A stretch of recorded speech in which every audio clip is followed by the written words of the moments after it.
Hello, Whirlwind. Thank you so much for the resubscription, my friend. Good to see you. Hello, everyone. We're here a little bit early because I thought it would be fun to have a little discussion before the tournament about the Twitter thoughts that fellow Duel Links, Master Duel, TCG, etc., friend of the channel, friend of many of the other Yu-Gi-Oh channels, Axe Mango posted after having an opportunity to talk to a Konami representative about Master Duel and Duel Links. And I thought it would be, like I said, pretty neat to kind of go over what he said, give my thoughts about it, and potentially what Konami could do. I heard about that whirl, by the way. I haven't looked into it too heavily, but thankfully people aren't playing. It's not like a big deal because, come on now, who's playing Ritual Beast? That said, isn't Ritual Beast like the other archetype theoretically getting support in one of the new upcoming sets? The one that has like all the other support they've been leaking, or all the other archetypes that have been getting support. Yeah. I mean, I hate everything about that, but I'm happy for all the Ritual Beast stands who will be getting some new content, you know. The cover art is a grown-up Lara. Okay. Would definitely love to see what they could do with that archetype going forward. But let's go ahead and notify the Discord, let them know that we're going to be doing a little bit of a chat.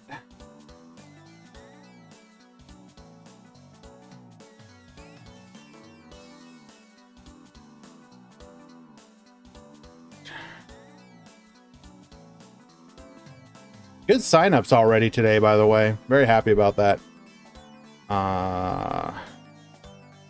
Duel Links Grand Prix stream is live. Pre-show.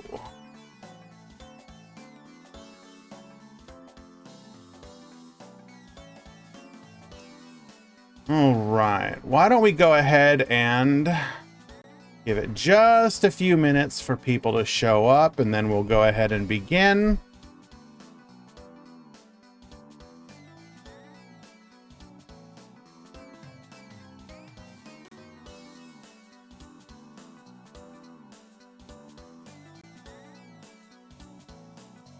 All right, got everything ready to go.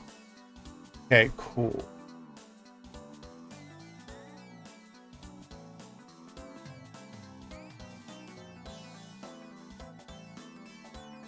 Hello, Russosaur. Need to fix this. This is not working.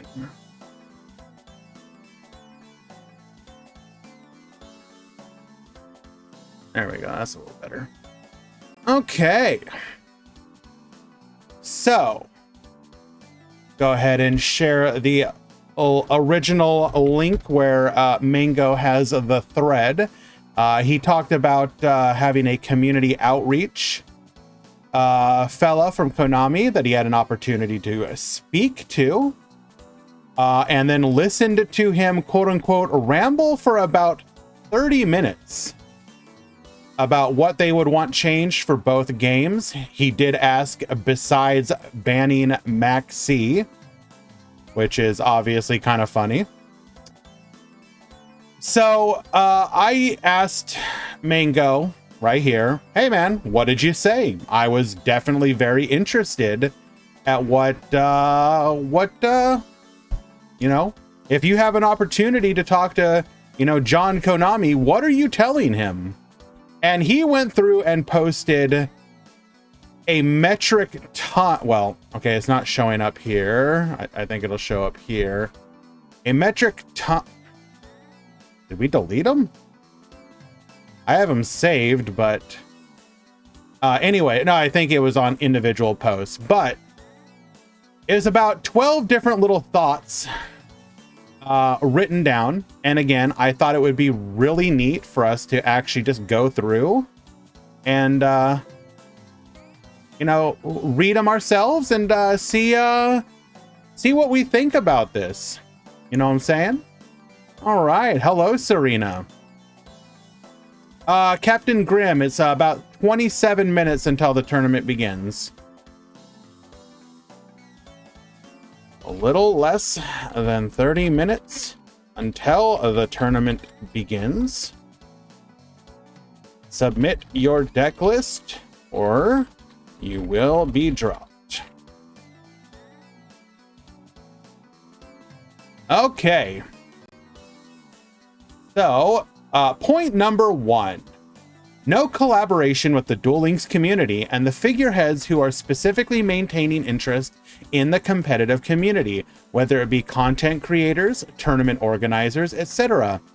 I referenced Pro ZD's Duel Links sponsorship stream and how Holloway sponsorship like that felt, not utilizing individuals who are versed in the game and not showcasing the nuances of the game.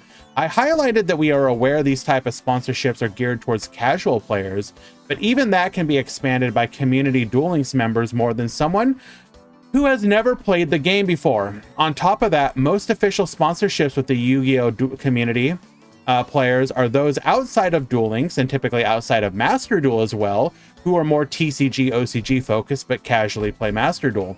This makes large events such as Worlds seem that much more ridiculous when you have commentators who are clearly knowledgeable of Yu-Gi-Oh! But are unable to create nuanced discussions within the Duel Links and Master Duel format, especially with Duel Links given the specific card pool, importance of skills, and the unique ban list system. Players criticize aspects such as the rooms world players were stuffed in this year, not because we cared about that, but because it highlights the general lack of care/effort put into these type of events that leaves the player base, whether competitors or viewers, jaded. Hello, Fan Luna. So my thoughts about this one specifically is that I do understand why they go for creators outside of the typical ones within the space. One, in theory, a lot of the Duel Links and even Master Duel creators are not going to be especially large. But the one here that I actually felt specifically was, several times I've watched some of these, like, hey, we're going to get like some rando streamer to play the game, and it'll be like, say, like an hour or 2 hour sponsorship, and the players literally have not even downloaded the game. So you will sit here and have like an hour, 2 hours sponsorship, and like 30 minutes of it is just spent watching the person download the game. Like, I don't know about you, but you would think that the sponsorship details would entail at least download the game. Like, we'll pay you a little bit extra for the time it'll take you to play the tutorial, to download the game, whatever. But your sponsored stream should not be 30 minutes of watching a download progress bar. Come on.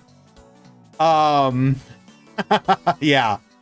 That's the biggest problem if you're trying to do outreach outside of the Yu-Gi-Oh! Community. Whoever on their team, no way, that's not intentional. I think they just don't think about that fact. Any streamer doing that is bad. Kisara, okay. Then the sponsorship should literally say, hey, as a part of this sponsorship, we would like you to download, complete the tutorial, and have the game assets downloaded before the start of your sponsored stream. That's on Konami to say that kind of stuff. Everything else about this, having commentators who know what the hell they're talking about, I agree. But as much as I would like to think any one of us within either of our small communities would be worthy of having a sponsored stream, unfortunately, no, not really. We're not large enough. So, you know, that kind of doesn't matter. Also, guys, I hate everything about it, but because Easy decided to do this, go ahead and enjoy our new free emote for everyone. God help me, where is it? I hate every one of you, but I provide.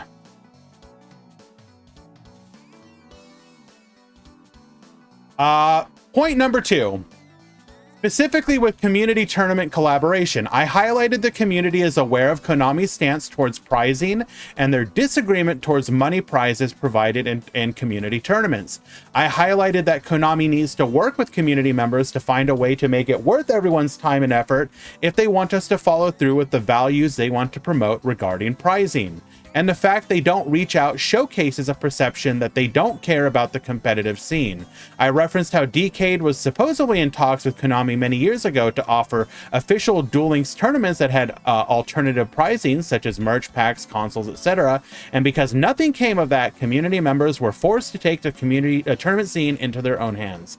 I agree wholeheartedly with this. I would love if I didn't have to offer money to encourage people to play in tournaments. If Konami, if you could like register with Konami, prove that you can run tournaments or whatever, and get something like in-game cards, gems, whatever, like anything to actually make it worthwhile, I would love to be able to do that.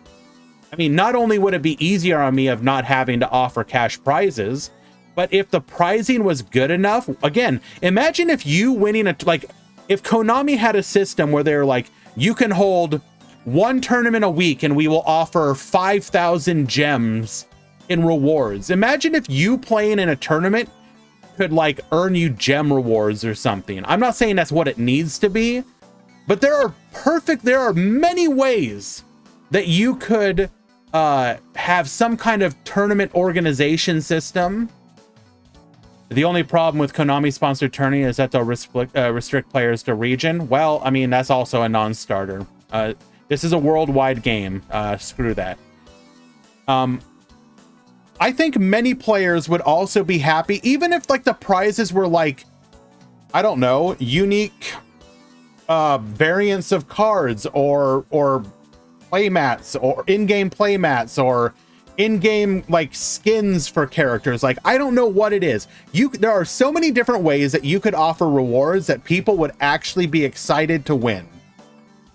What's this about? Axe Mango had an opportunity to talk with a Konami representative at a convention for about 30 minutes, and he no, this isn't drama. This is Axe Mango having the opportunity to talk to a Konami representative, and he's sharing what he said to that representative. And then I'm taking the opportunity to give my thoughts about what he said to Konami.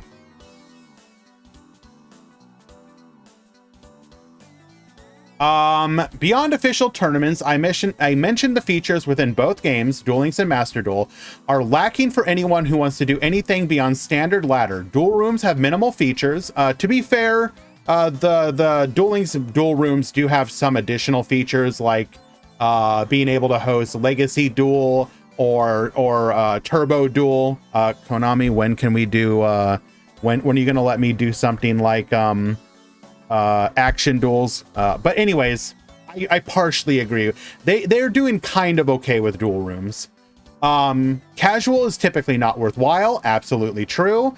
And King of Games / Master 1 is considered meme format for competitive players who do not play through ladder, leaving them with nothing to do once match rank is reached. I mentioned implementing tournament systems within duel rooms of both games would go a long way, even if Konami does not want to host their own official tournaments. This would be incredible. If you could just sign up for a tournament and it would automatically play out the brackets in game.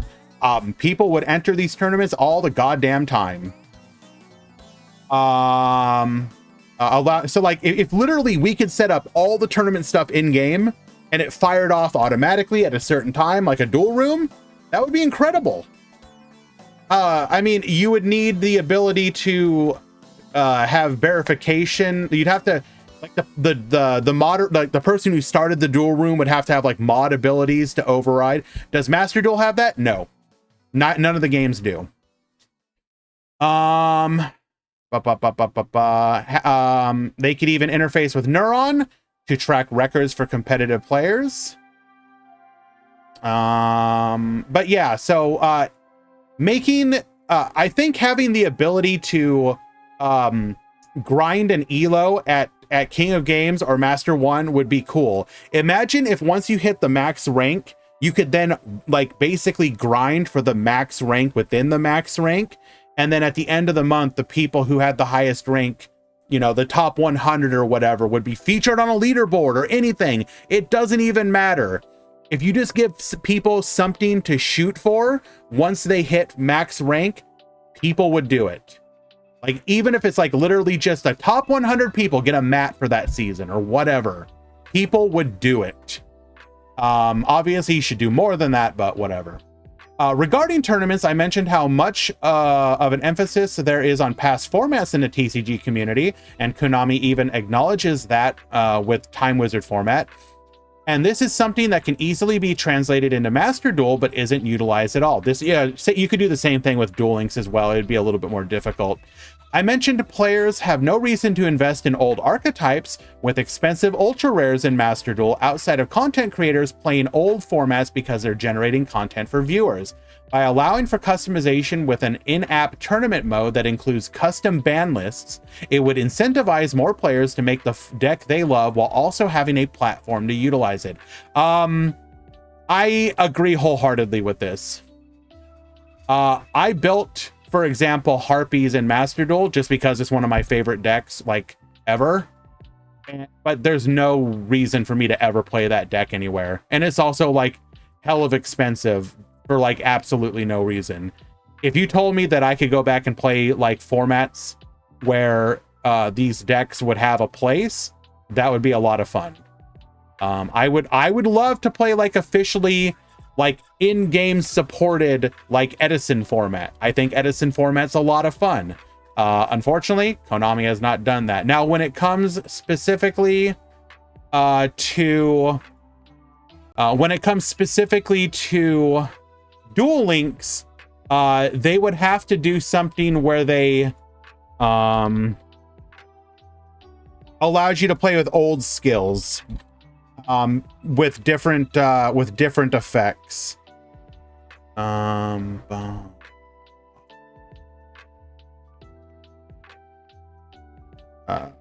Your deck is submitted. Okay.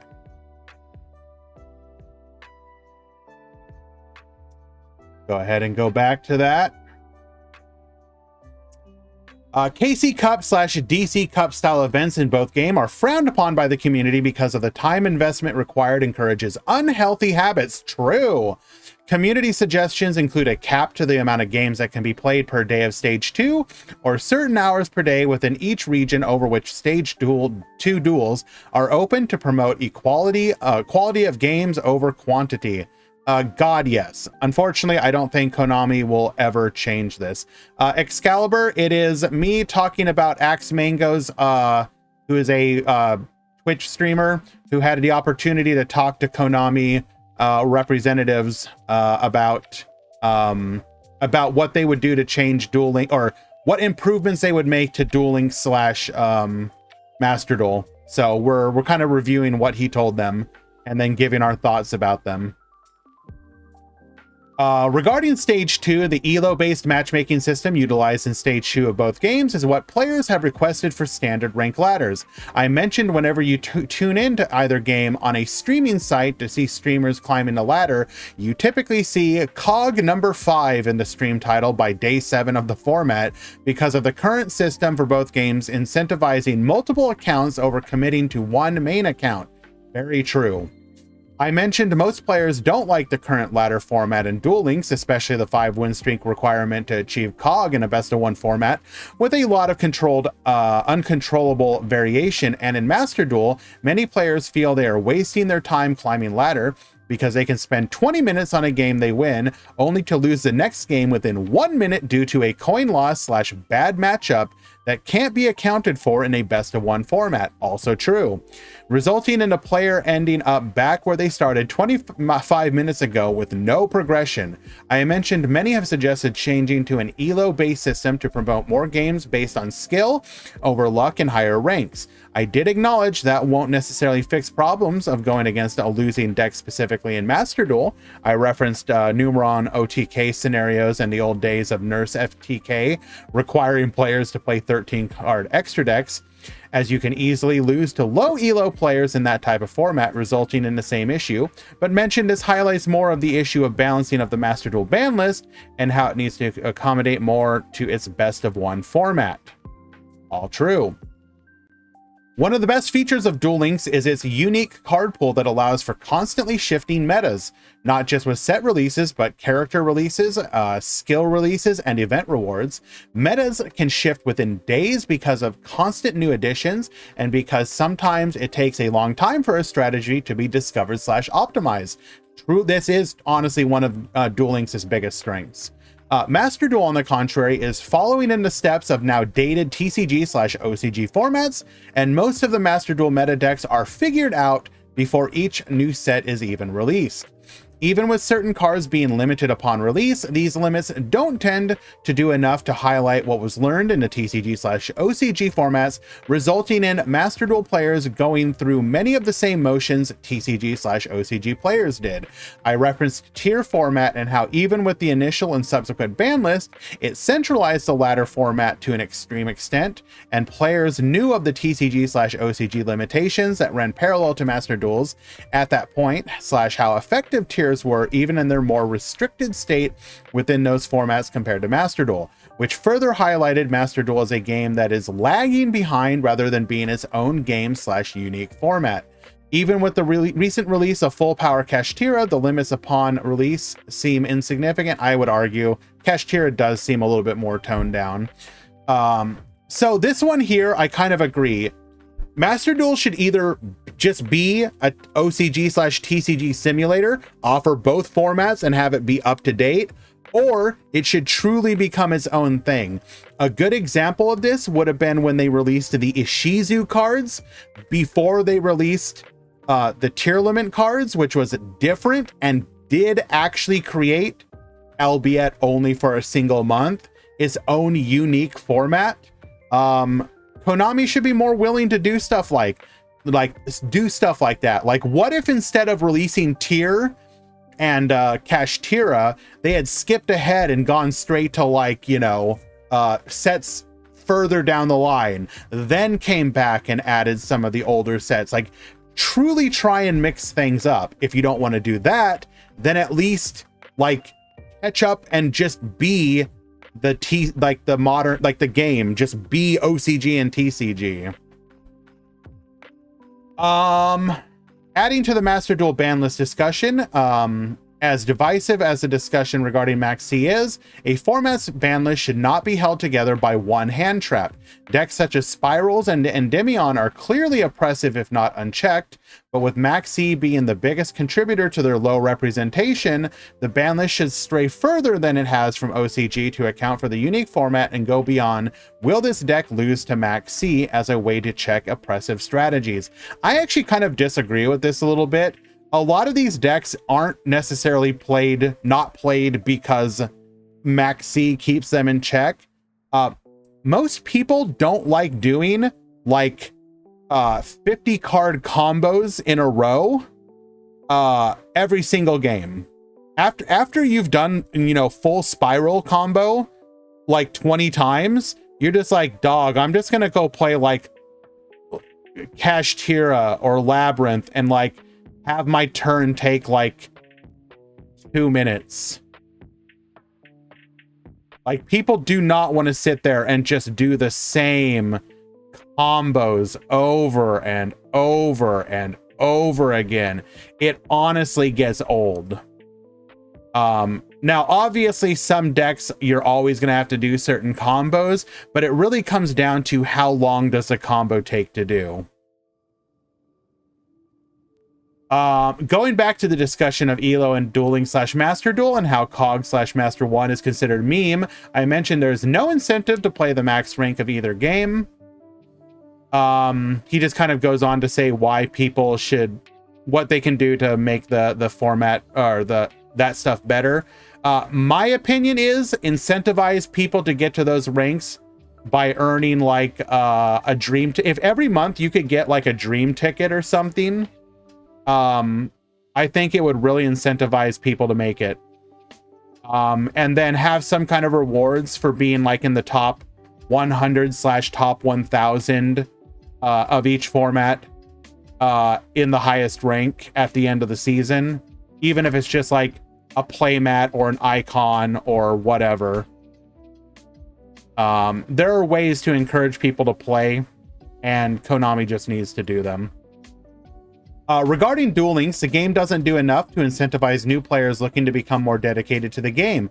Re-releases of old staples via gem bundles and structure decks have been helpful, and making newer strategies that can be competitive on their own using only newer cards / easy to obtain cards does help, but many older cards that are relevant / staples are too expensive to obtain, especially while keeping up with the meta shifts of each new set release, with selection boxes being the only alternative many players have to obtaining older staple cards or even older cards from their favorite archetypes. Many casual players are not willing to pay the usually considered outrageous premium for a second / third copy of a structure deck or 1 to 3 run-throughs of a selection box requires.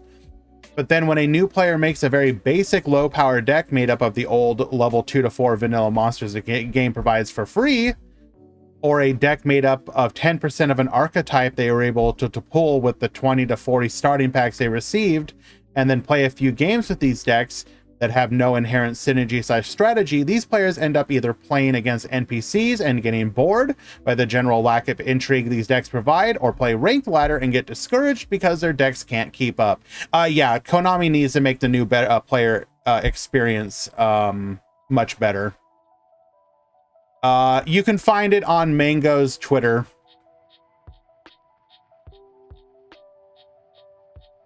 Like, yeah, Konami really does need to make it easier for a new player. There should be like, there should just be like a new player starter bundle or something that's like super cheap, gives you a bunch of staples. Duel Links Duel Devastator Volume 1, unironically, Duan, yes. Even if you were to give every new account like just one copy of Book of Moon, one copy of, Canadia, one copy of, Crackdown, one copy of Warning Point, one copy of Compulsory Evacuation Device. Like, even if it was some just random assortment of playable traps, that alone would make things incredibly easy for people to get into the game. Like, I know I spewed a bunch of like really good cards, but even at one copy each, and then have ways for people to earn more. If you make it so that players can get like a dream ticket, a dream SR, and a dream UR every single season, like, do it. Who cares? Bella, no, they should have like even more ways to do it. Yes, do it like with Ash and Solum, but I would go even further because Duel Links is a little more reliant on that stuff. I would also, like, for the love of God, make some new structure decks and make them obtainable entirely with gems. I know you want to make money, but like, I don't know if you have to incentivize, like if you, maybe you make it something like if you purchase the structure decks with money, you get some kind of bonus stuff. I don't know what you do. There are ways to encourage people to spend money while also helping new players or free-to-play players be part of the community and help make your game better overall. The reception to Rush Duel and Duel Links has been generally negative amongst the dedicated player base. I mentioned players disliked the shared currency system. Many have felt an alternative currency should have been introduced. I personally felt gold should have been implemented. Yeah, okay, that's never going to happen. So basically, he just kind of says that Rush Duel hasn't necessarily had the greatest reception. I don't want to comment on that. I would say that it has not blown up, but as to a negative, I think we're not going to see true negative reception until after we get to see what the release schedule truly is. If Konami treats both games right, then I think people will just kind of accept it and move on. The rep mentioned there was a lot of excitement from casual players upon the release of Rush Duels, and I mentioned I believe that excitement is temporary and isn't enough to maintain longevity. I referenced the drought of August 2021 when the month didn't have any set release and instead just had a new selection pack that mostly added new support for Red Eyes and Breakthrough Skill. I mentioned alternating set releases bi-monthly will remove the advantage Duel Links' previous set rotation schedule had on maintaining player interest and meta variety. I mentioned players are also currently excited about having new characters to obtain and the chance to grind currency with the new world release, but once that runs out, much of the sentiment players had during August 2021 drought will return. If Konami releases Rush Duel sets one a month and Speed Duel sets the following month, without incentivizing players to pull from both. This is also true. We haven't hit that yet, but it is very possible that you're gonna have so it's just talking about the months where people where there's basically no release of cards. I don't know if he meant July. It usually happens in July. July is the month that you typically get no releases at all. And it's very, you know, it's not that the game is quote unquote boring, but having a centralized release each month to get excited around, like it's like it reinvigorates the community. Even if it doesn't truly change the meta, people have a chance to brew. Maybe one or two cards will find their way into new decks. Maybe one old deck will rise up, another will fall down. It's like churning, like, you know, butter or something. I guess this is a terrible analogy. If you don't introduce a reason to like shake things up, it's just going to grow stale and harden over time. You know what I mean? So you need constant, whether it's like, to me, you can just as easily do it with like skill releases and the like. Okay, I am going to have to interrupt myself here. It is time to launch the tournament. We're going to get ads out of the way. We're going to get the tournament started, and then conversation will continue. Stick around, guys. Be right back.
Holy crap, there are a lot of you.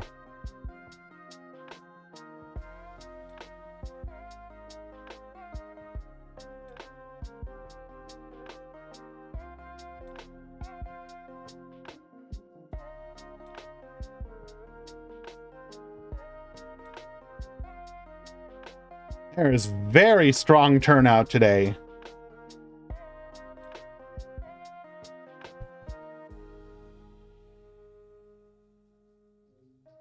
Dr. Dinosaurio, it's fine to encourage or to want to encourage people to spend money, but money spent should always be for variety, not for the ability to play the game at all.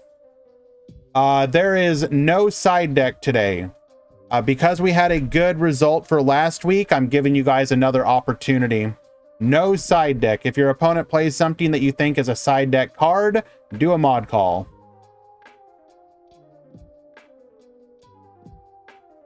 We will check it out.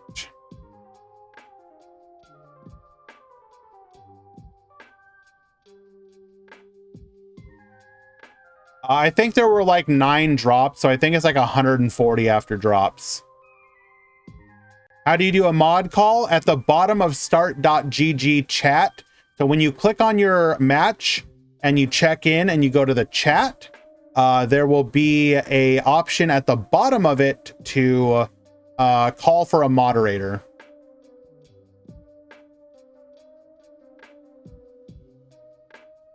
So AJJ, extra deck is a little bit easier in Duel Links just because it's smaller.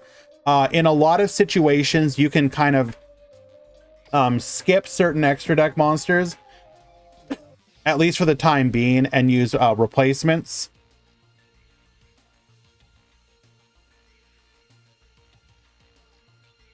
Whirl, I would just laugh at you and then you'd deal with it.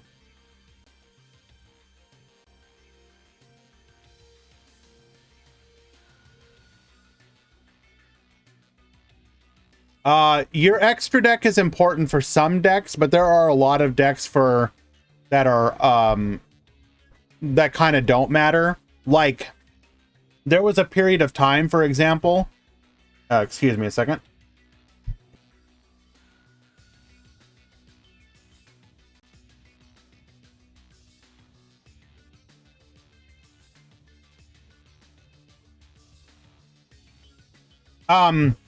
You know, there's a bunch of relatively cheap decks that people can get that don't even require you to go that far. Like Tenyi, for example, except for the bundle Draco and the Baxia, which even Baxia is technically not needed. It's just nice. All of their extra deck monsters are in the same box. There are decks that don't even really need their extra decks. There was a time, for example, where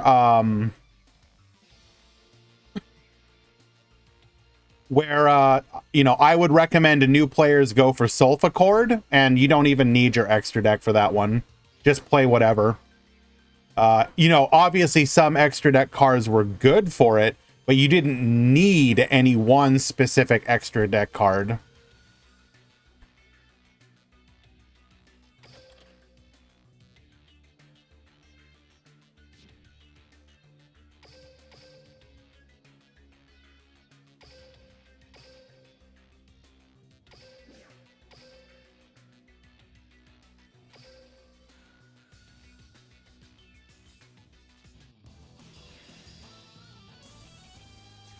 But yes, Konami would do well to, like, just in general. Better, more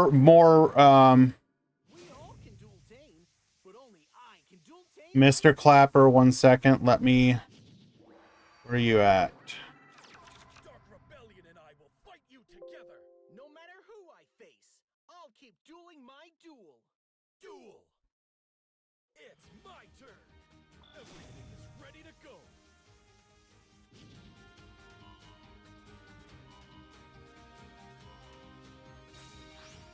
Log out and back in. The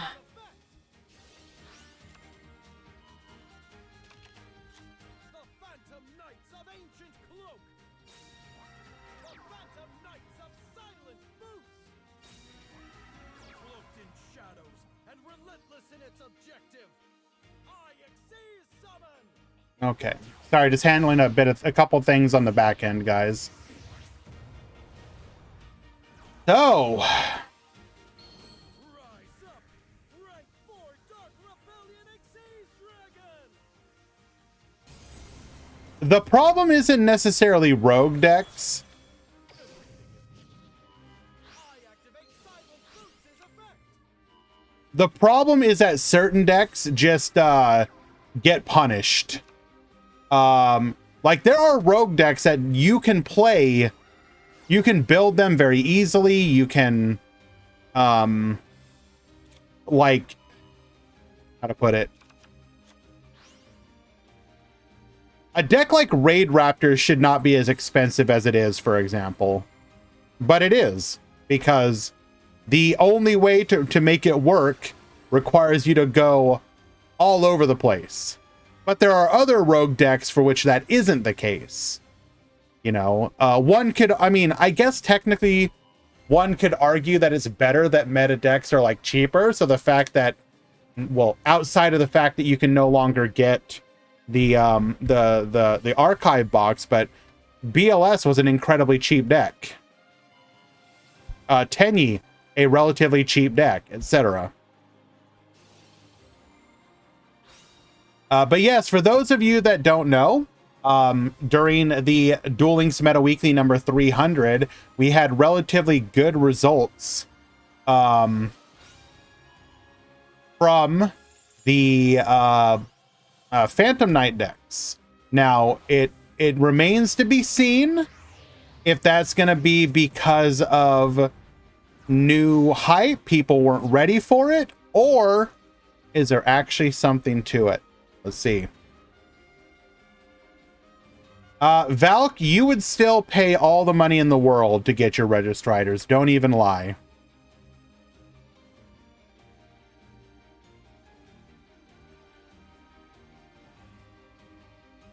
They're going to make Starry Night an ultra rare in a main box, and you're still going to pull for it.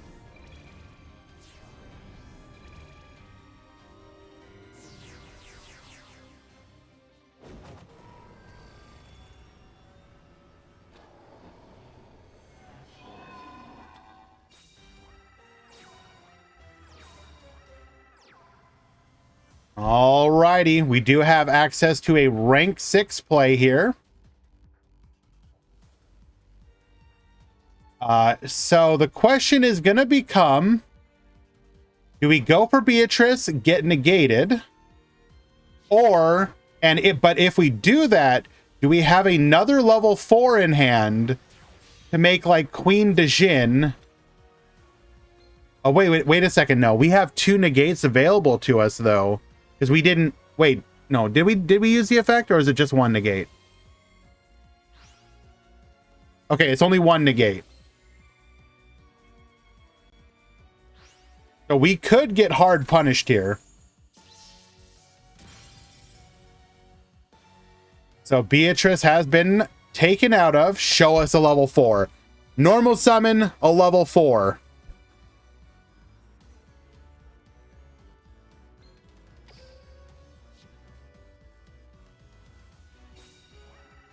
Oh, he's got it.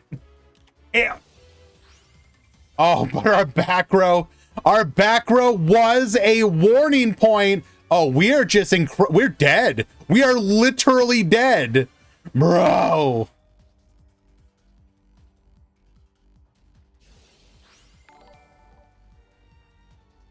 Alan, thank you so much for the follow. Appreciate you.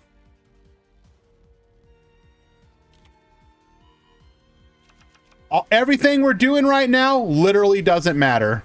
Literally doesn't matter.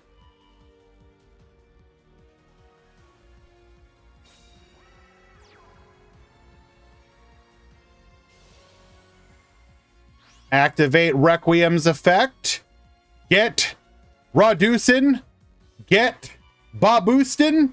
Let me get that bracket up for you, Bonko.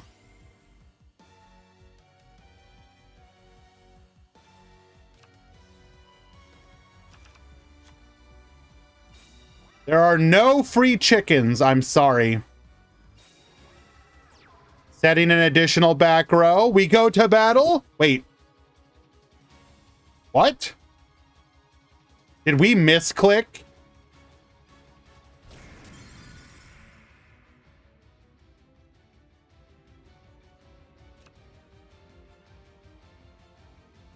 Bro. How? You just had to click on the correct one.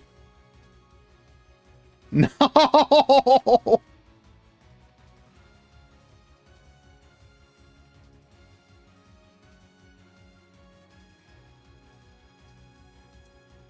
Well, it happens. Now we go into a grind game.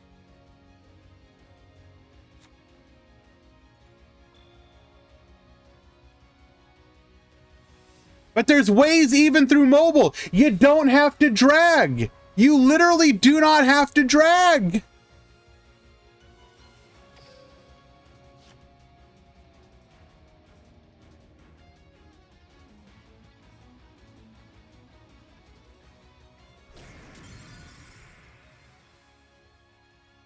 Alrighty. Let's get that edit up. Edit com breakdown. Nope, not breakdown. Brackets.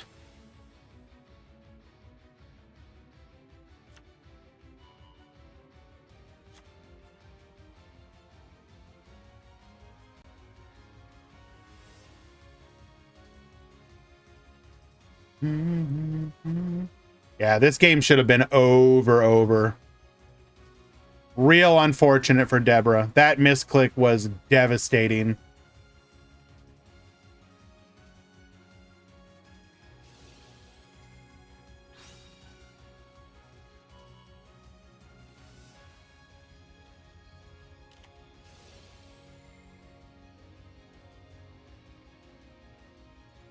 Forcing out that back row.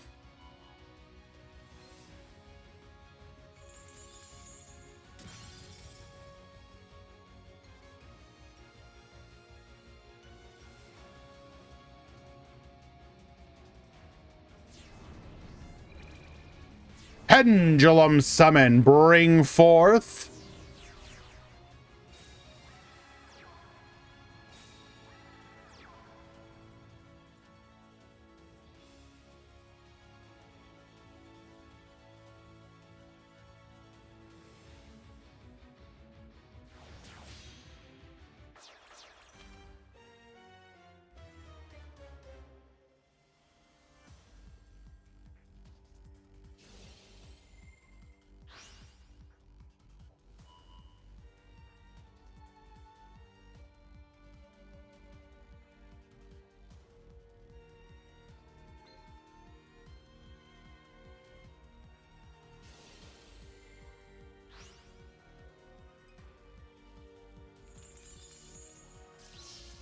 Attempting to use Dark Rebellion, we will be destroyed though.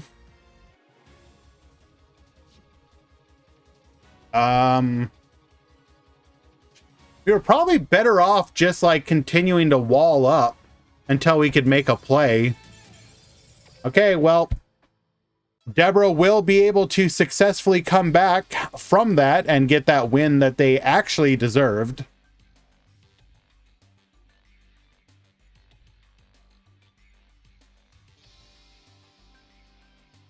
Absolutely incredible turnout today, though, guys. Really appreciate it. It means a lot to me to see this.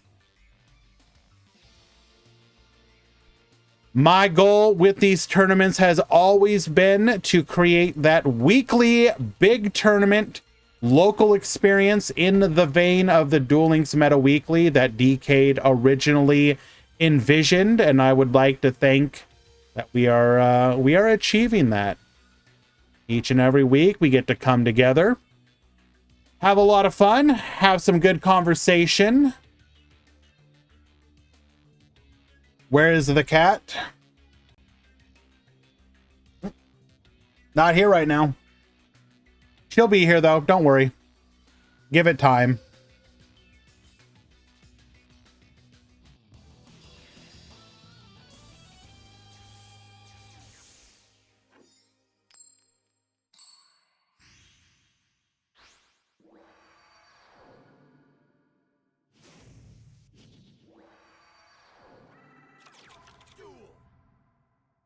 I will say,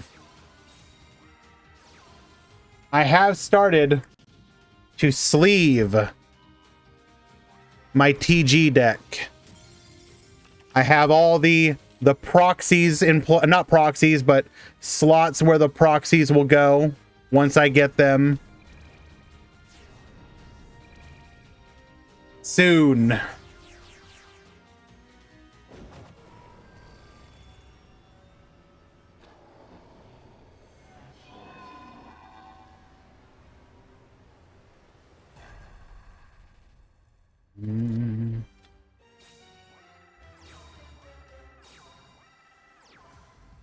Look at the boy. He will draw many cards.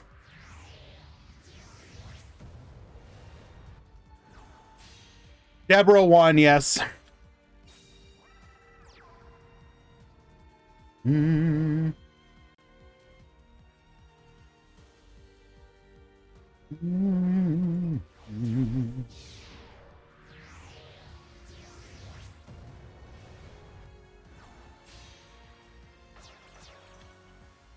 Where the purple card?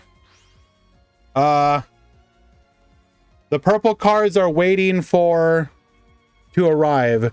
All these ones in the back here will be purple cards.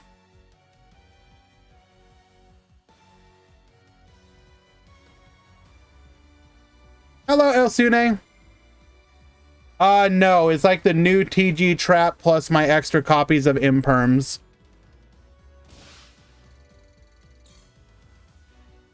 So it'll be the TG close and the Imperms.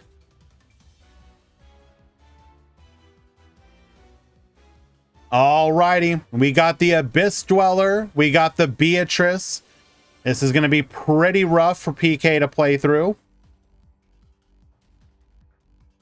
We have to get rid of the Dweller so we can make a play on the following turn while also stopping the Beatrice effect. Breakdown is not ready quite yet. It was a very big turnout today, Elsune. It was 149 and then 140 or something after drops.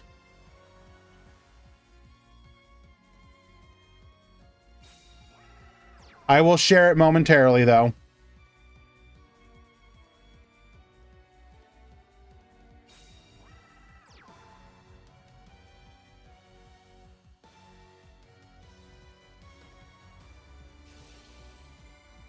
Beatrice, get flippin'.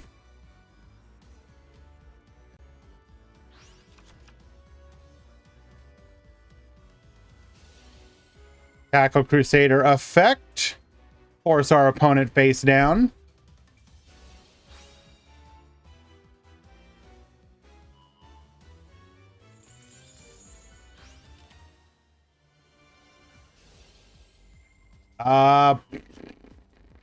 Okay, not looking good for PK here, unfortunately.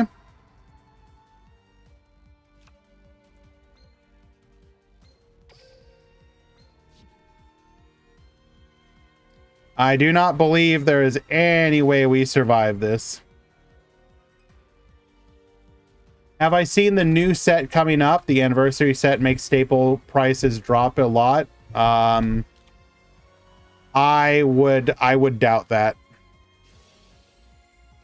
Anytime that they've released a set where people are like, the staples are going to go down in price, it's like, yeah, they do technically. Cool, my pot of prosperities, instead of being like $80 each, are like $60 each. You know what? Still way too expensive.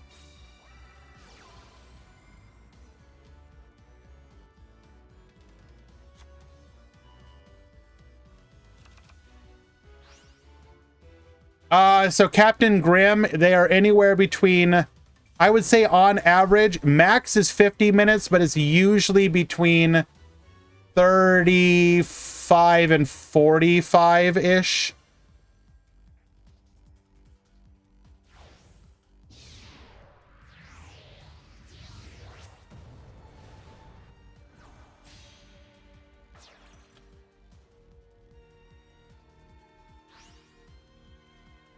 One of the cards was Maxi.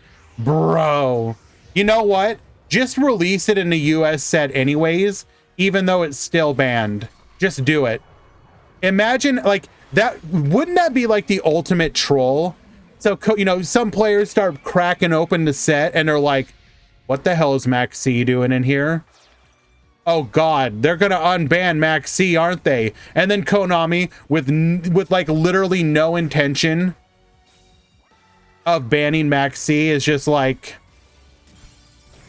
no, we just released it in there.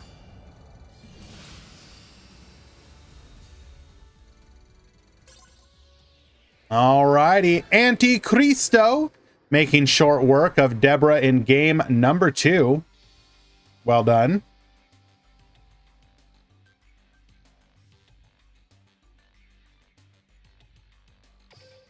I think the only thing about a banned card is if you re-release a banned card, it should not be in a high rarity slot, just so that it doesn't screw people over. Like, to me, like a high rarity re-release, a banned card should never be more than like a super rare.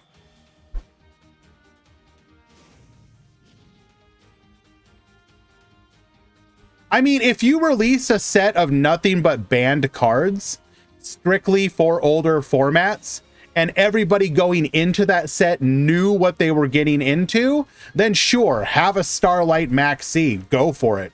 Like, that would be awesome. But but I'm talking about for a set where you're not expecting to get a banned card.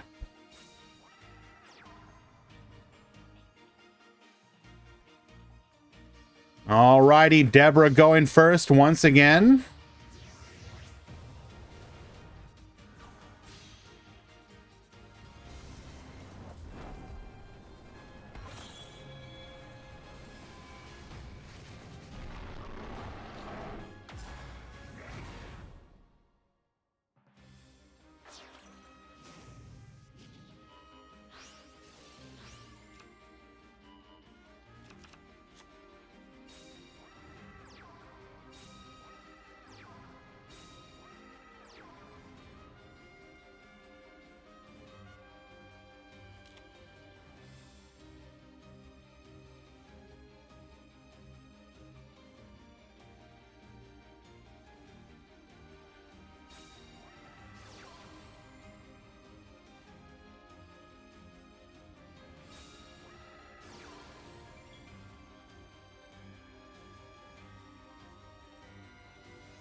Mod call, by the way, guys. Sorry.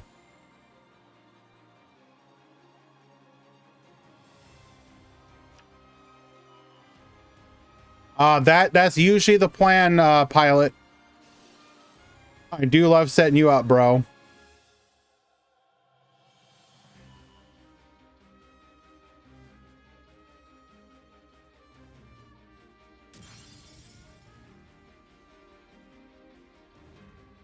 Mm-hmm.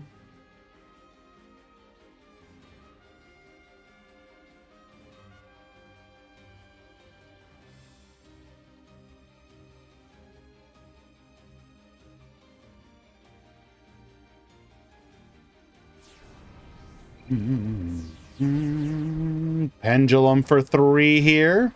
Oh, we did hit the warning point. That is a good snipe.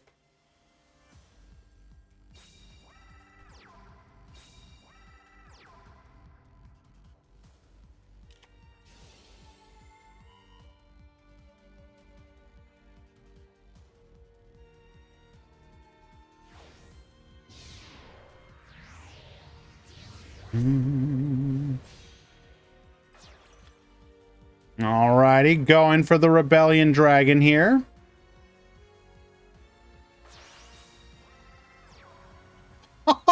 We held on to the Santa Claus!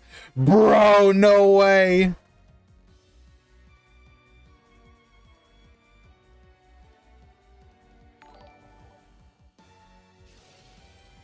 Pimp Jr., thank you so much for the resubscription, my friend.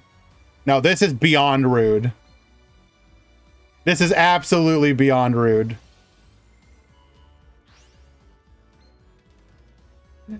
Oh, and this is all main deck. Okay, that is a side deck card. You go.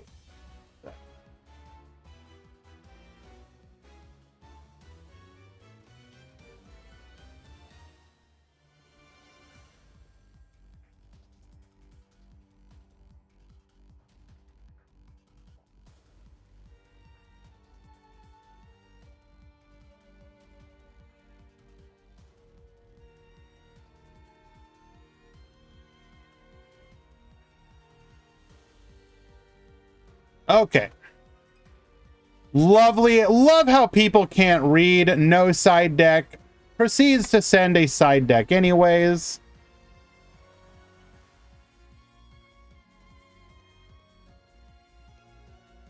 Mm-hmm.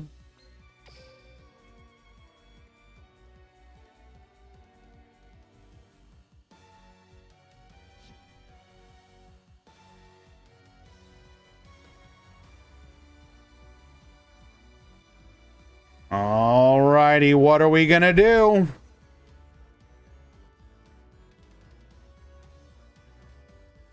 But yes, thank you once again, Pimp Jr. It means a lot to me. Your support has always been so steadfast and incredible. Means a lot to me, my friend. Going for the Dweller. Are we not going to be able to do something about the Santa Claus? Are we actually going to give our opponent a draw? I think we realize we may have made a mistake by putting everything in defense position.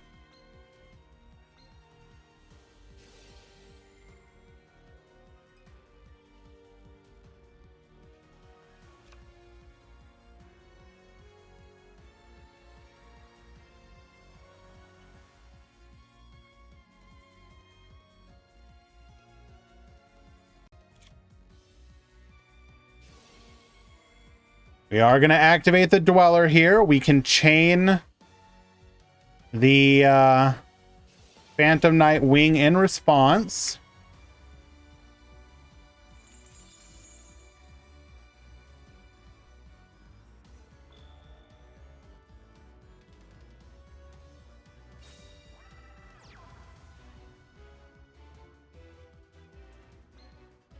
All right.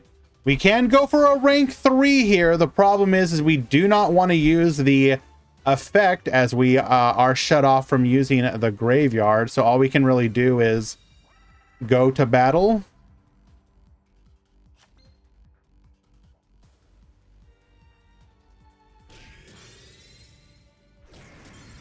Take out the Dweller, take out the Coin Dragon, and back to you.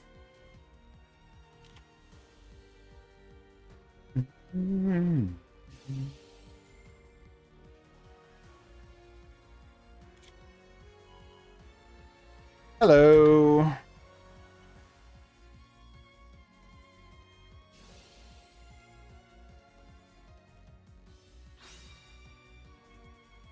Princess is legal.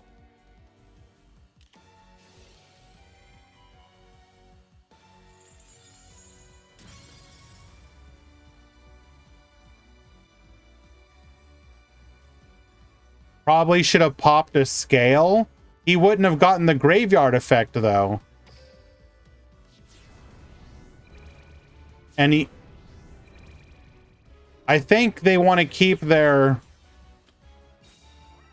pop lance and a scale. Ah, okay. I see what you guys are talking about.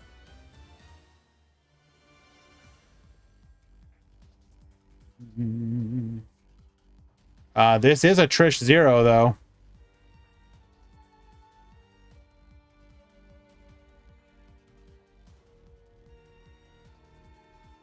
Not going for it, though. We are instead going to go for the Ragey Dragon.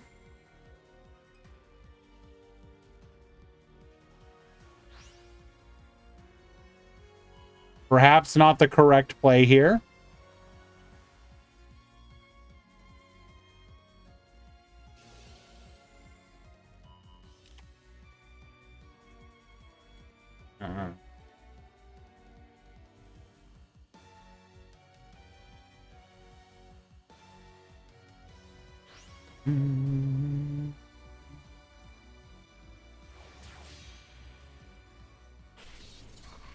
We are going to go for the Odd Eyes Raging Dragon. We had our eyes on the prize, and we're going to achieve it no matter what.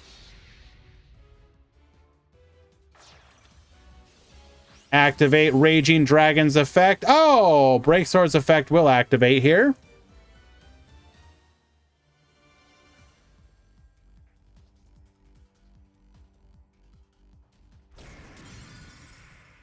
Attack number 1. Attack number 2. And back to you.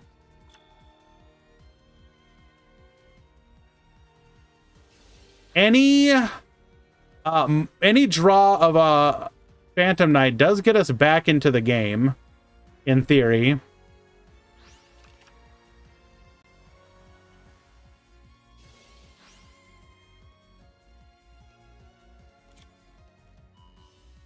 Did you forget to check in?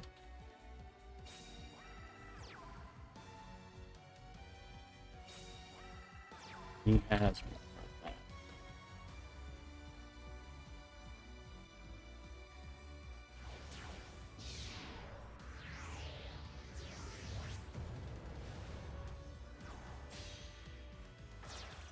Alrighty.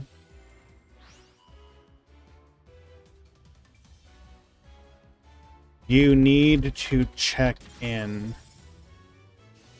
I will fix.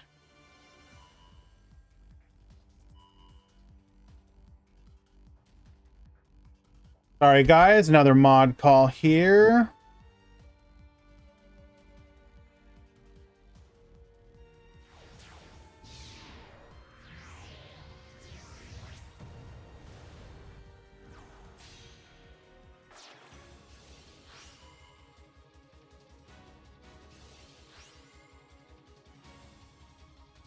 We are running a second copy of Dark Rebellion. Okay. Normally, a lot of decks have been cutting a second copy. We're going to successfully take out the Odd Eyes Raging Dragon, allowing us to... Is that mandatory?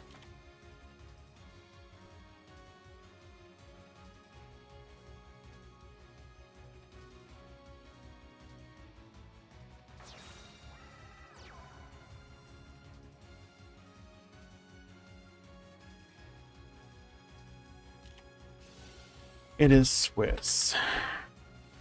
You aren't out. I fixed the DQ. What is the score?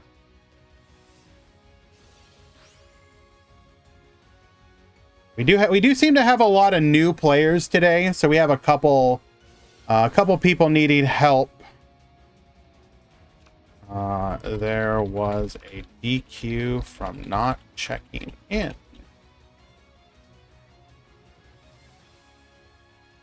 So I'm fixing that. What is the score?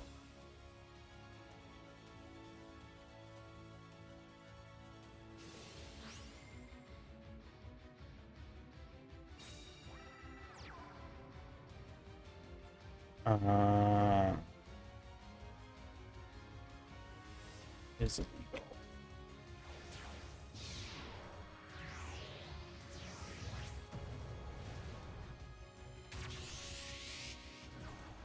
Okay.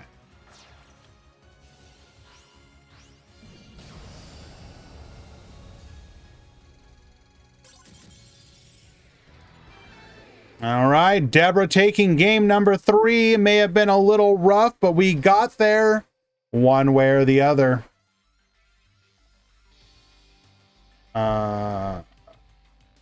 What is the score?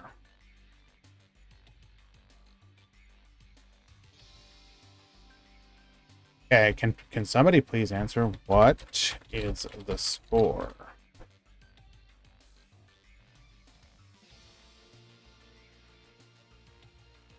Okay, cool. Let's not answer the question.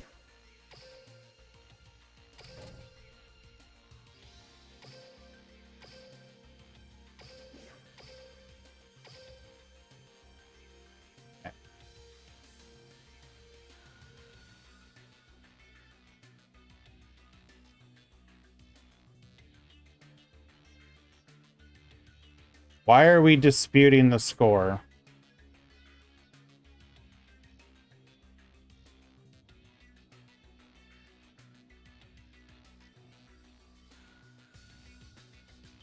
Answer the question, guys. Why are you disputing? You haven't answered the question.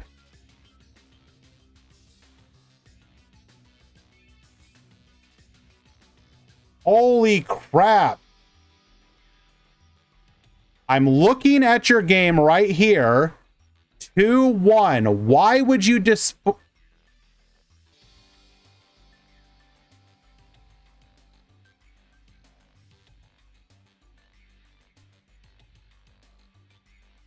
I am issuing you both disruptive warning penalties for refusing to answer the question.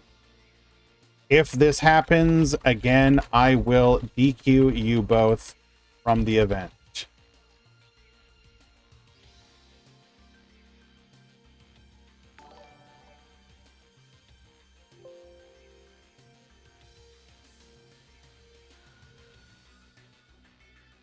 Absolutely cannot stand people like that.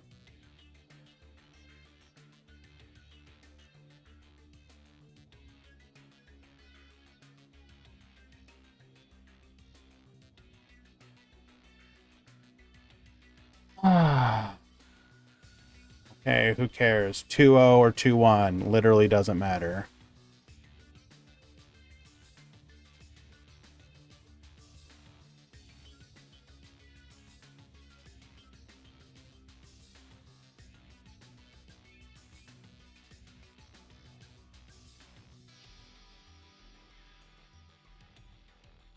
Sorry, guys, just a little frustrating here.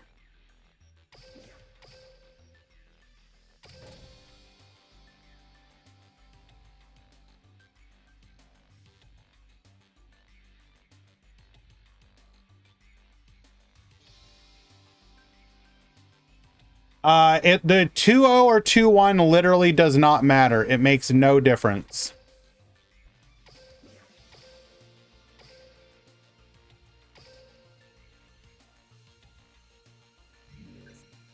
But I fixed it for you.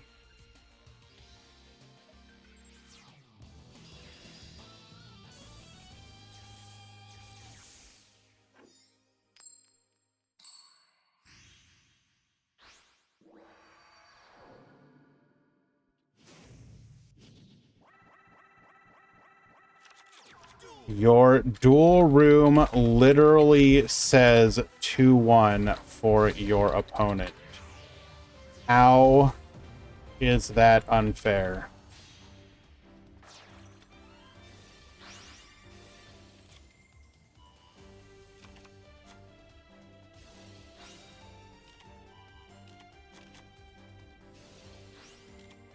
I was recommended this match. We are apparently watching PK Fluffle Orchest.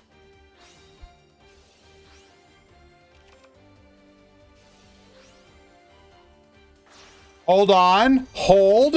Let them cook, perhaps.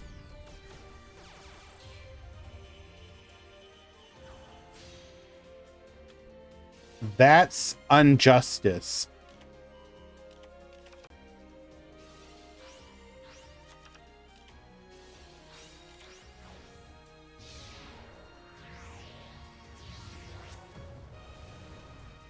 Okay.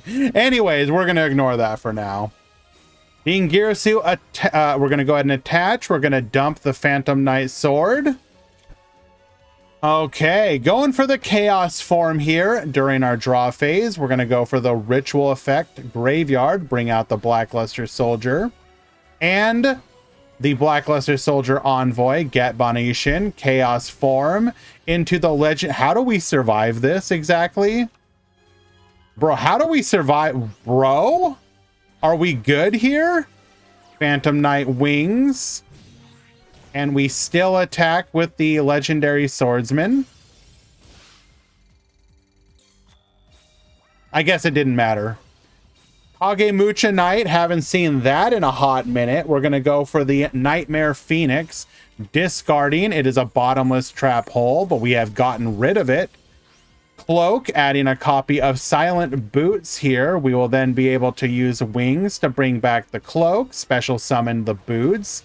Go into a Leviair effect. Bring back the ragged gloves. Sword effect, bring back the boots, allowing us to go into a break sword. Break sword effect, get poppin', taking out our toy vendor, allowing us to search for a copy of the Fluffle Wings. World Wand, bring back the Dingirsu effect. Orcus Nightmare 2 buff boost, allowing us to get over.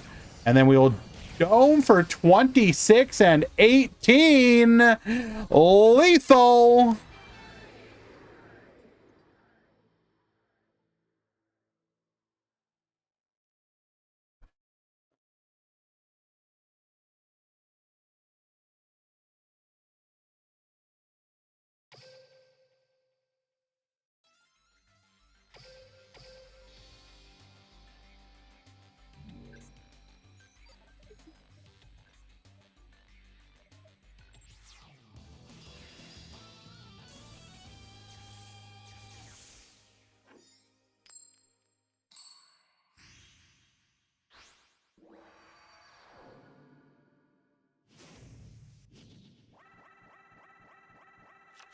Duel.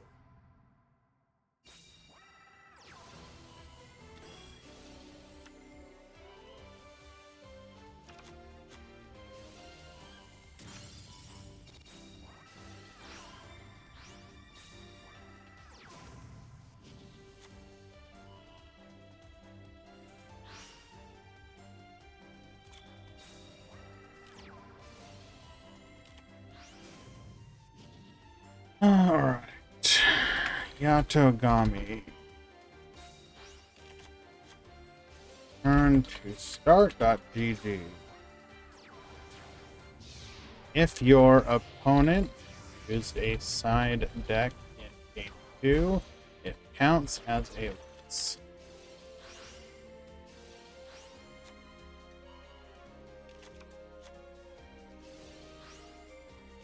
Alright, Harp Horror, allowing us to go into the Galatea here. Bottomless Trap Hole, Orcus Nightmare, dumping the World Wand. World Wand, bring back the Galatea. Doesn't matter how hard you try, she's coming back, baby. Cosmic Cyclone, that's fine too. We're going to go for the Dingirsu. Get Sending, Cloak Effect. Searching for a copy of Phantom Knight Boots. And good luck, gamer. Super Soldier Ritual. Bring forth. Ooh. Ooh. Okay, hold on. Do we have the ability to go for... Yeah, we have it. We have the Legendary Swordsman. How do we survive this? Wings effect. Wait, why didn't we attack here? We could have spun. That's a misplay.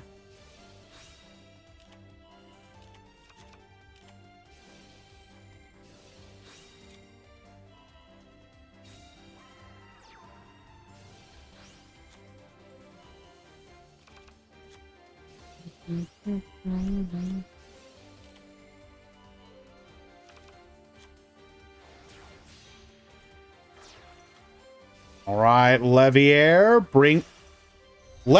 bring back Harp Horror. Stop. No. You cannot do this.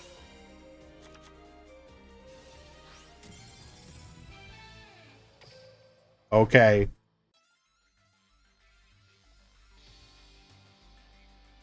Okay. I like the spice. I like the spice. I like the spice. I hate the deck. I love the spice.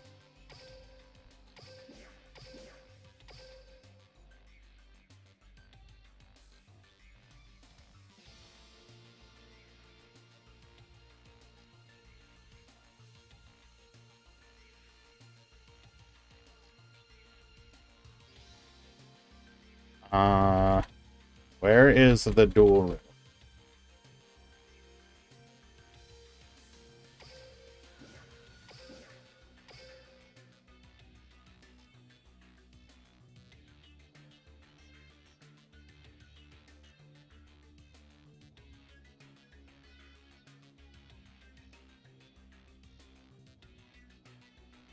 Yato, there is no side deck. You use an illegal card game too. I understand it's disbanded. We're handling a mod call.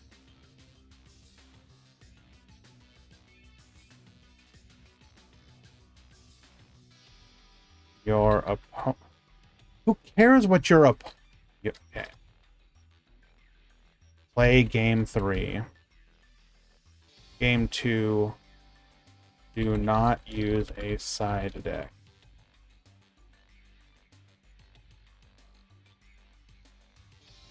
Mr. Problem has it.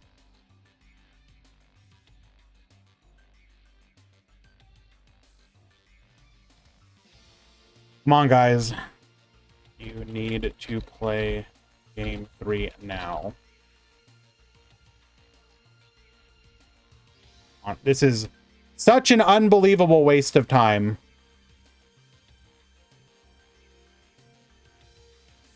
Stop.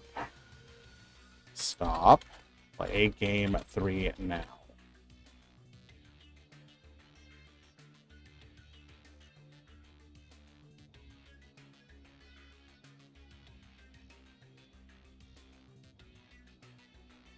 Neither of you use a side. If you do, you will be DQ'd.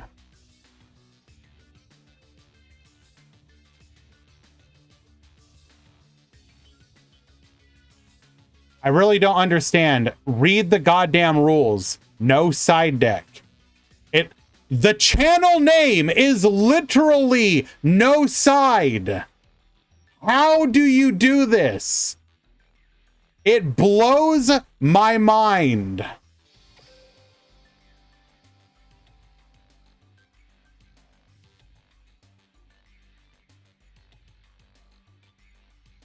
Tournament participants. Pool 2, round 2 has begun.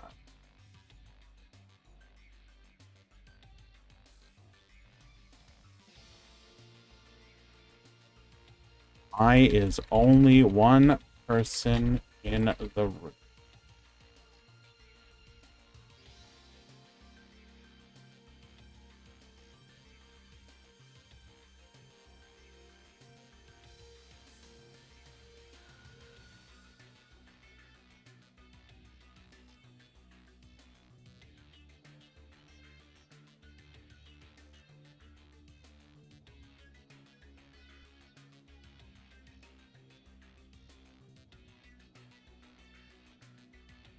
Enter the room.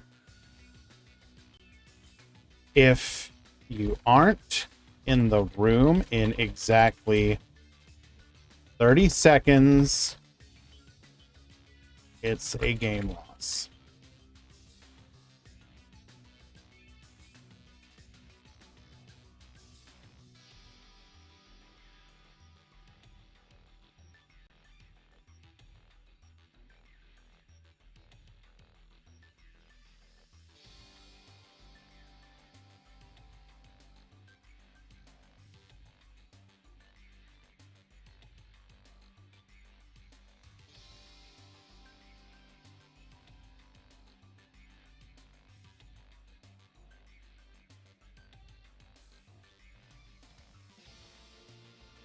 Yato receives a game loss.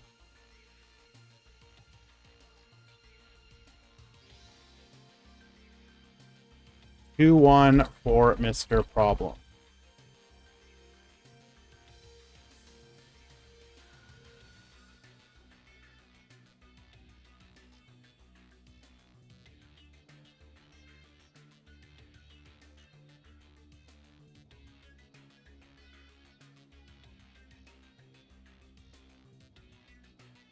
We're not doing this. We're not doing this. I'm sorry.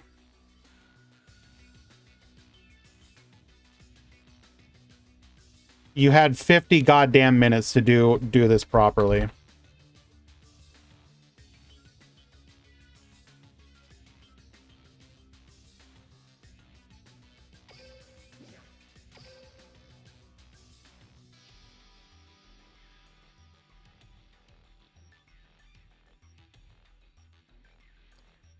Alrighty.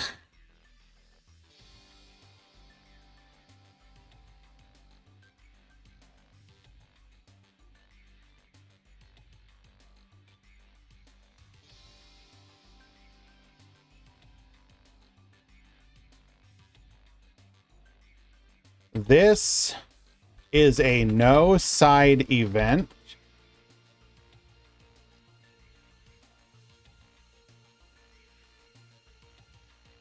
We literally told you in the sign up, if you use a side deck, you will be banned from all events.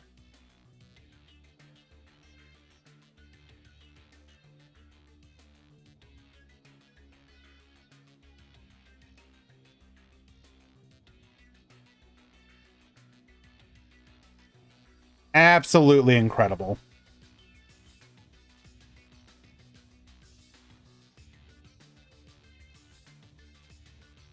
Okay, let's go ahead and find ourselves another match, guys. Thank you for your patience. I do apologize. These are the trials and tribulations of being a tournament organizer at times. I understand that we changed how we were doing the format for the last 2 weeks, but again, literally everywhere it says no side deck, including the channel you have to click on to see the sign up link. I would like to think, oh my God. Is that what I think it is? Oh, we are watching this.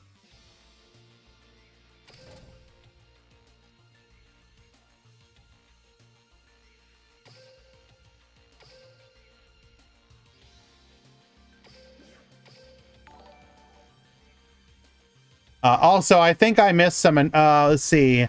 Quantum resubscribed. Sorry for missing your resub, my friends. I will not answer any questions without my lawyer. His name is Saul Goodman. Quantum, my lawyers will be in contact with your lawyers. Don't you worry. They have a lot to discuss and discussed as well, to be fair. Frost and A2NA2N22. Thank you so much for the follows. Appreciate you guys.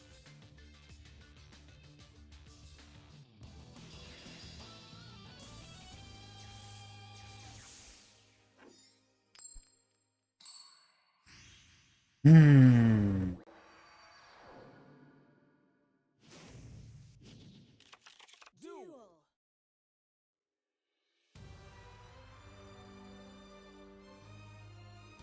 Thank you for your help, Eli.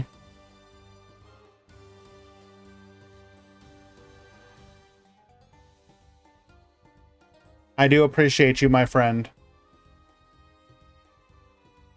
You have a good rest. Let's just hope the rest of the tournament is people not being Pepegas. Duel Links Grand Prix 45 breakdown. This is a no Pepega stream. Hello, by the way, as well, Papa Tricks. Good to see you, my friend. I'm glad that you joined us once again. I saw your community post, or I think it was either a community post or a video talking about having good reception to tournament play. That is awesome to see. I think it is a lot of fun watching a good player play in a tournament, especially with a fun deck. So we will definitely try and watch you at some point. All right, we wall ourselves up with the Abyss actors. And let's go ahead and take a look at the breakdown. Is there any news on when's going to be the next speed box? Probably the end of the month, Erickson.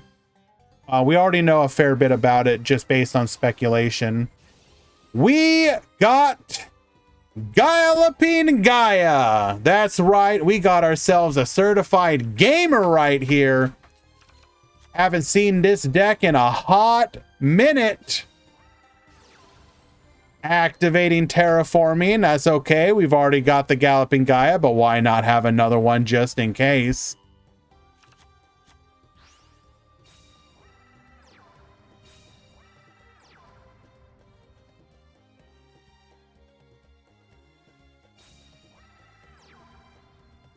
Okay. using help chat. Why? In who are they?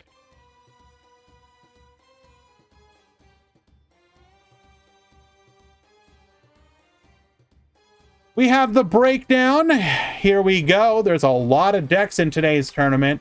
Blackluster Soldier at 20, Tenyi at 13, Infinitrack at 12, DDD at 8. With 7, we got Phantom Knight and Rocket.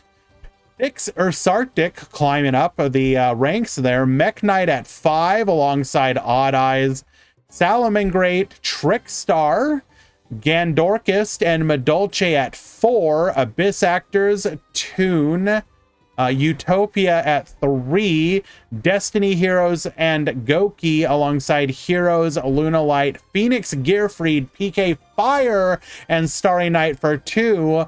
And that at a singleton each, we have Crusadia, Cybers, Fossil Gaia, For Hire, Gadget, Gimmick Puppet, Ice Barrier, Magical Musketeer, Malefic, Mechlord, Necroz, Onomat, Raid Raptor, and Resonator. There you go. The breakdown for today.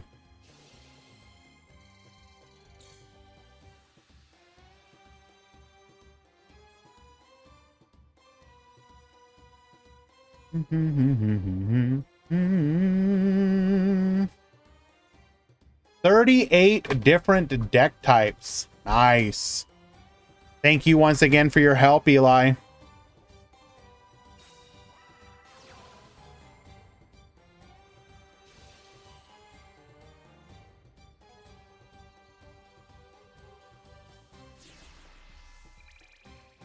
So I got a message from somebody saying that somebody else was having some issues. If you cannot interact with Start GG, please remember you can always go to the Discord, to the event help chat. If you ping myself, I will assist you. Go to the event chat and get pinging. Can you tell Konami to revert set Delta Excel? We could, but what if instead Konami released some of the new TG support? Would you be okay with that too?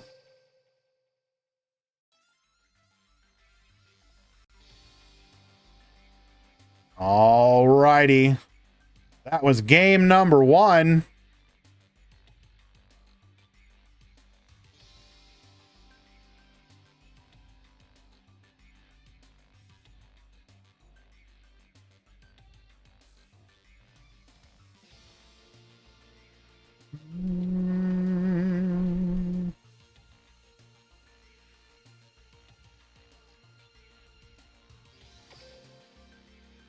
Hey, I'm just happy anybody enters our tournament.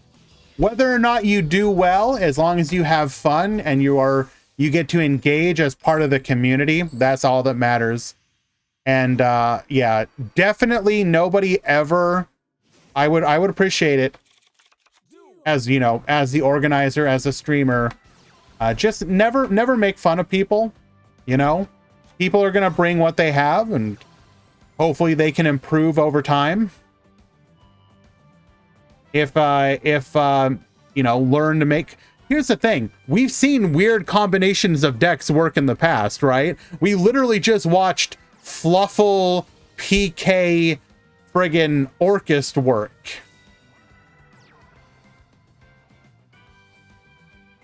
Do.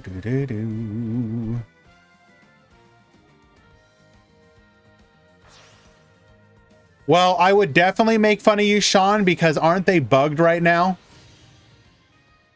I'm going to tag out and get like 1 monster back.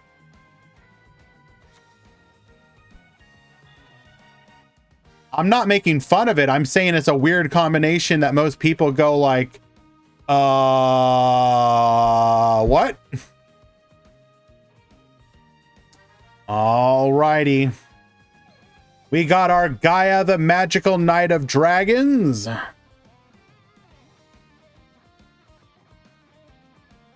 We need For Hire support? Absolutely. Bring more For Hire support. I'm down.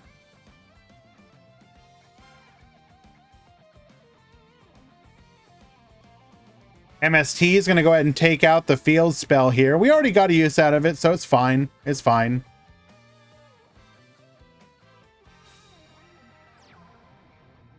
Yes, get edged.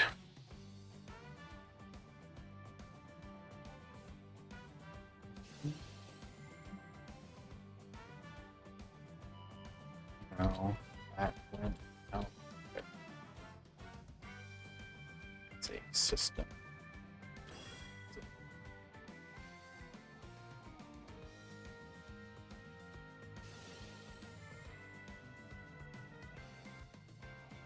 No worries.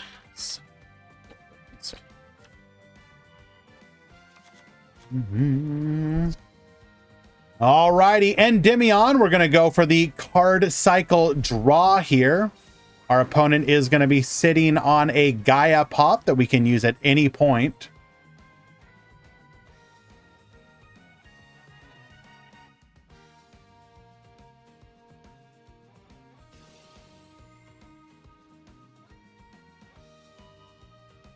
We are using this opportunity to pop. Take out the Abyss Actor's extras. Honestly, I don't think Runic can come to the game. It's just not possible. It's fundamentally not built to work in a 20 where decks are 20 cards.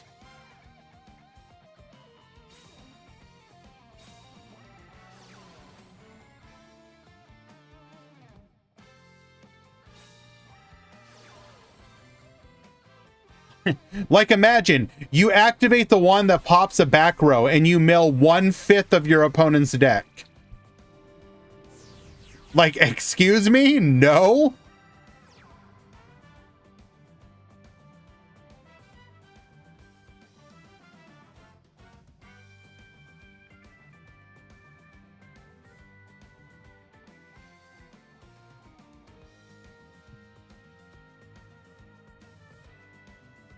All right. Pendulum Summon 3.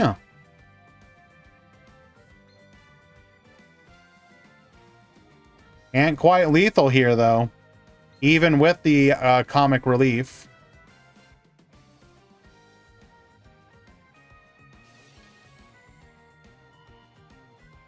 Hey, Wandering. Haven't seen you in a hot minute. Hopefully you are well, my friend. Did you see that your boys were unlimited and then proceeded to absolutely clap out in the Meta Weekly? 3 in the top 8.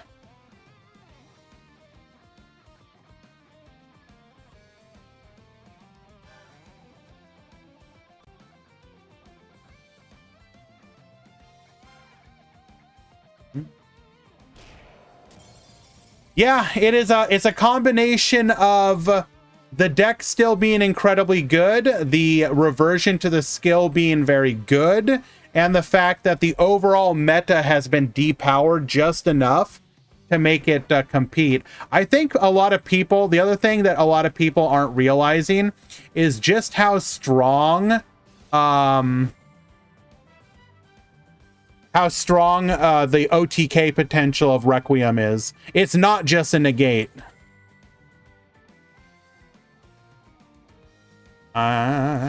Sure. Both are quite legal.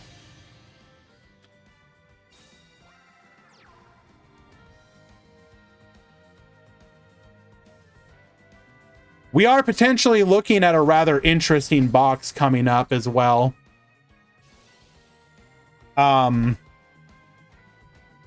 With Altergeist and Live Twin, potentially. One we're actually pretty excited about. At least I am.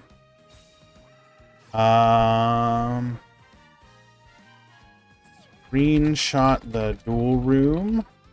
And DM it to Grand Harrier.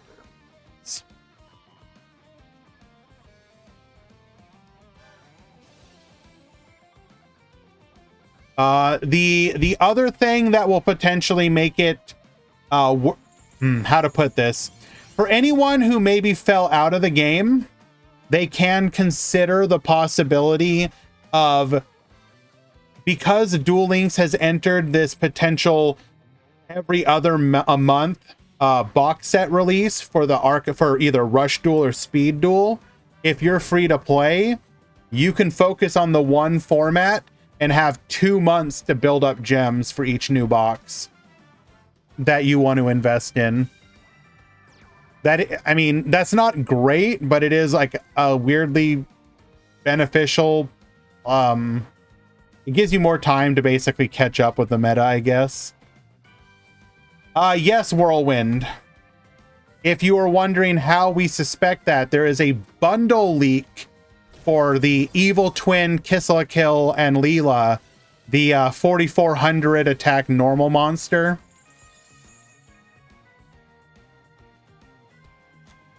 Well, slower releases insofar as it'll still be one every month, but it'll be Speed Duel, Rush Duel, Speed Duel, Rush Duel. So if you only care about one, then more time for you to save up. If you invest in both, then obviously you still have to okay.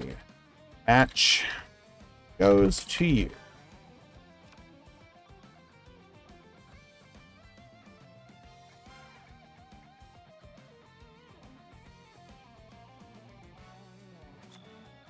Now, some people might be a little concerned by that, insofar as it could potentially mean the meta becomes more stale.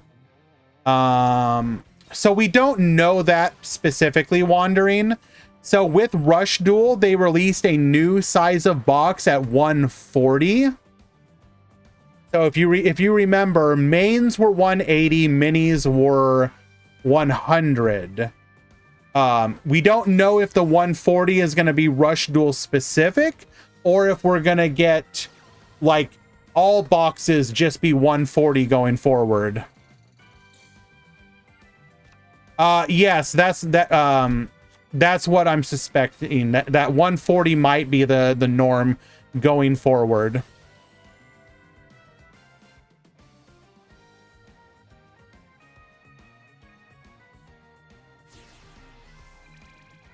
All right, we should just have lethal here outside of a hand trap. We're gonna need like Kiteroid.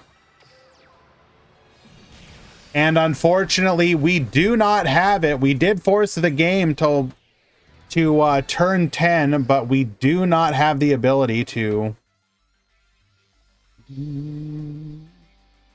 Nowadays, I just play Speed Duel with decks I already have, like Thunder Dragon, Salaman, Great Cybers, Witchcrafter, and now building Infernity. Well, you are first of all, you are both a brave soul and you are also potentially a criminal.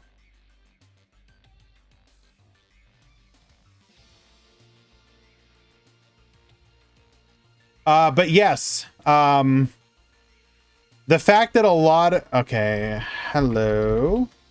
The fact that a lot of decks did get unbanned. Why? Infernity.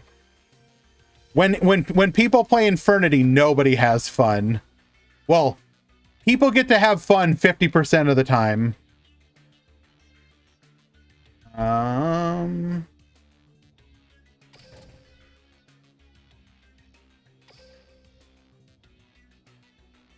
What's my secret to maintaining a chill, no nonsense attitude? I mean, if you mean like do you mean like in general or while I stream? Because those are two entirely different things. If you mean like in general, I absolutely don't. I suffer. I deal with the same sort of nonsense that everybody does. Hey, 1 second. Sorry, guys. Just checking something here. Feel it. Like, look, I would love for Infernity to be more than just like a screw you combo pile, but unfortunately that's just kind of what it is. Okay, so you get the match win.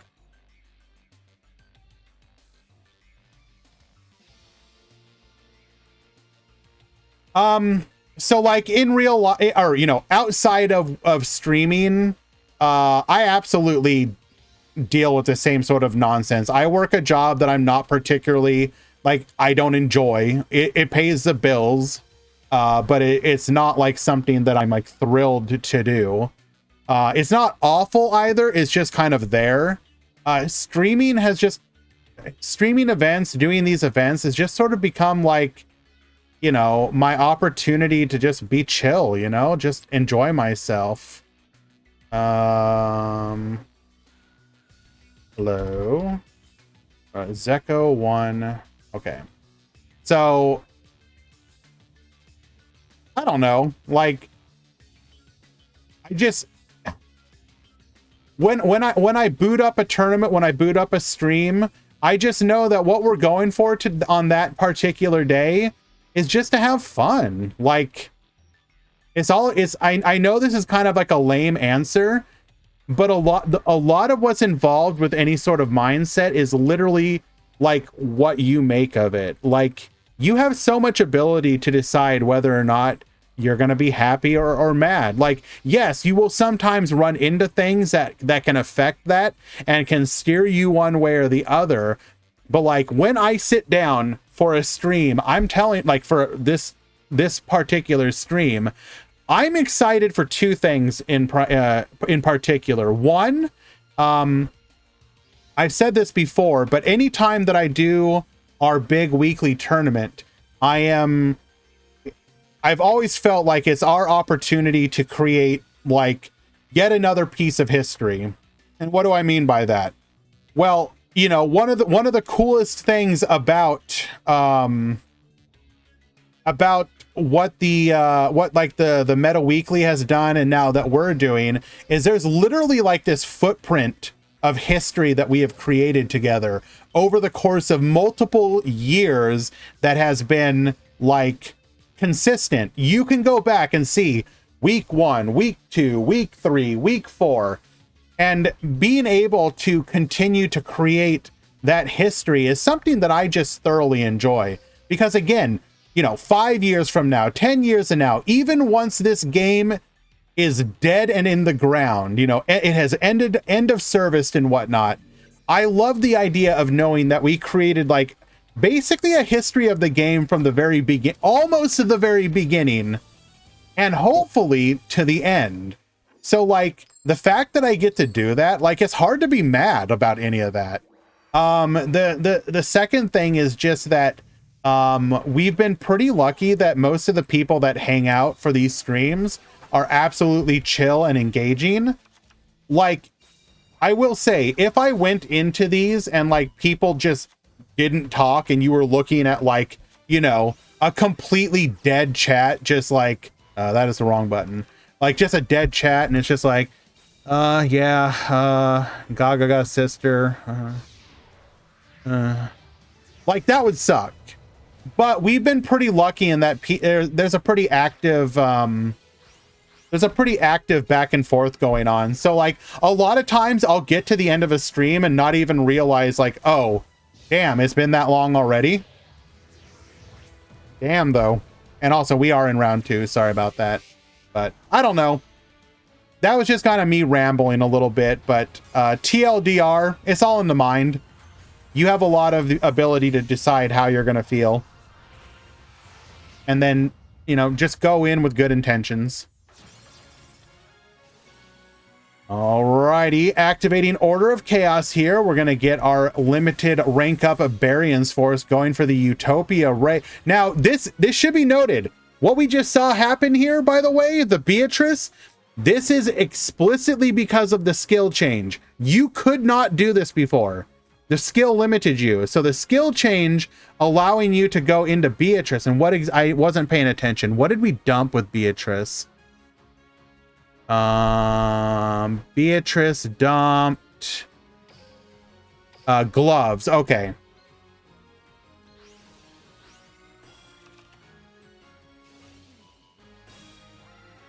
He's okay.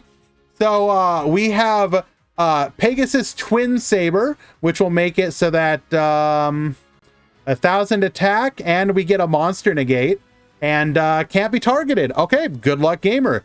Double negate and can't be targeted. And we still have Beatrice send.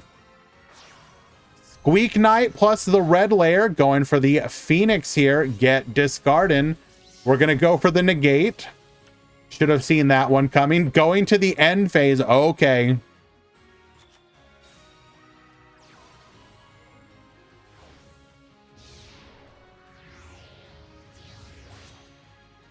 Making a Utopia the Lightning, Roland effect, Baboos, Utopia, get huge, get reducing.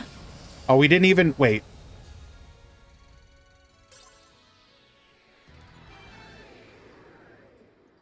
Did we not Baboos? So we went to 5K, we were at 24, and we cut it in half? Couldn't it have been more? Only 1,300? Oh, well. He needs 2 mats. Ah, right. No, so, okay, right. So the effect wasn't the boost. It was just the you can't respond. Gotcha.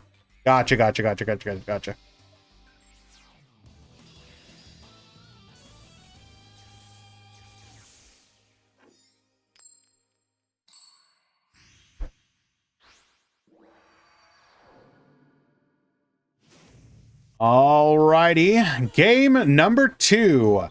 Whose negate is better? Sublimation Knight into Squeak Knight. Squeak Knight to the field. We're going to go ahead and get our Gearfried here. Gearfried to the field. Activate Salamandra. Set 2 and pass. We're going to go for a book here. Get flippin', losing our negate. Normal summon the V Salamander, bring forth the Utopia, activating our skill here to get a limited rank up. We will expendable die, get poppin', no rank up for you. We will then allow ourselves to perform an additional normal summon, going into the Utopia the Lightning, expendable die number 2, and good luck. It's going to be an easy cleanup from here. Bringing out another copy of Gearfried. We can attack, lethal. You're thinking about PK and Mech Lords. Between the two, I would personally recommend PK. It's pretty much all in mostly one box, if I remember correctly. And it has a much higher potential for future support. We pretty much have all the Mech Lords support that we're going to realistically get. And it is at best a fun meme deck. Even if it can win, it's... Yeah, Requiem from a main. And even Requiem, I think you might be able to use a dream ticket at this point. Or if not, relatively soon.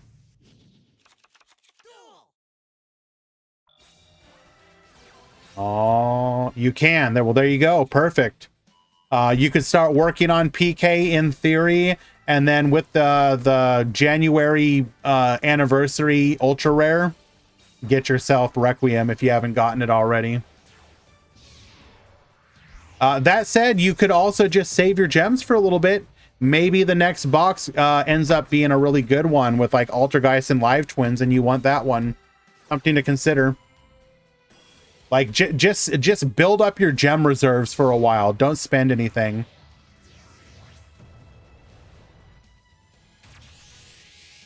All right, here's the Utopia, bringing out the boy. Order of Chaos.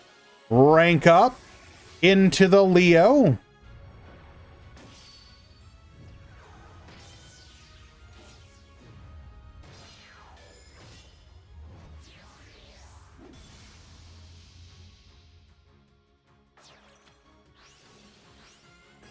Attaching our Twin Saver and the Tornado Bringer once again. Excuse me? We discarded Silent Sword Slash? Bro, stop. What even is this deck?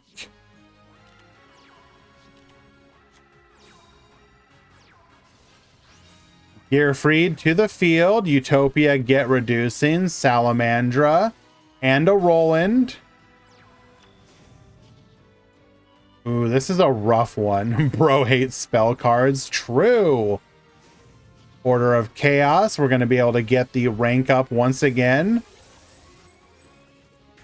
Reusable, by the way. Into the Utopia Ray V.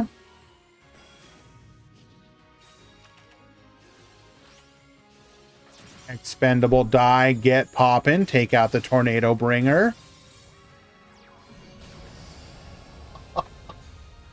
Wow, this it's top 32, Mr. Clapper. 5 rounds, top 32. Very well done by both duelists. Where's the shark structure? Shark is going to be like our version of ninjas, except we'll actually never get it.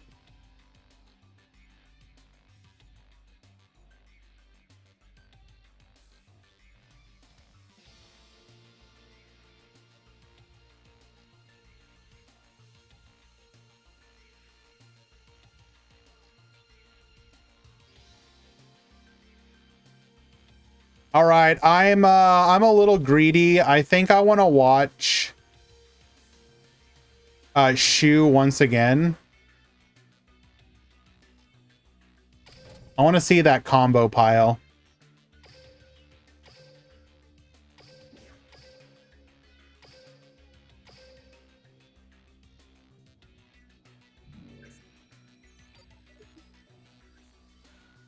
Still waiting for Ice Barrier Field and Structure. Fair.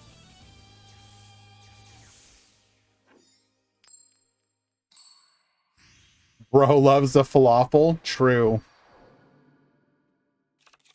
Although what we do have as a snack for today, because when you're going to be streaming this long, you got to have a snack, right? We went with some peanut butter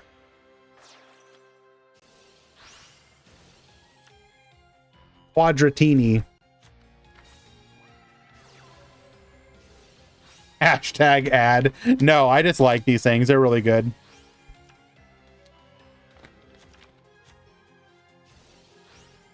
They're like, I don't know, little wafer cubes. Explain the deck. This is a mixture of Fluffle plus Phantom Knight plus Orchist. They're basically just these.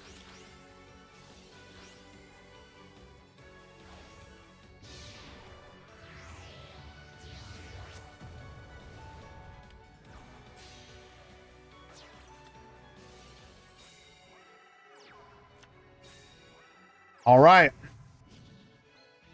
What do we got here? 1 back row, protection, 3 cards in hand, and that's it. Only 1 potential interruption here.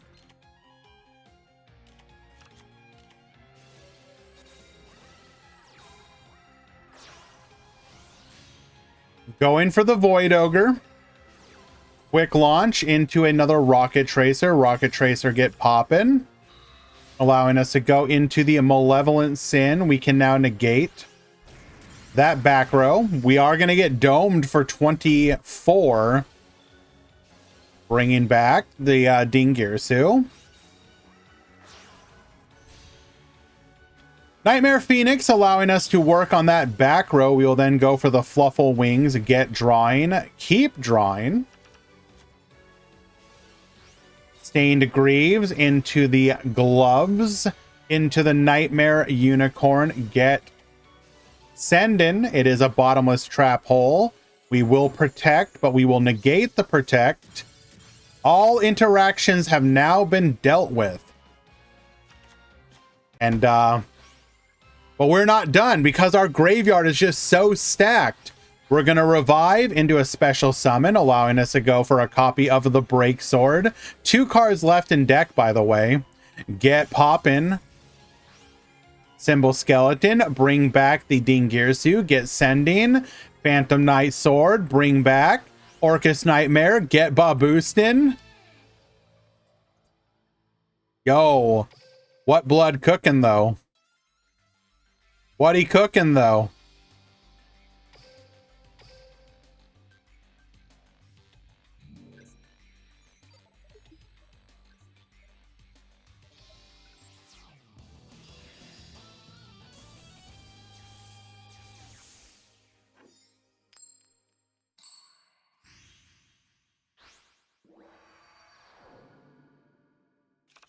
Duel.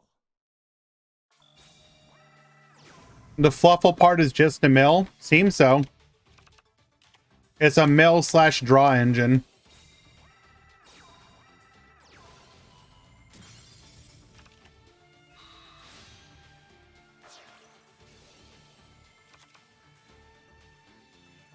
Alrighty. Fluffle Bear grabbing us a copy of our toy vendor. Sending our wings. Toy vendor get searching, adding a copy of the Fluffle Bear. Wings effect. Let's get just keep drawing. We will now activate Treason Phantom. Still have to deal with the Evil Swarm Nightmare though. That's going to be a problem.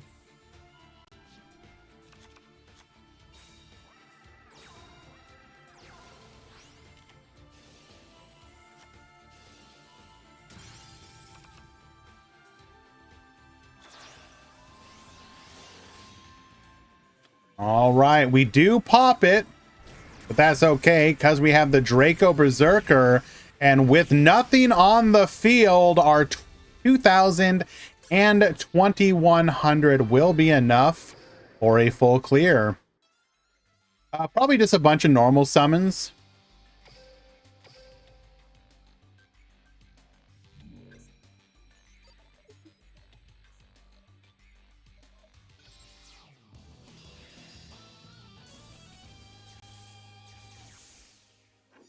We'll share it, Elmaz. Don't worry.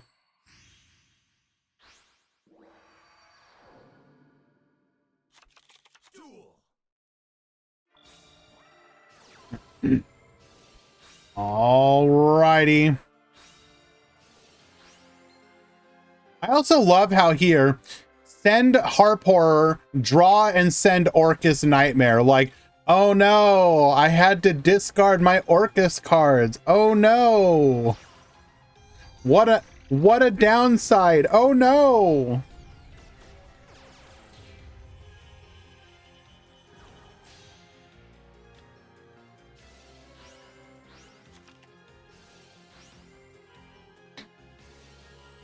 Hello, Unky Dunky Funky.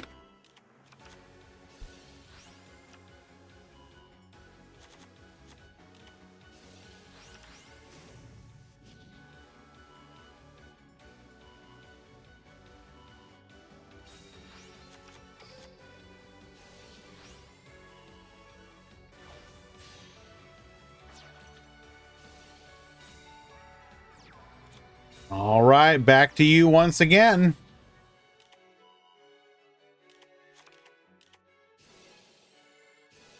And once again, does not even really set up that much actual disruption here. It's pretty much just like, I'm going to survive this turn. Malevolent Sin, get sending. Phantom Night Wings to protect.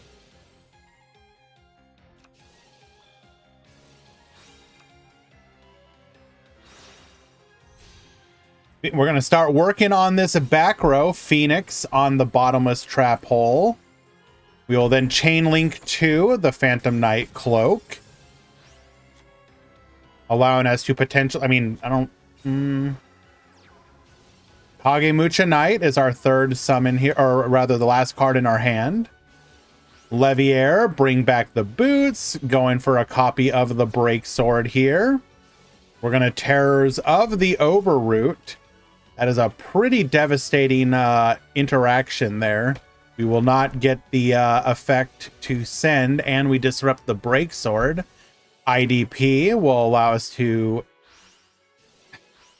not even do anything because we just dump the wand, bring back, get sending. Bro, we legit used all of our interruptions here, and it was not enough.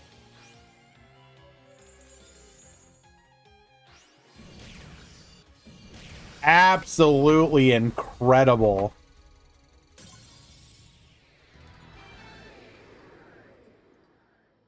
Well done, Shu.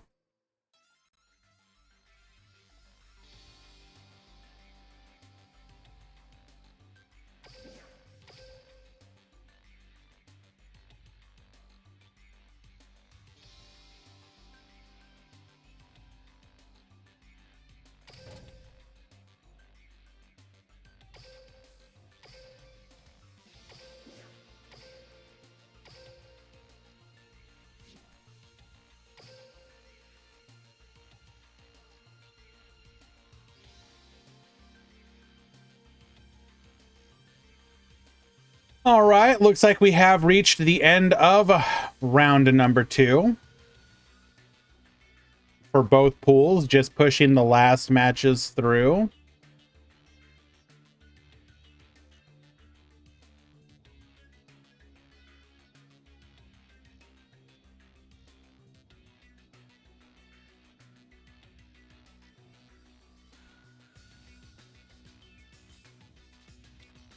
Pool 1 and 2, round 3 has begun.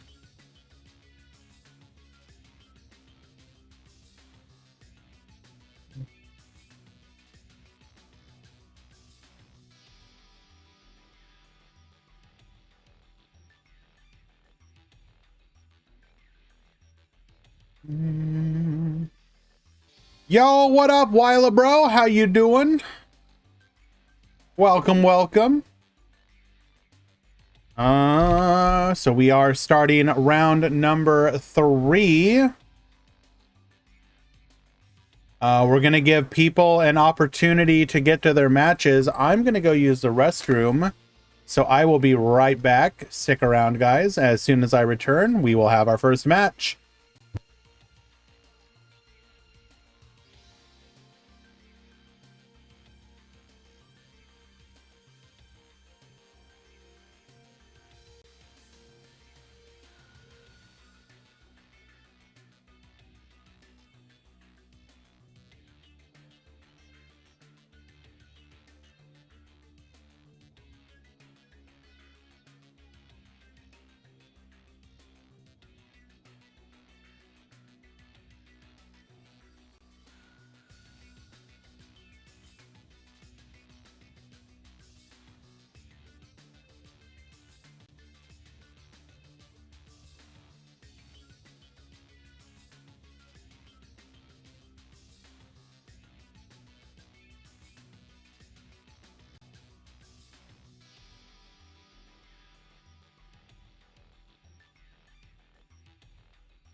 Thank you. Captain Grimm, yes. If you type something in the chat, when your opponent arrives, they will see it. So if you show up first, you can type a room number, and when your opponent arrives, they will see it.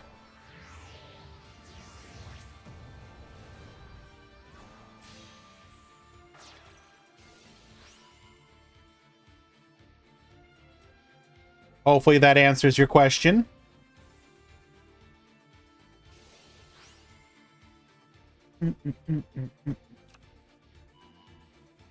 Oh. We have Kata. Come on, Tink. Come on.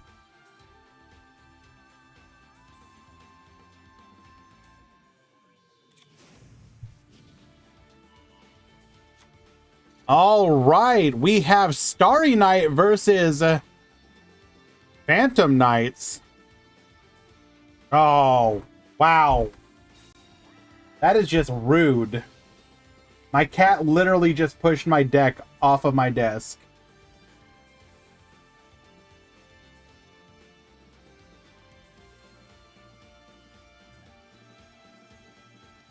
Can you not do that, baby?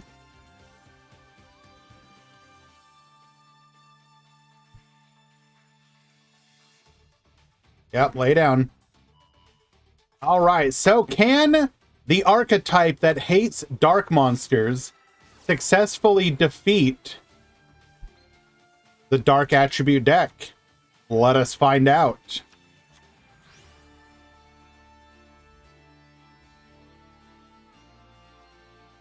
Moo, we have a cat tower in the hallway.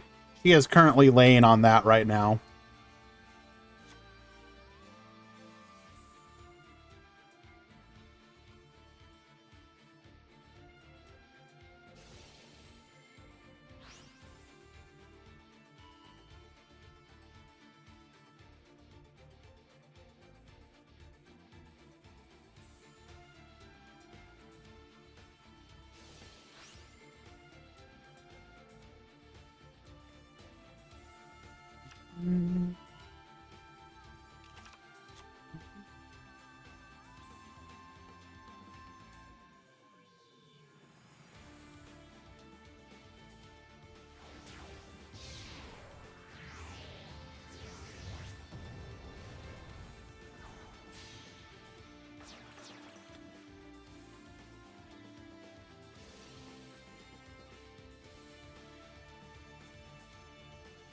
Okay. We are probably going to go for the pop on the back row. It is a compulsory evacuation device. Your pop shall be negated.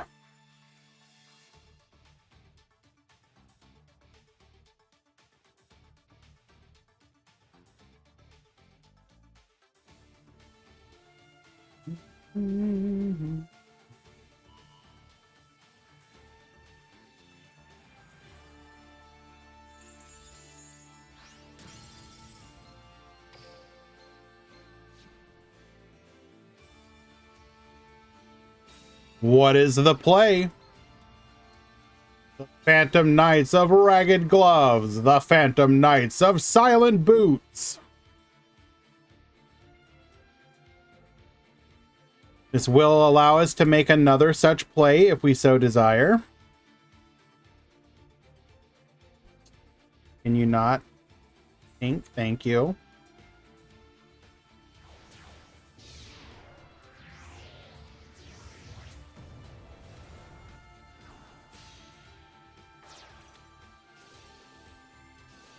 No voice lines.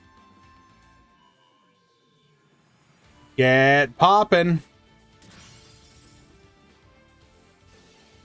Break sword effect. Now we're probably gonna go for the negate. Is Flamel once per turn? Yes. Random Junior 4, thank you so much for the follow. Appreciate you.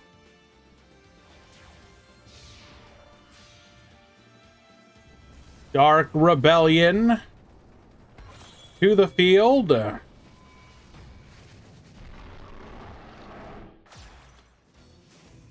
Activating Treason Phantom.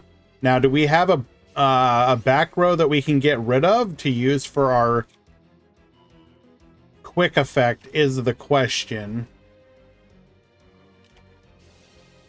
We do have the wings. We're going to boost up our Leviair to 23, allowing us to then rank up into the Requiem.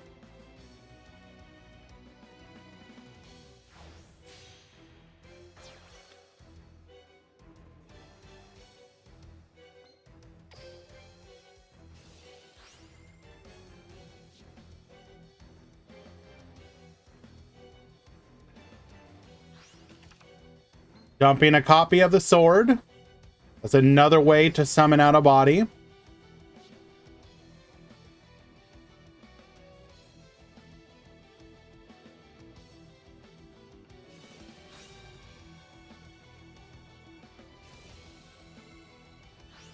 Requiem. Negate.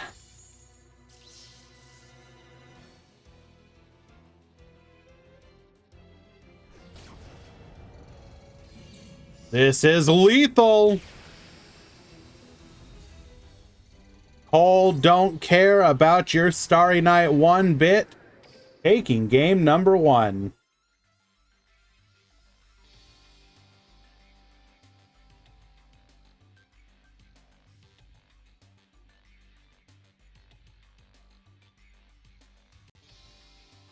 Hello, Tinkerbell.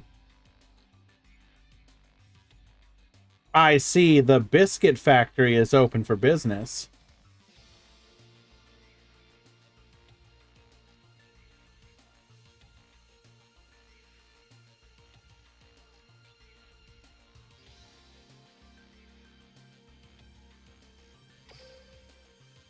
Game 2.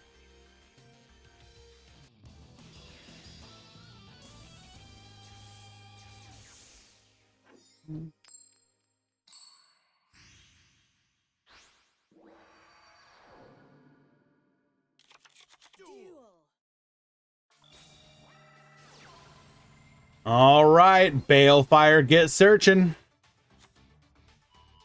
Adding a copy of our Rael to hand. Hey. Calm down, Dr. Dinosaurio. None of that.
Alrighty, Abyss Dweller pass. Well, that's just the FTK.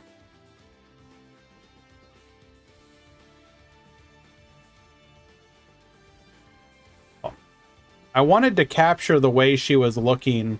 Like, the way she has her, like, hopefully I can do it one more time. Because, like...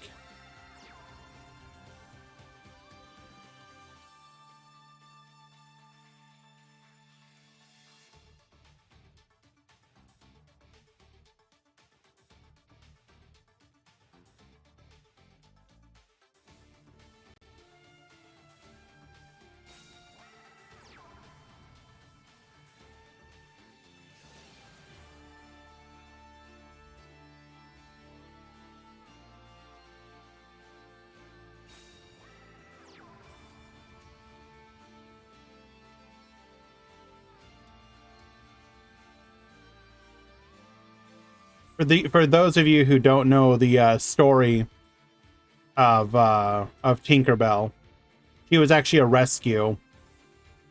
As a kitten, she was abused by some young kids, and ended up rescuing her from them and taking her in.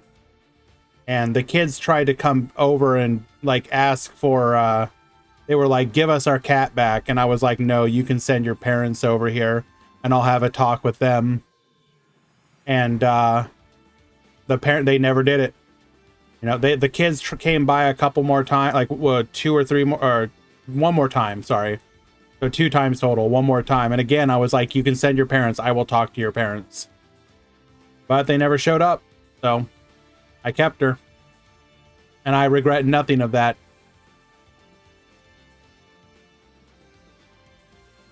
Oh, Jabberwork, trust me. The desire was there, but they were just young. They were young and stupid. Doesn't excuse what they were doing, but it took pretty much the better part of like 2 years for her to not like be scared of like everything. She's still very skittish, but nowhere near like she used to be.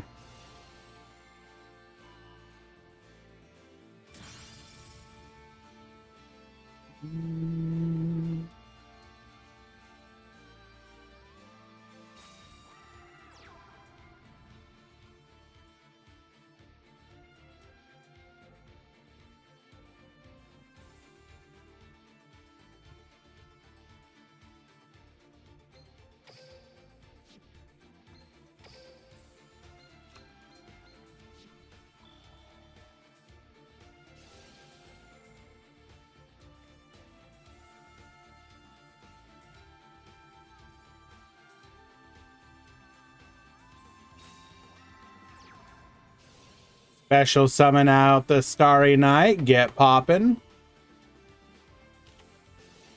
It is a break sword. It don't matter. We are just dead here.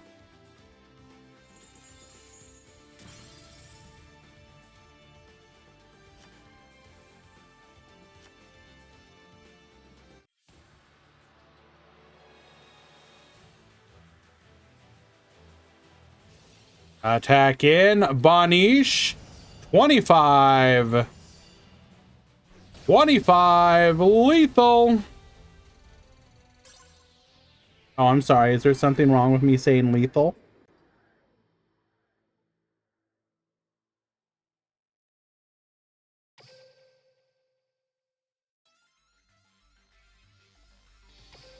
To game 3.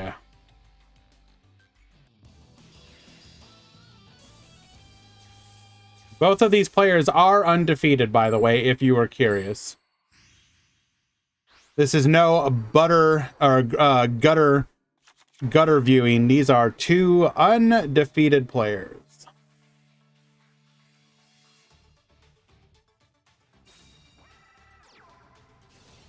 All right. Can we make Dweller again? That is the question. Does a Dweller solo here?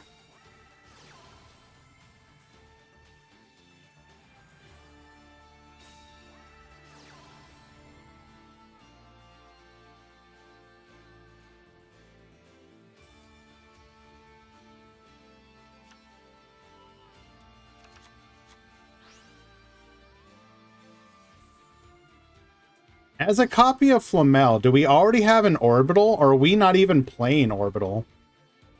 I wasn't actually paying too much attention. I don't think we've seen a single Orbital, have we?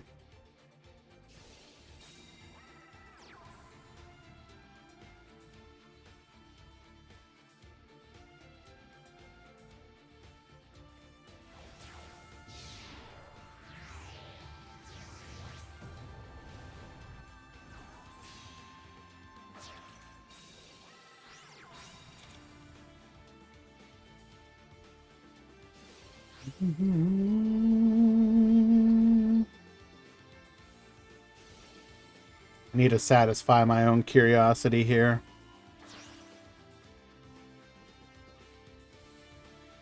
Okay, yep, there you go. There is the orbital.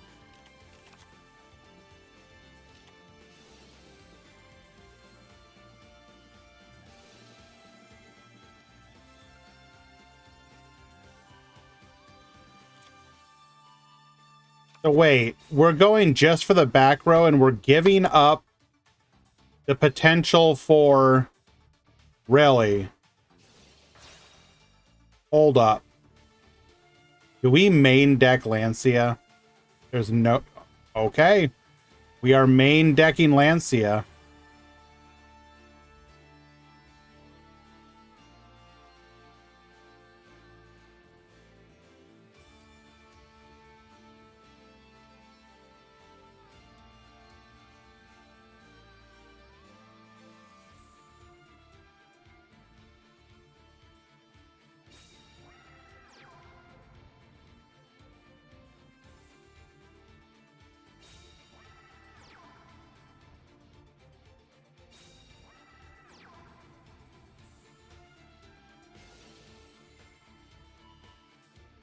I also love my fellow moderators.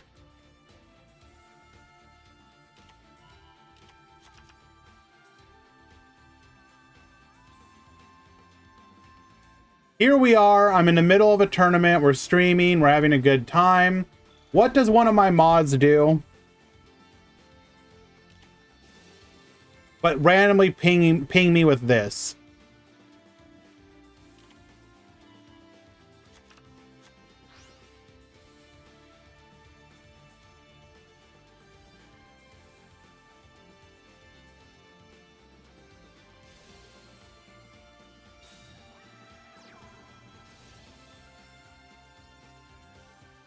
Really?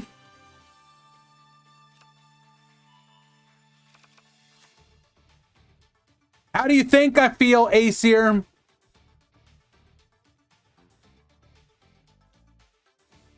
Danny, yes.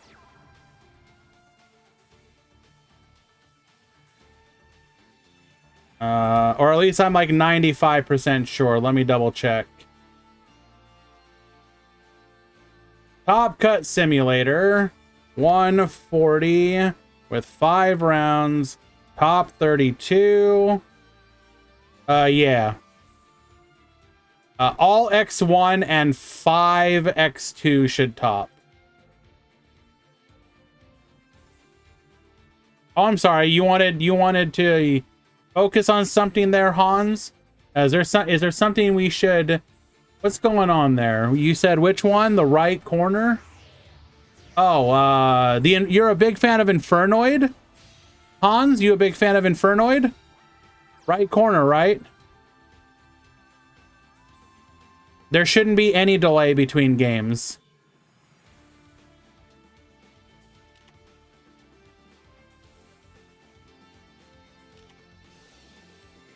What's going on here?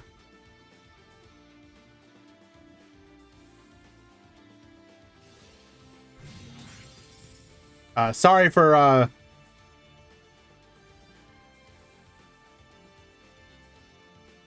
blocking the stream.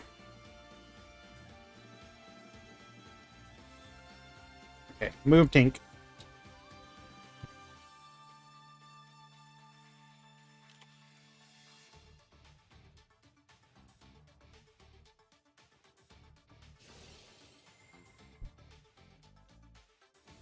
Oh.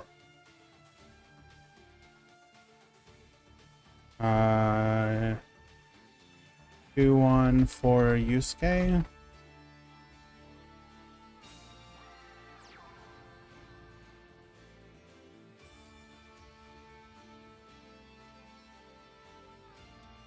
Shiny, you can find it in the channel. You know which one.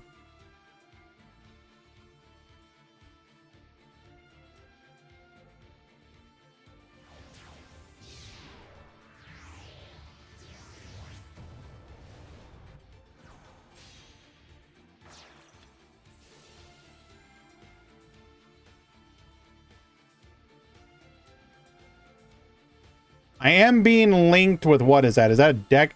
Is that a card list of the set?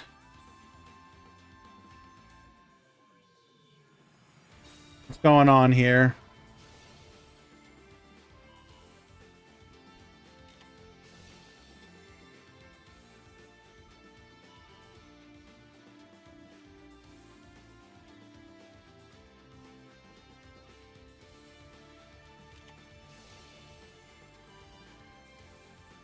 Quarter century summon scene selection winners. What the hell does that even mean?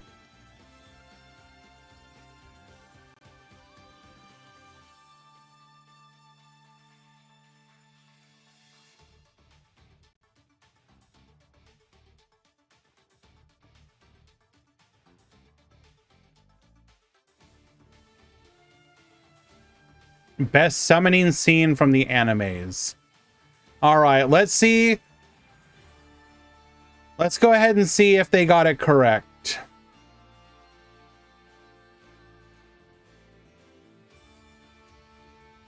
Did they get it correct? Mod call.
I will issue a warning here for slow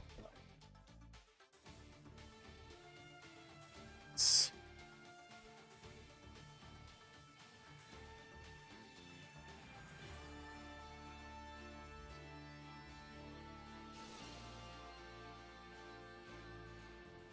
Okay.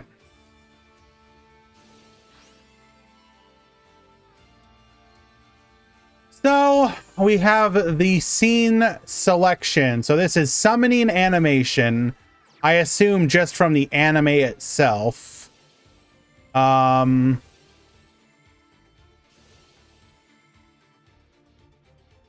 of these selections don't.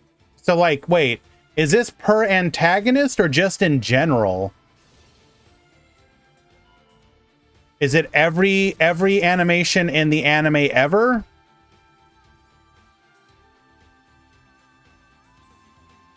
First place to Blue Eyes White Dragon. I don't know about that, but wait, hold on. How does Blue Eyes win with less votes? Can somebody explain that to me?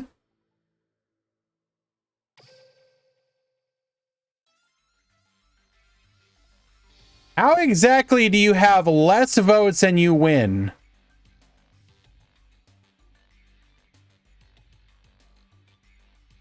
This is literally a screw the rules, we have money.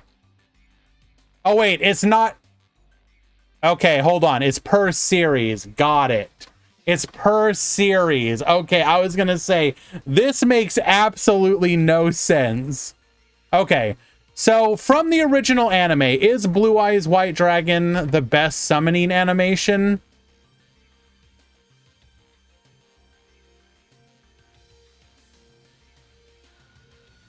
I mean, it's definitely a good one.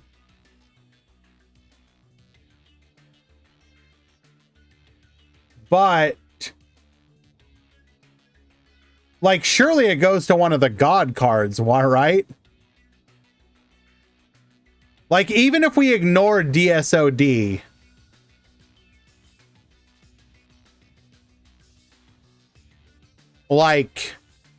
yeah, when Yugi summons Slifer on the blimp. Yeah. Like the scene of Slifer like intertwined all over the blimp is like amazing. Chimera Tech Overdragon, I mean, you could have listed literally any of Zane's monsters and I probably would choose it. Chimera Tech Overdragon is a good one. Shooting Quasar Dragon, while I understand how iconic it is it the best?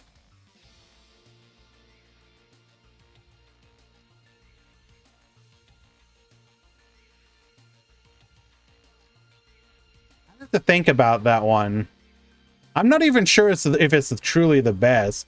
Like, the thing about Quasar is it's like there and then you're gone. Like, you're voting on, hey, the end of the series was cool. Utopic Future is fine, but surely Zexal has way cooler like, oh no, it can't go to Utopic Future. There's no way. Like, come on, Utopic Future, come on. No. Like, there were literally generic number monster summons that were cooler. Like, I'm sorry, anyone who doesn't say that Dyson Sphere wasn't fucking awesome is wrong, like objectively wrong. He friggin' summon Snore. You're fighting a star when it opens up and you're like, oh my god, I am literally fighting a star right now. How the hell do I fight a star? Gimmick Puppet of Leo Solos. Zexal has a lot of good ones though. Raid Raptor Rise Falcon for Arc 5. I mean, yeah, that's a pretty good one. I mean, any of the Raid Raptors are kind of awesome.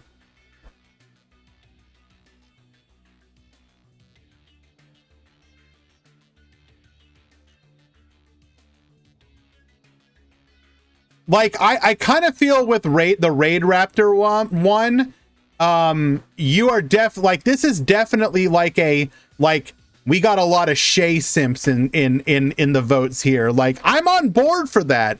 I'm down. I support anyone who says Shay is the best character of Arc 5. You are objectively correct. But, Rise Falcon? Sure. I mean, I'll take it. It's a little weird, but I'll take it. Oh, let's find a match. I am part of the rebellion, yes. Dark Templar ad Ignister? No. Literally. Come on. The hell you choosing that trash for? I'm not even like, screw access code as well.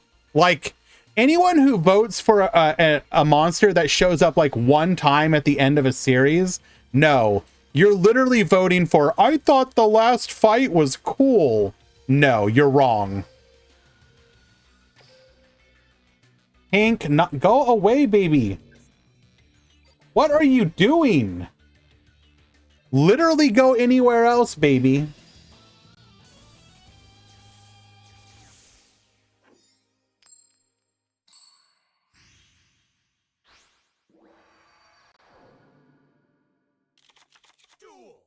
Seven's Road Magician. I can't really judge Sevens. I haven't seen them all.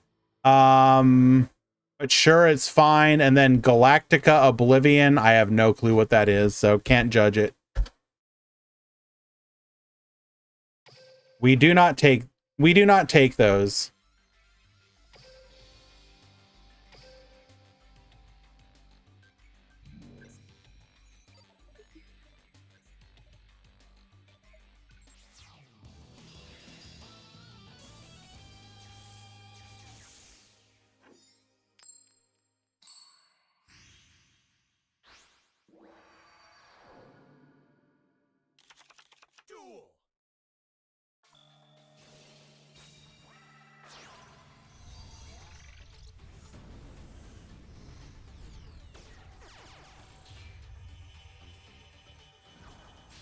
I mean, I don't even, like, there are so many good summoning, I mean...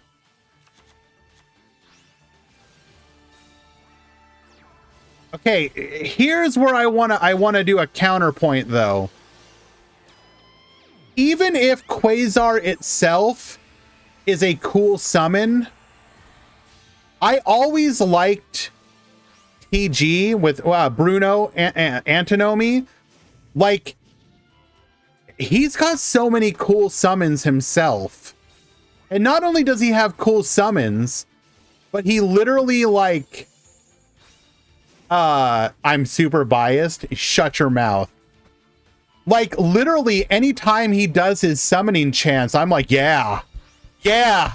Oh, I'm on board for this. Yeah. Yeah. Talk about removing those limiters. I'm down. Like, he literally has the coolest summoning chants. Everyone else is, like, talking a bunch of, like, BS. And, like, Bruno is literally just, like very, like, you know, yeah. We're gonna do this. I mean, if anyone was gonna get it, I guess you say on something, but I don't know, man. Like, come on, Bruno's pretty good.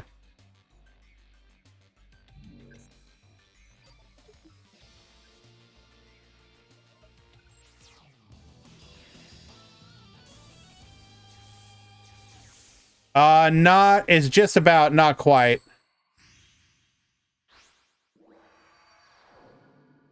Pink, I swear to God, get on that bed right now.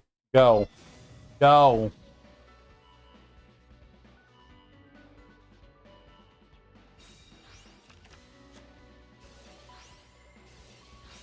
Yu-Gi-Oh! Polls are proof that democracy doesn't work. True!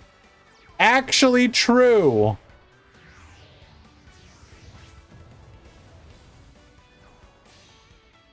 What does a Yu-Gi-Oh! Dictatorship even look like, though?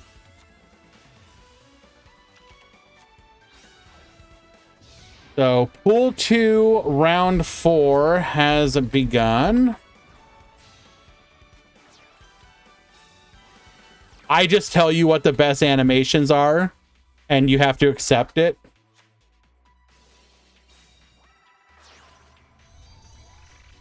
Konami right now. Kaiba wins every category.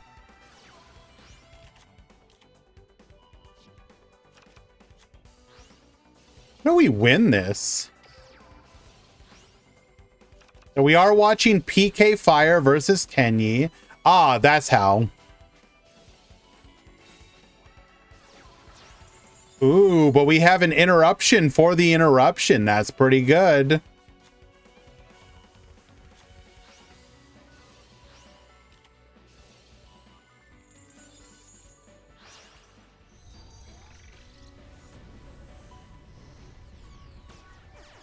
Looks like pool 1 will be moving on as well.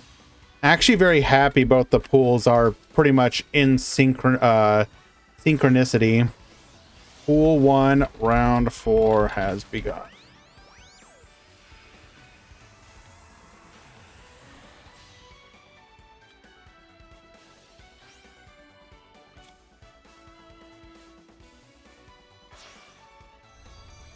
We are still watching a round 3-1, but we are moving on to round 4.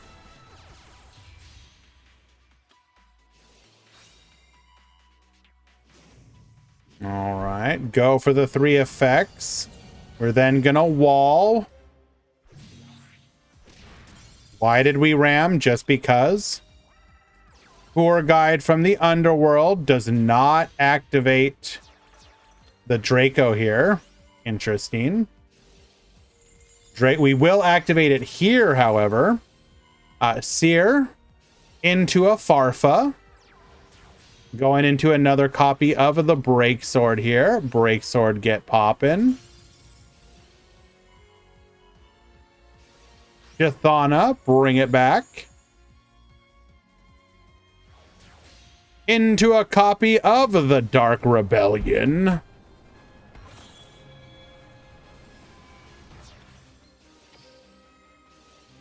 There is no trap.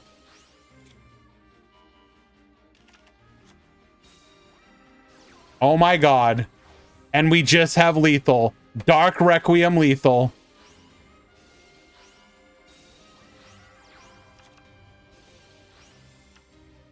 The power of Requiem.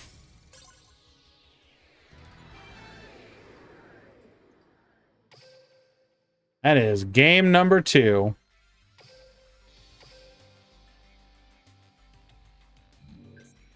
Ban Requiem.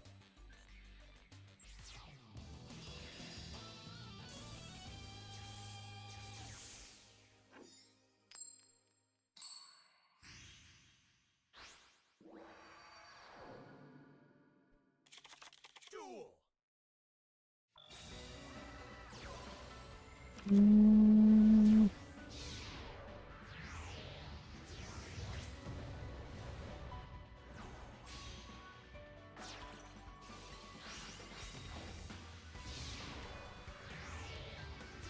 Okay.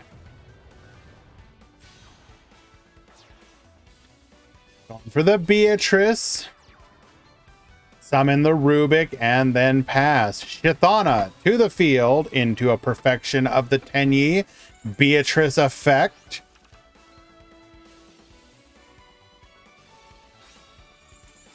We were going for the Farfa. Wait, oh, wait, did we chain blocked the Farfa?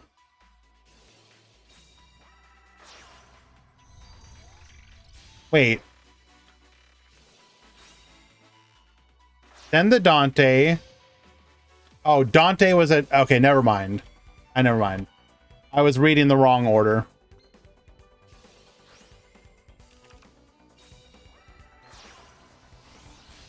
I understand we played Skullmeister, but the Skullmeister was targeting... Oh, we sent the cloak. Okay, never mind. I see. I thought we sent the Farfa.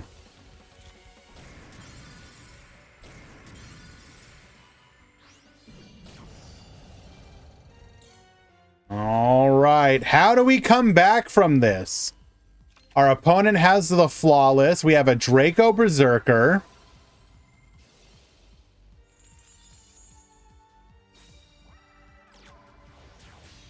Five cards in hand. Plus a Shithana.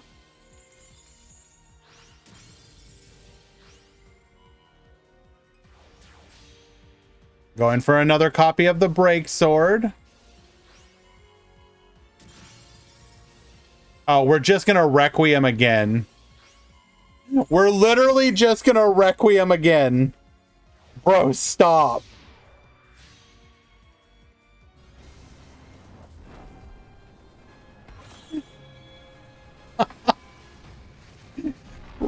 He can't keep getting away with this.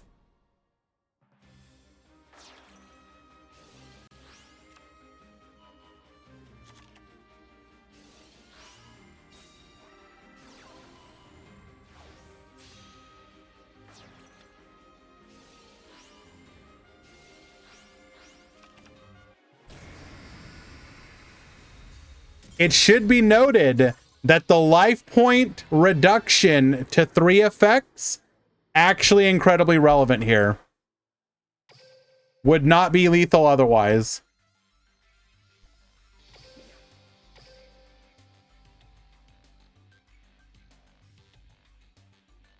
Alrighty. Let us find another match.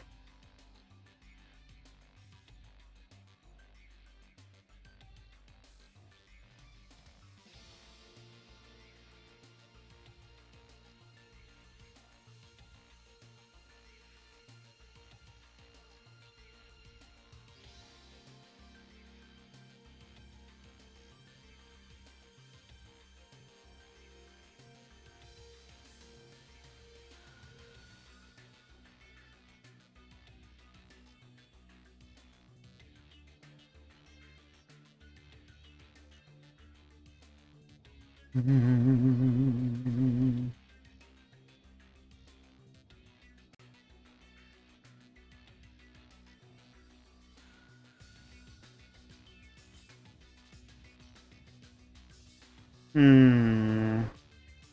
do we want to watch here?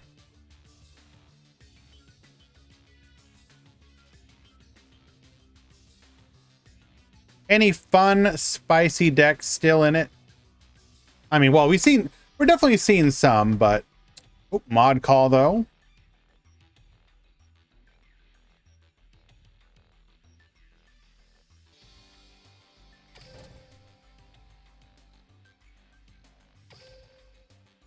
You guys really want to keep watching PK friggin' Fluffle Orchest? Captain Grimm, when you go, so I don't mean to say anything here. I'll just say with your win-loss record,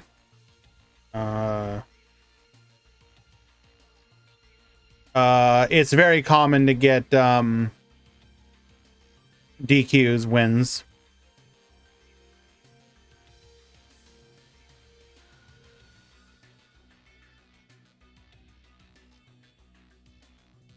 Basically, people when people go X2, they think that they're not going to top, even though there is a chance. So just stick around. Maybe people will be here.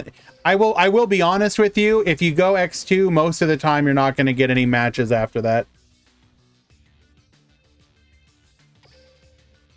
But if you, I mean, feel free to stick around, and hopefully, you will in the next one.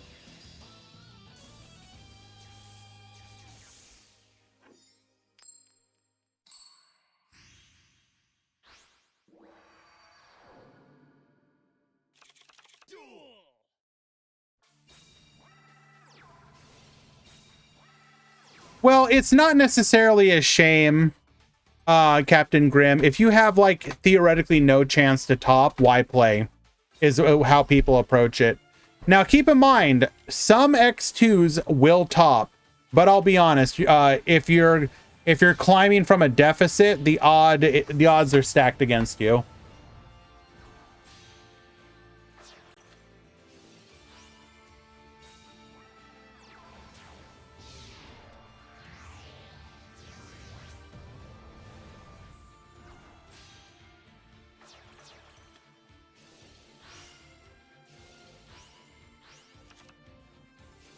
Oh no, I agree. In a perfect world, people would play everything, but people weigh the time versus opportunity cost of playing, basically. What is that? You are watching PK Orchest Fluffle.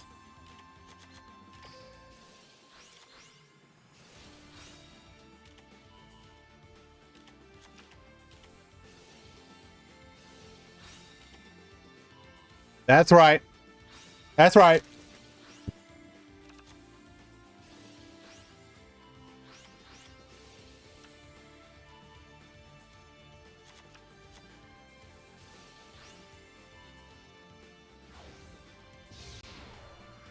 Captain Grimm, counterpoint to your statement there.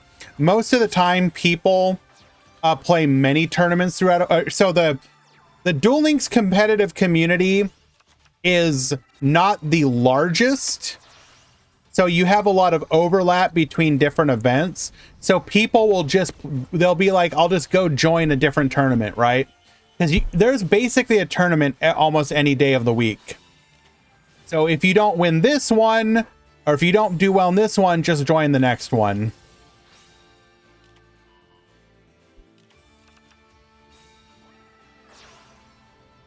Alrighty, we have forced out one back row into the Nightmare Unicorn. Gonna try and force out another.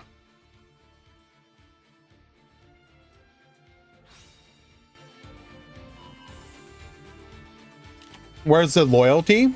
I mean, there's loyalty. We see a lot of the same people in events all the time. Like most of the, outside of a few competitive communities, most of the competitive communities like work together. They'll support each other and whatnot. You know, somebody like Quantum, I send people over there. Quantum sends people over to me. I send people over to Latom. Latom sends people over to me and Quantum. Like, we all work together, essentially.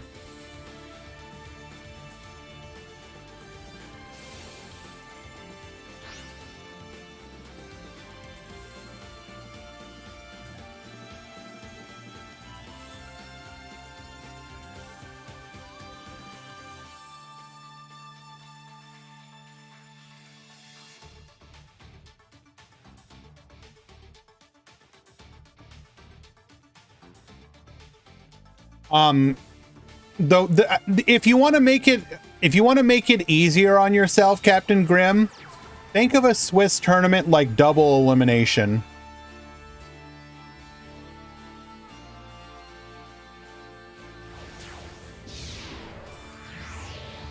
If you lose 2, you're basically out.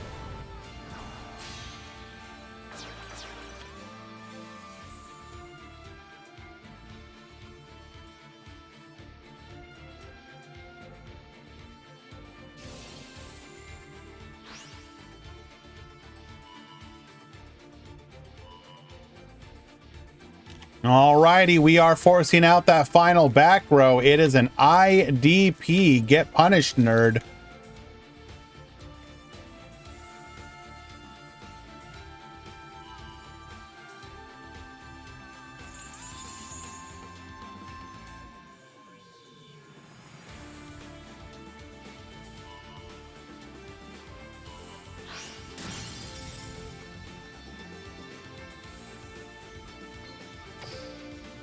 Is it actually still game, though?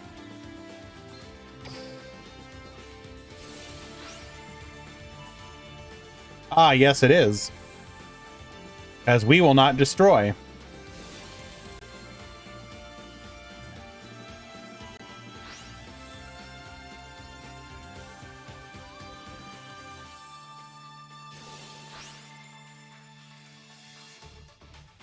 But we're not done yet.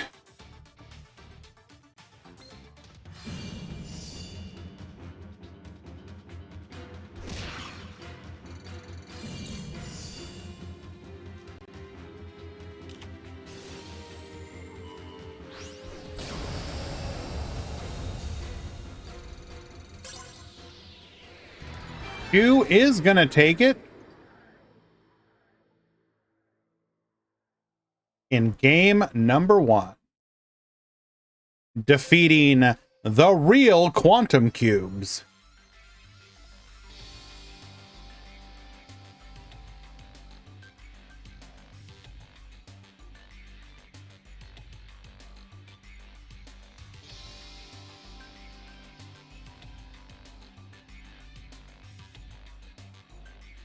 Hello.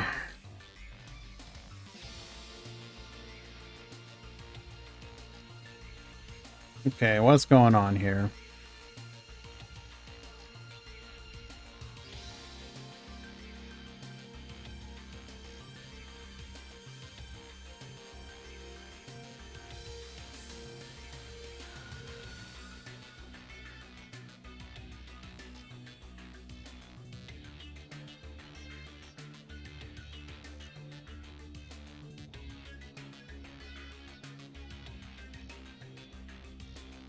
That is the spectate bug. Game does not count. Restart.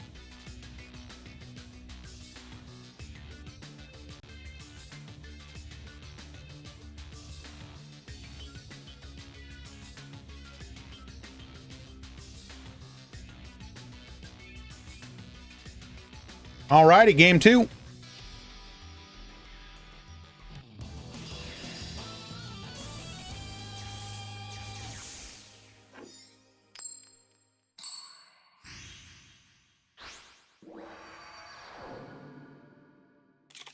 Duel!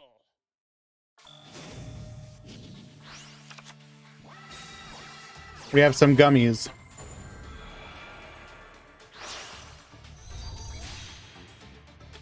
We're going to go Chimera Doll here. Chimera Doll adding a copy of Gear Changer. We'll then Dreary Doll to the field. Gear Changer as well, allowing for us to go into a copy of the Dingirsu. Get reattaching. Who won? Shu won game 1.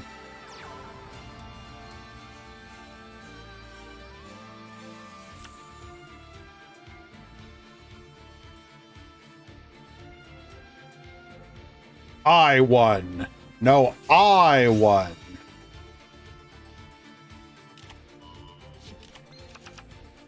Just draw Fluffle Bear or the Toy Vendor every single game. Easy. Opponents simply won't have an MST.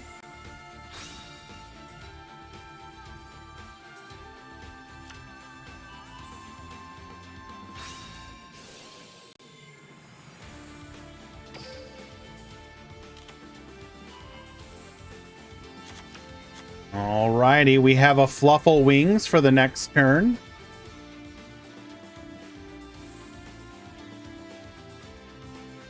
Well, I mean, yes, you plus, but just not as much.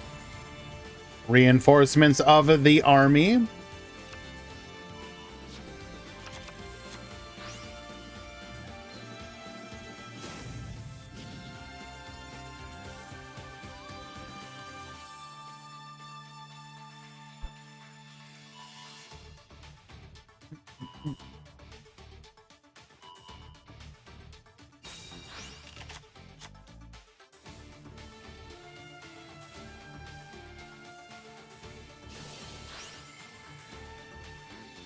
I'm looking at this deck list. What a beautiful abomination. God, this is terrible. I love everything about it.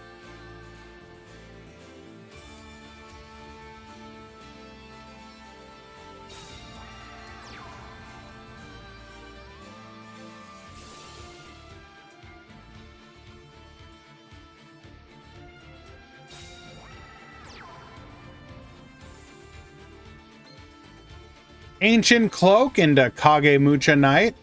Any responders?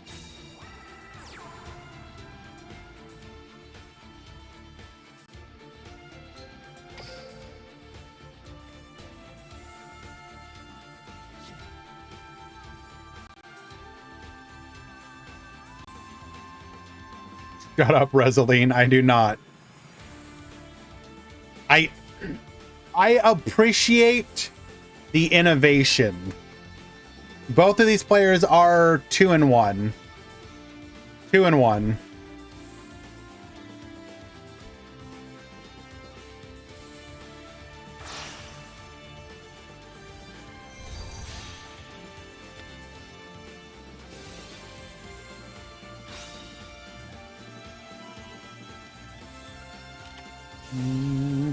Barrage Blast.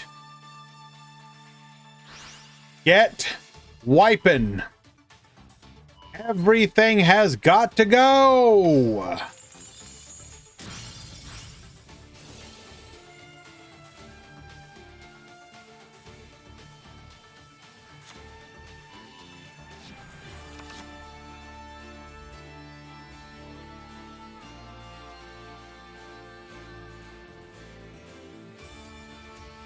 This is not looking good for us, though.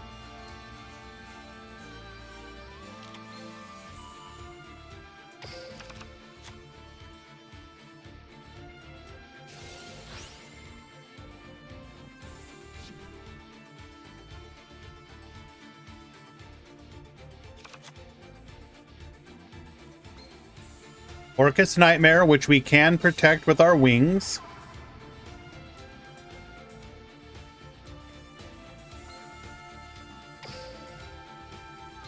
Both toy vendors are gone now.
Healing our opponent's Orcus Nightmare will allow us to make a copy of the Gimmick Puppet of Strings.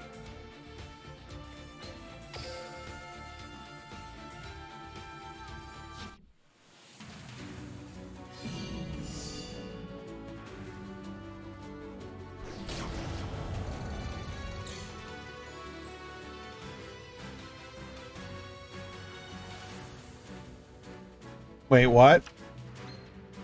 Why didn't we go for lethal? Oh, right. Gigante doll effect. Cannot.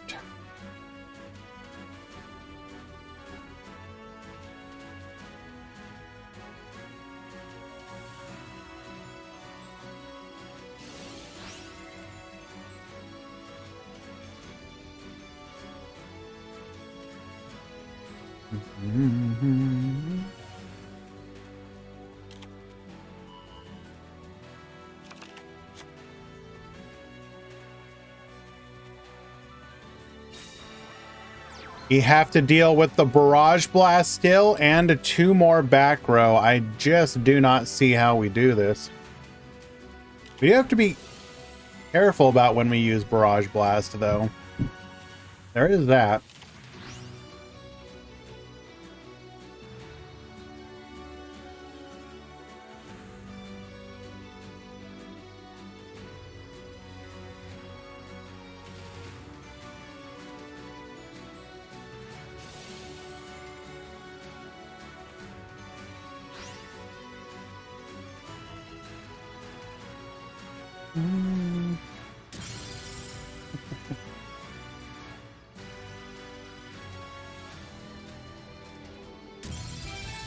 All right, game number 2, going to Quantum. Well done.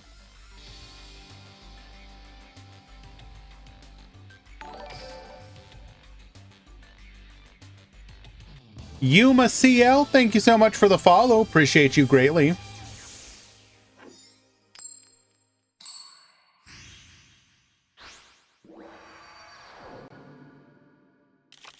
Duel!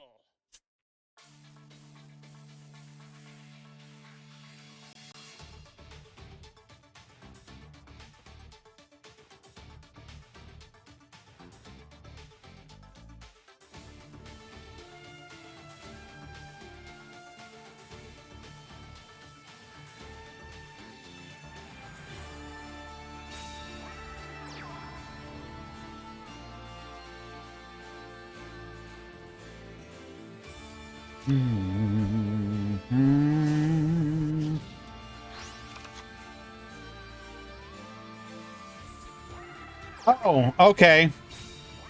Well, you know, it was bound to happen eventually. Everyone just look away.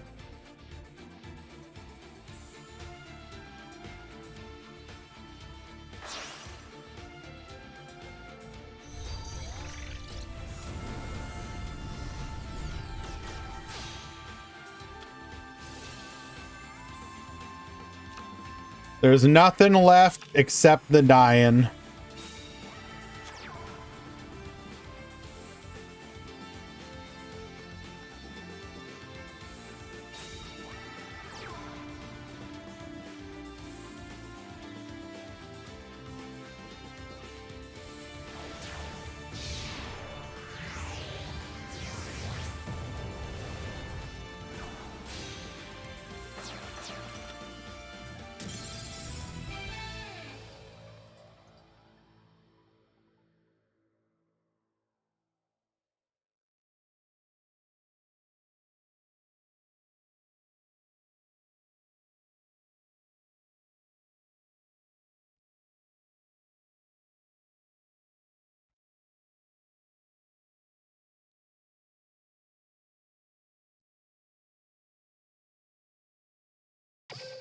Alrighty. Well, that was that.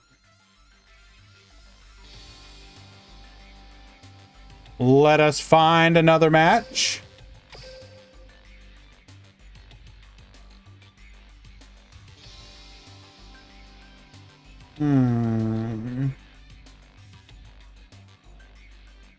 Who we want to watch?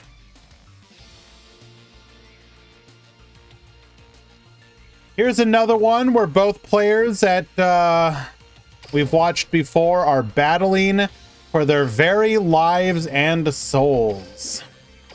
We have Frost versus Papatrix.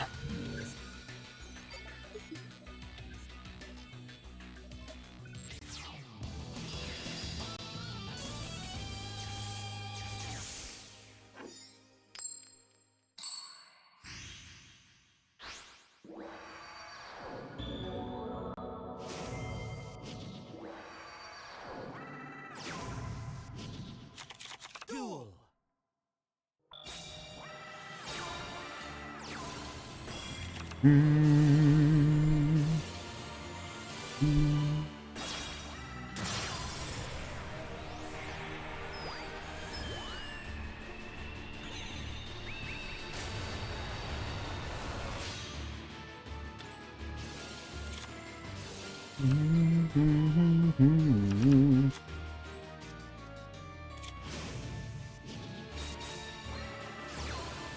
Wait, how in the hell did we get here?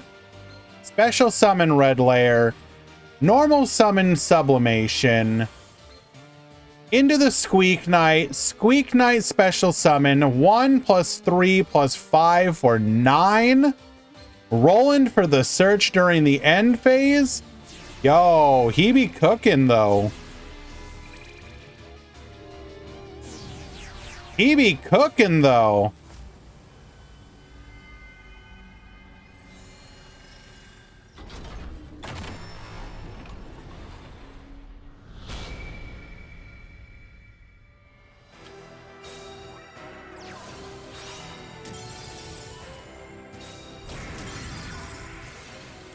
All right, Roland searching once again.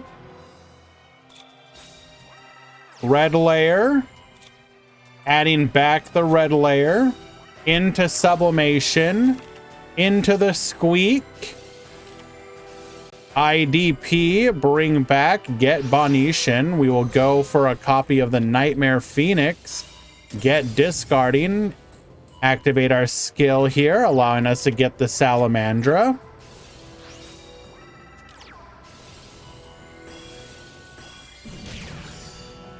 All right, good luck, gamer. Dark Contract, get searching, grabbing us a copy of the Savant Kepler. Kepler into a Pendulum summon of 1. It is a Thomas, though. Into a Negate. I mean, how did we not know that was going to happen?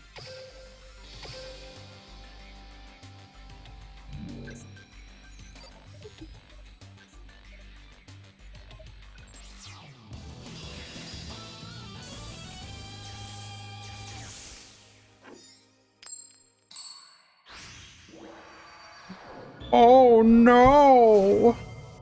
True. Duel.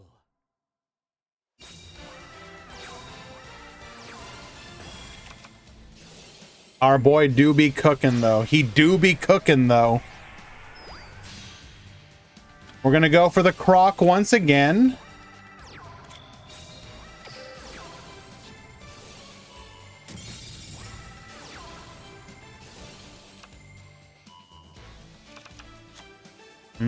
This deck list, though, pretty decent.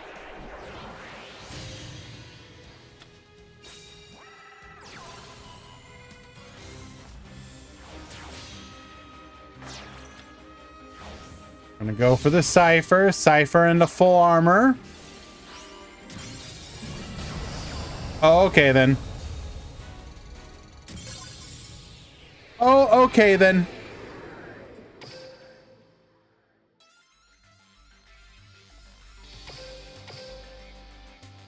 And thus we come to game number 3.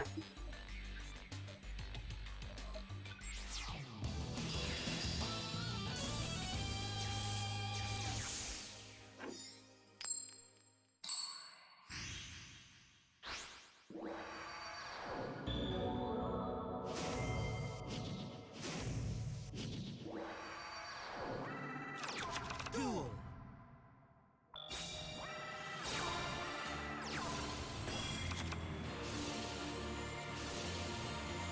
Weeknight once again.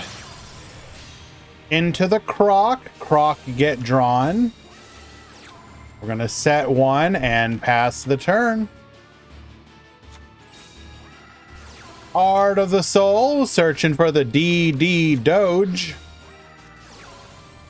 What the Doge doing?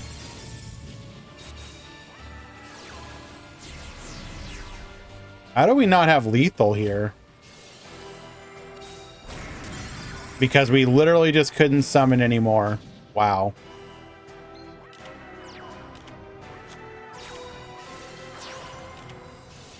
Ice Dragon's Prison. We're going to go ahead and steal the Croc. Gearfried, get summoning. Salamandra, get equipping. We're going to attack in. During the end phase, grab ourselves another copy of Immortal Phoenix Gearfried. Kepler effect will be negated. Dark Contract flipped face up into an expendable die. Pass the turn to you. Red Layer. We're going to add back the Red Layer. Gearfried to the field. Lancia. We'll just equip here. Get in for 2k. We are now unable to pendulum summon as our scale is 8. And Papa Trix will take.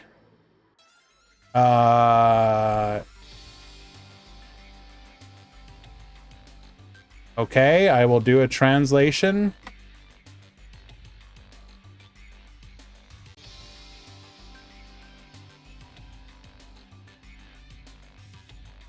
Oh, okay.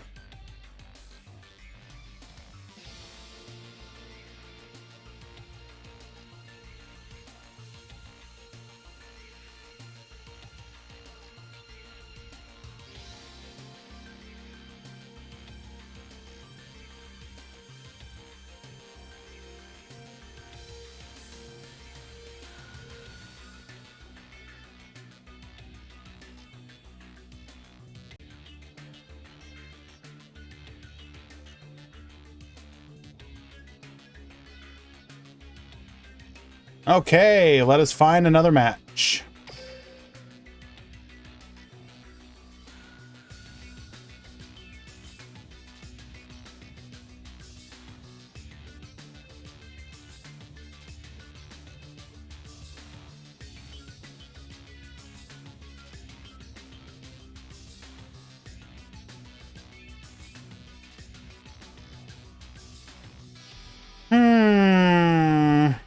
What do we want to watch? Everything currently left is more or less standard. I guess this is something.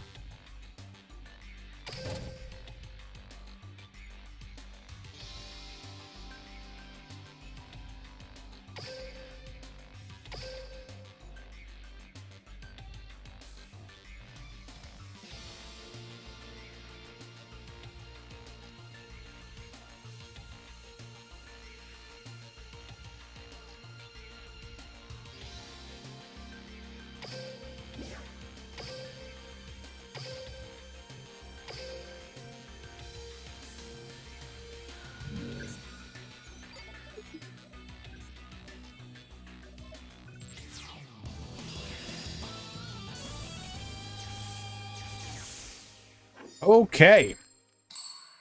We have Shalnark versus Mr. Clapper. Both of these players are actually undefeated at 3-0 currently. That's right. Undefeated fossils.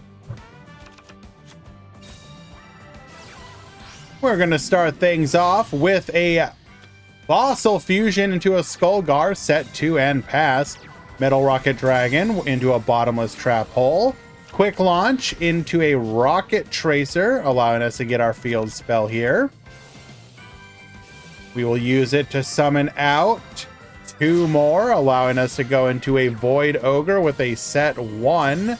Get popping into another double Void Ogre, by the way. Good luck, gamer. You're gonna need it. Activating Crackdown. Negate. Activate Fossil Fusion. Negate. Activate Miracle Rupture.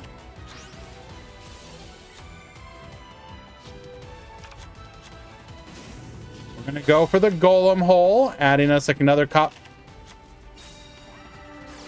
Fossil Fusion once again into the Skull Convoy.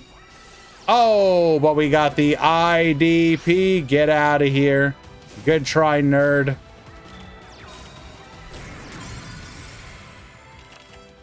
Wait, hold? Gaia Plate actually carrying here?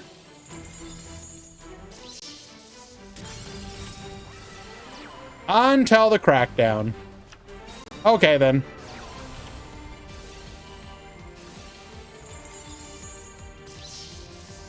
We should have activated that Crackdown during the draw phase to steal a Void Ogre. That was a misplay.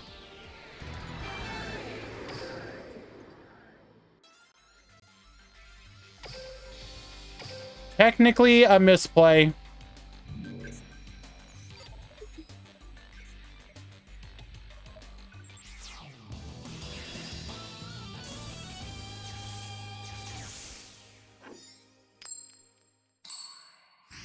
Kisara, Void Ogre is a spell trap negate when you have 0 cards in hand. If they draw a card, then they can't negate.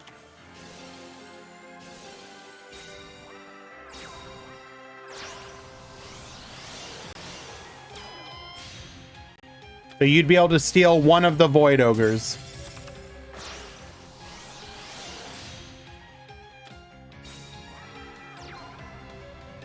We are gonna play through double Void Ogre and a back row.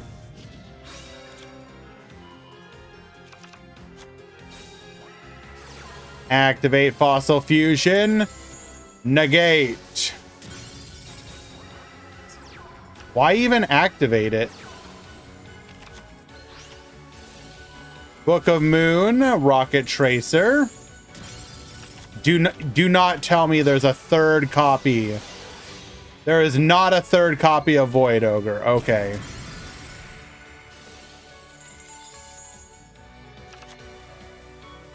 We will wall off with the Gaia Plate here. We're going to start clearing.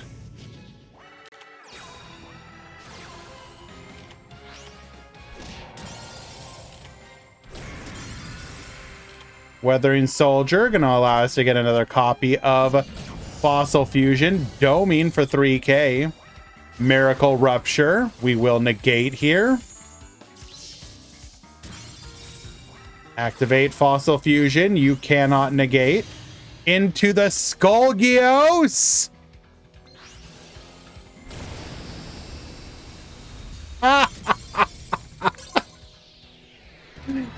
We have broken the negate lock and farmed him for good measure. Beautiful.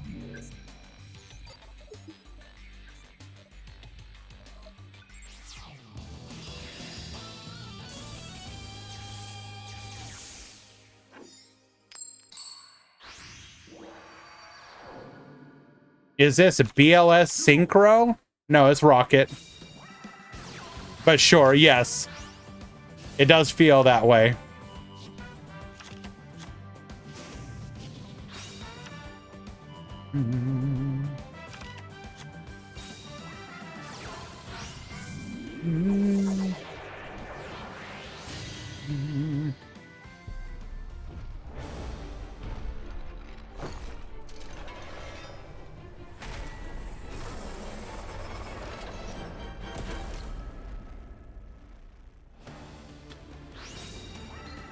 Alrighty. Rocket Tracer, activating our skill to get the copy of Boot Sector launch. We will then go for a copy of Rocket Tracer and Magna Rocket to the field into the Dark Rebellion.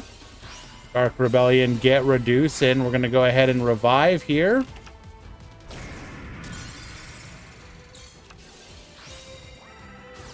Miracle Rupture. Ooh, how do we lose this? It just feels like we're actually in a really good position. Going for the Nightmare Phoenix. Was a Red Rain, of all things. Wait, we're main decking Red Rain? Are you serious? We are. Okay.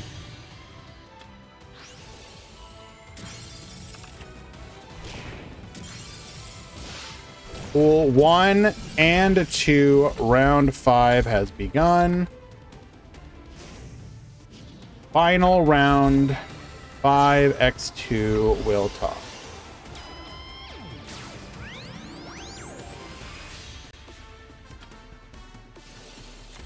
Red Rain. Oh, that's how.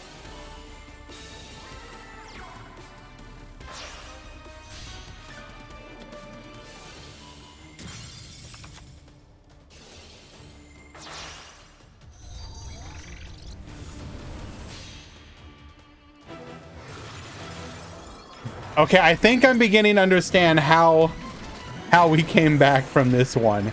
Holy crap.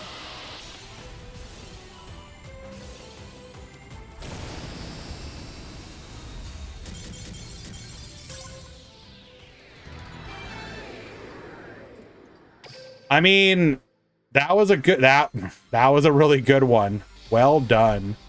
2-1 victory. And we are in round number 5, the final round before the top cut. Approximately 5x and 2 should top.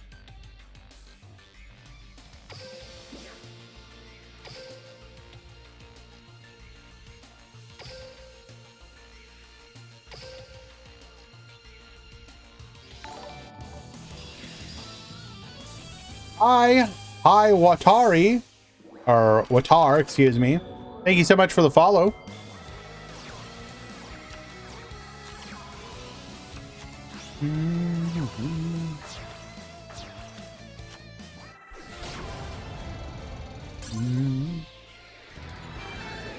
Don't mind me, streamer just farming during the middle of the tournament, in between the round.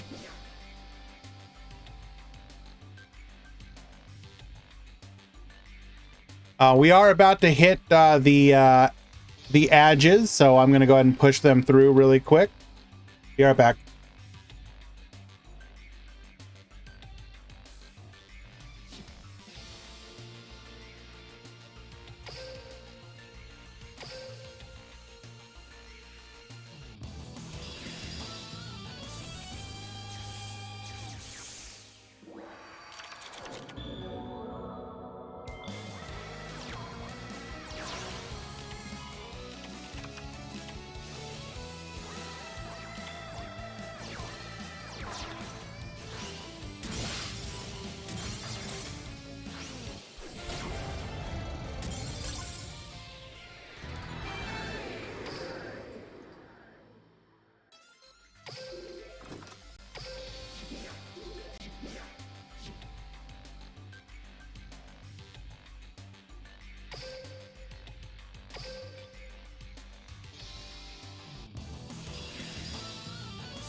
How do you top X2?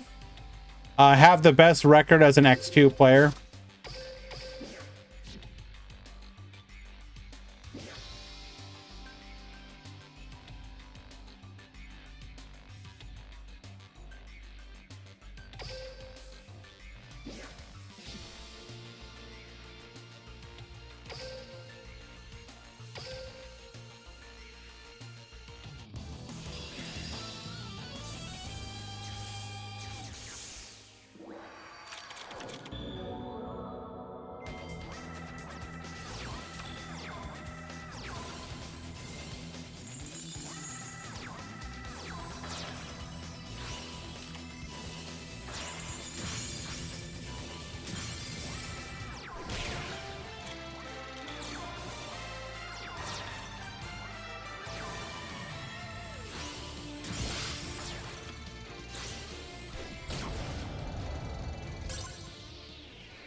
Null, you have to for the best chances of it happening, you have to lose. You have to basically go 3-0 and then lose 2.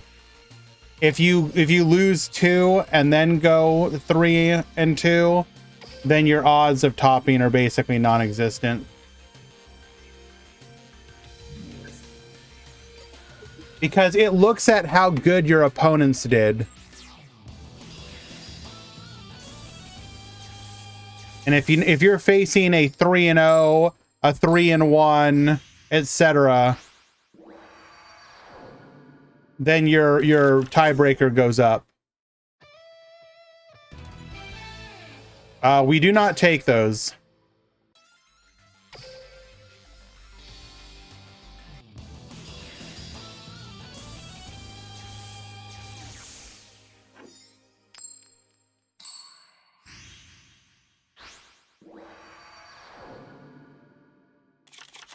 Pretty much, Captain Grimm. It's not always exactly that. Like, you can go, like, if you, like, lose 1 and then win 3 and then lose 1, that's still decent. But if you start off X and 2, that's usually pretty bad. Both of these players are undefeated.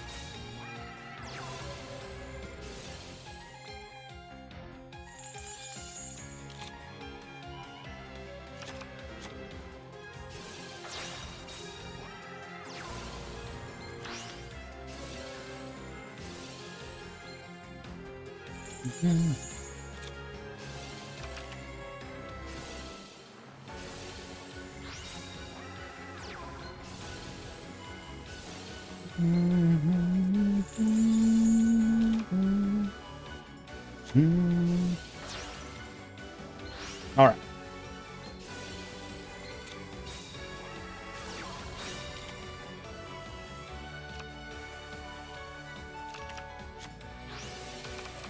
Casually a 6-card hand, by the way. We're going to go for a quick launch here into our Rocket Tracer. Using our skill. You can never trust bears, true. Mega Polar Effect. This is going to go for a pop. Meaning we will force out the Rocket Tracer effect at the very least.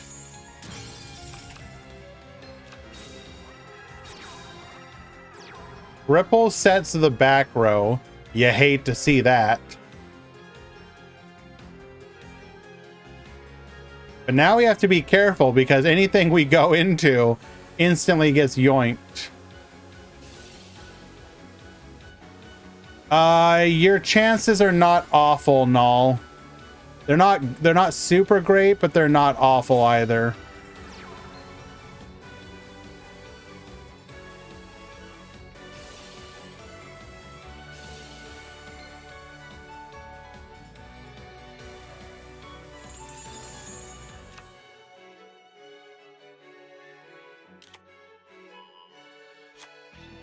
One card left in deck, by the way.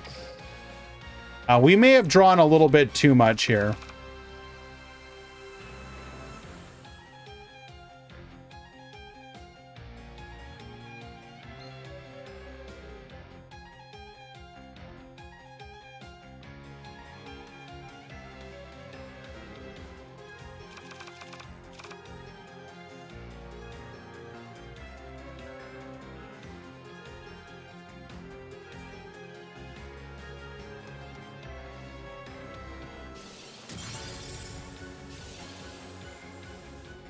We will get at least a recycle here.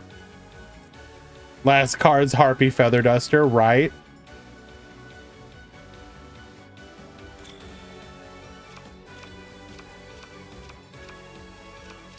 Eight card hand, by the way.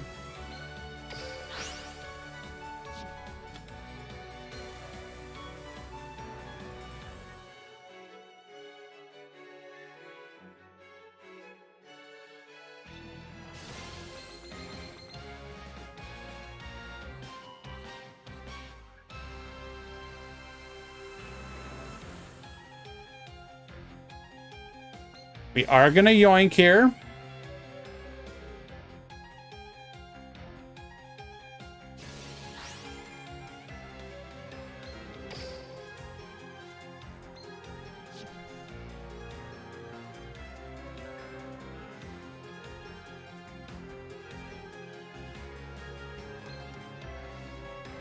Going for the Megapolar. Megapolar will allow us to start working on that back row.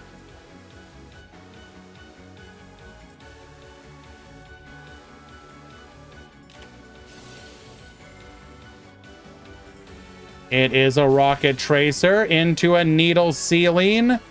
I don't even think this is necessarily that bad.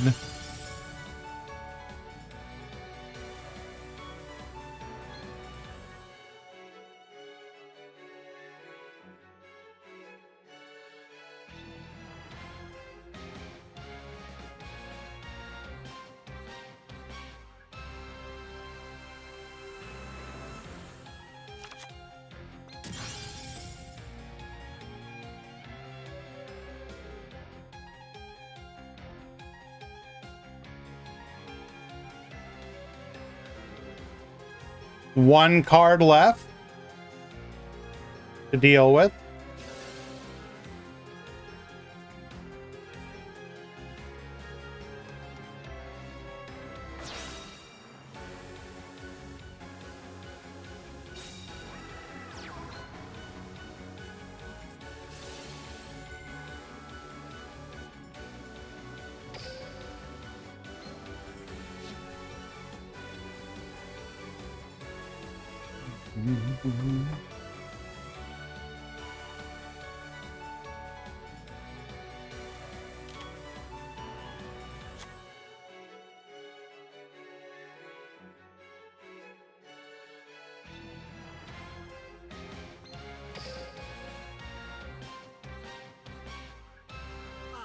Activate my monster's effect.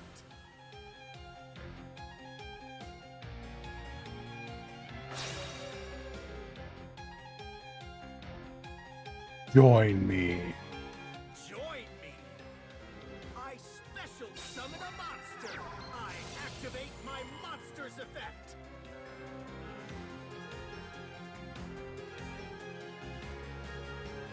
What's that? It is possible we might be able to stall just enough to prevent lethal.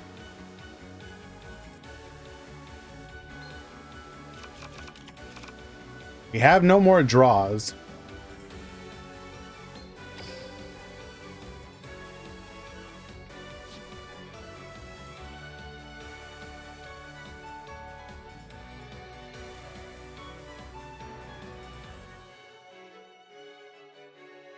One high impact back row probably is enough here, unfortunately for Giorfio.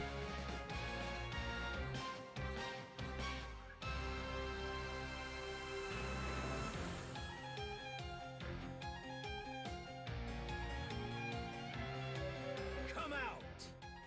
I summon a monster. I activate my monster's effect.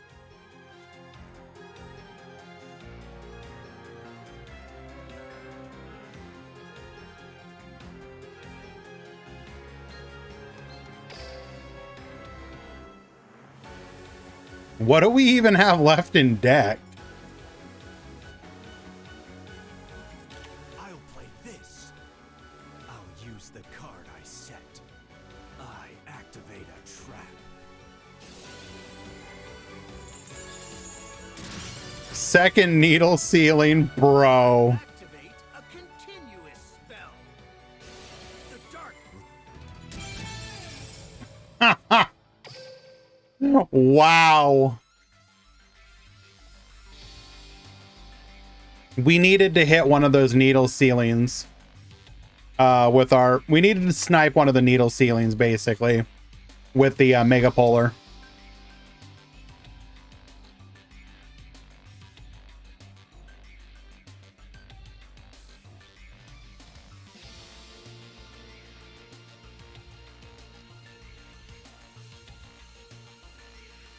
Hello, Karas. How you doing?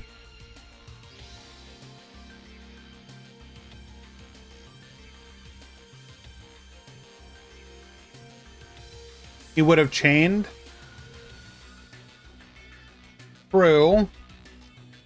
I guess so. I guess it didn't matter. Well, would he... Wait. Would he... Did he have...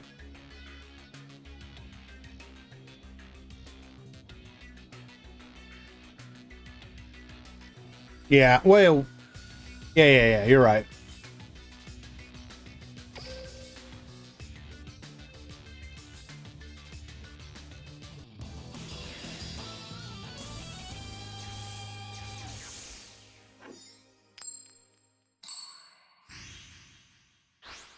Look at your wind matchups. What does that mean?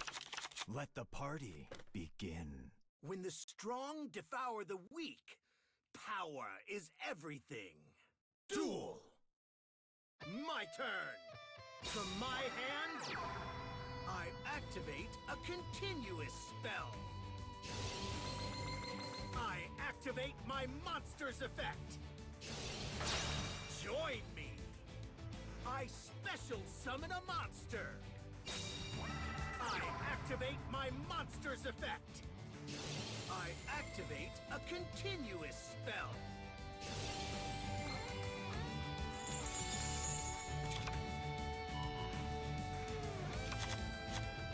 I activate my monster's effect. Come out. I special summon a monster. I activate a continuous spell. Join me. I special summon a monster. I activate my monster's effect. I activate a continuous spell. From my hand, I activate a field spell. From my hand, I activate a spell card.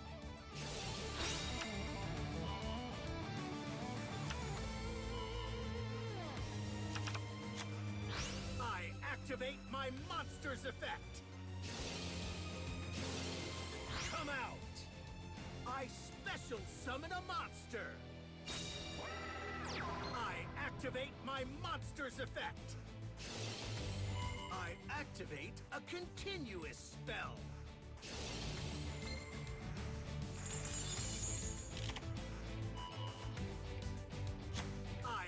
Marco, what the hell happened here? Come out. I special summon a monster. Join me. I special summon a monster. I activate a continuous spell. I activate a continuous spell. Show me how strong you really are. I end my turn. I'll decimate you from existence. So you got paired down. That's what happened. I was confused. I'm like, why is a 4-win player? Rocket Tracer.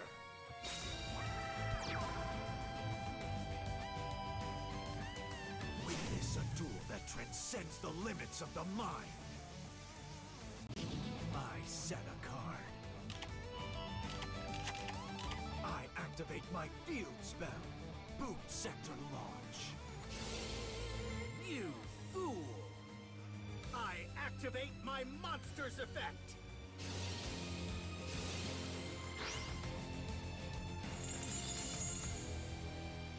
Come out!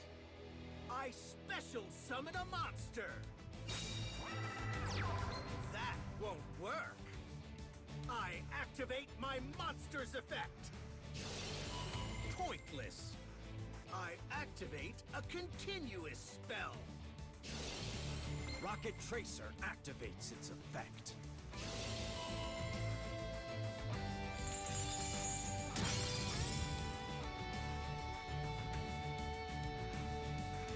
Magna Rocket Dragon.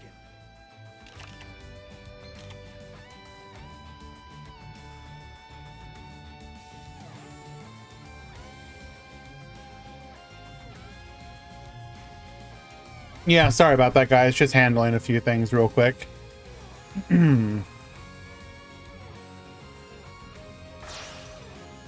All right, we do seem to have a bit of a recreation of game number 1 with a few variations. If we can get one more body to the field, we can yoink. But Draco Berserker can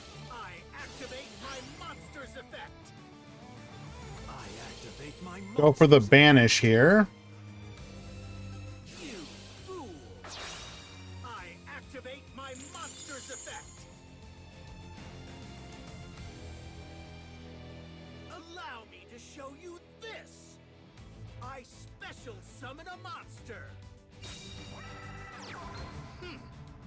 I activate a field spell. I activate my monster's effect. That won't work. I activate a continuous spell.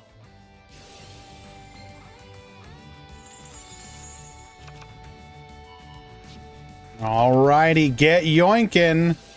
Your Tenyi? No, my Tenyi. It's your turn. I draw.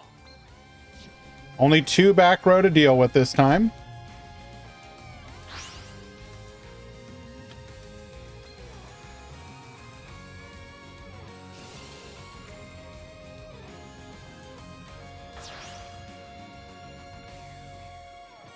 Distributing off the Draco Berserker to play around a needle ceiling.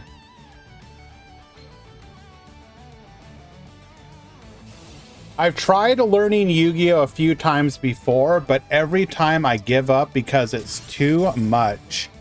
Oh my god, and we had the needle. So what would you say you don't understand? What part don't you understand, Caress?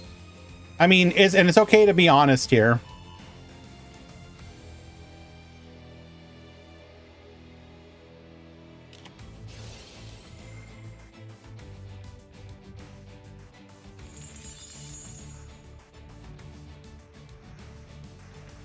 Yu-Gi-Oh! Is traditionally a very difficult game to get into in general.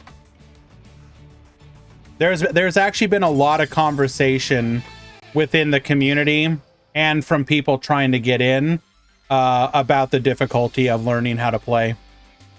So I will just say, I'll start off by saying, don't feel bad. You are not the only person. In fact, it's not even surprising that you might have difficulty. Because Yu-Gi-Oh!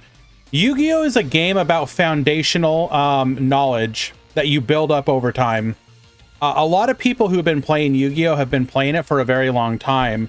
And so they have, like, essentially, it would be the equivalent of you're joining a class, right? You're joining a class. You're a first year, and there's a bunch of, like, 4th, 5th, 8th, 10th year, people in the class. And you're like, I want to learn. I'm willing to learn, but I need to start at the beginning. And everyone else is like, we don't want to start from the beginning. Like, let's just do like the stuff we've been doing for the last, 5 years. Come on, man.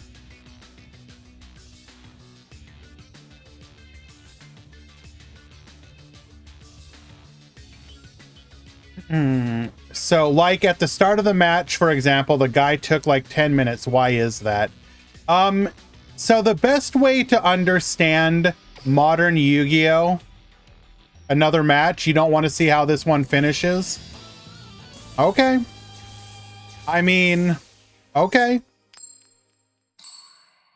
I will give you what you want. I'm going to find the worst match that I can find, though. It's going to be like BLS versus BLS or something.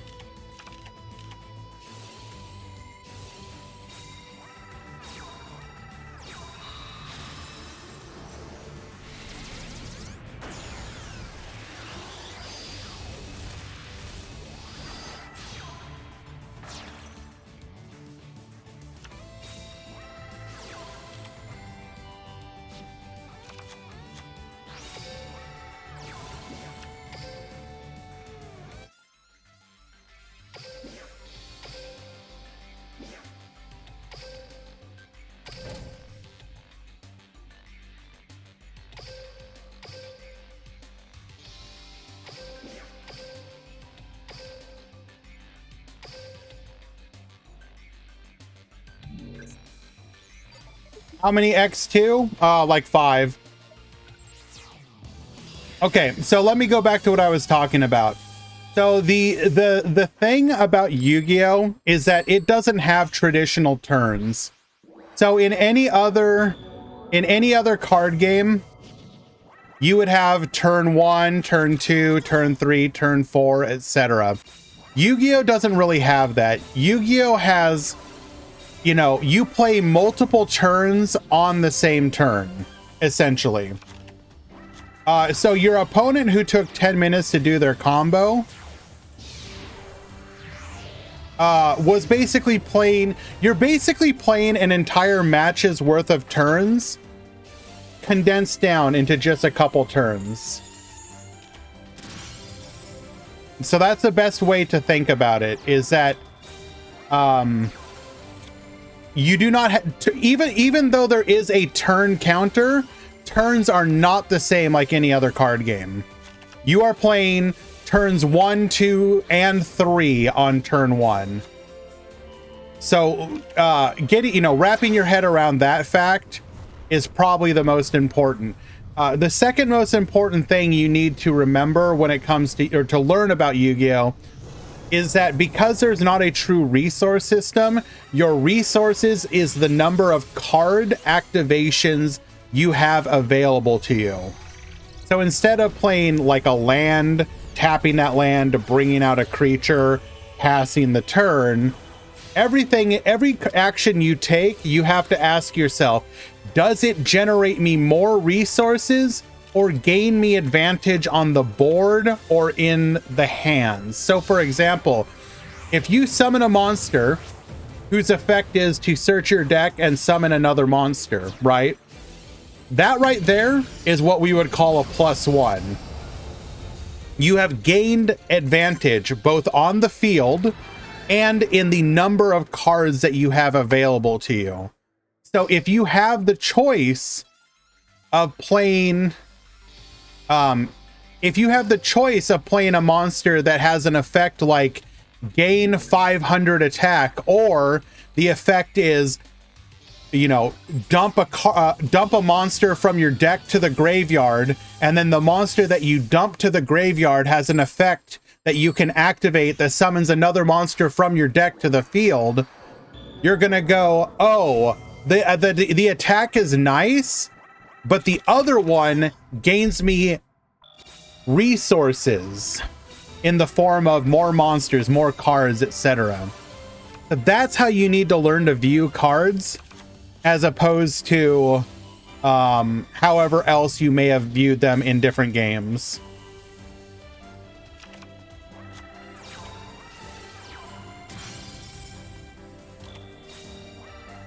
Alrighty, Endymion effect. We're gonna go for the card draw and send back. Where am I from? West Coast of the United States. We're gonna set 1 and pass the turn. Green Gadget searching for a copy of Red Gadget.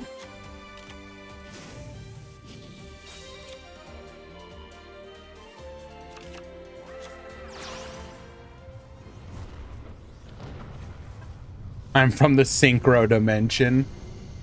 So if you know what, okay, so you have the United States, right? Just like if you were to tell me, like if you were from Brazil and you told me that you're from like a certain part of Brazil, that's what I'm saying. I'm from the West Coast. So if you look at a picture of the United States, I'm on the West Coast. Well, I guess it'd be over on this side.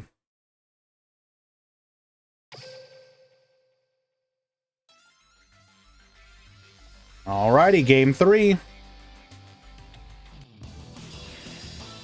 Come on, camera reverses. Chill.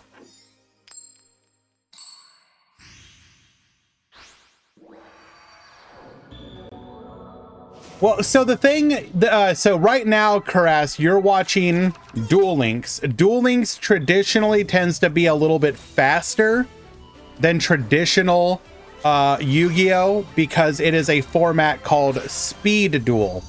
There are 3 formats in Yu-Gi-Oh! There's the basic one. There's technically 4, but we don't talk about the 4th one. It's not real. You have Standard, which is what you play in either TCG, OCG, or Master Duel. You have Speed Duel, which is Duel Links, and you have Rush Duel, which is also Duel Links. And they each have a different focus on like how not even Cross Duel.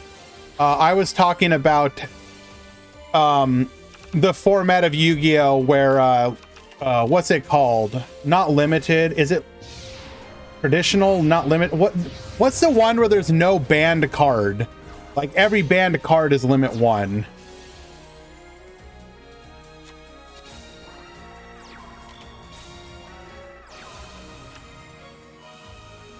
Yeah, that one. Advanced, whatever. Traditional, advanced. But nobody talks about that one because that one's actually legitimately ass.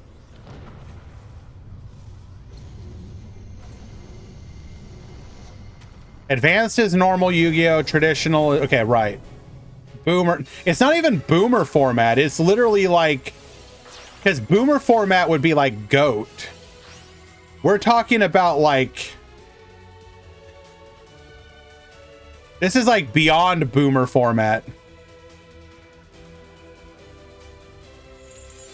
It's like, what if you wanted to have a format that was at like the worst format you could possibly imagine? Oh, no. It's like beyond Prog, though. Because Prog, at least you have the downside of like not getting good cards. Like you may have a couple like broken cards, but you don't get to construct your deck full of broken cards. Boop boop doop doop. Doop doop doop doop doop doop doop doop doop.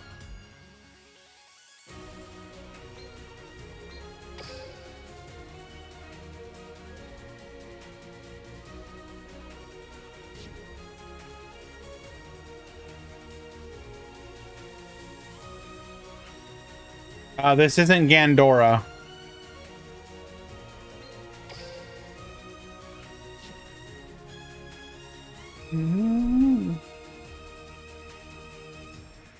What's wrong with 6 cents in Dragon Rulers? Come on now.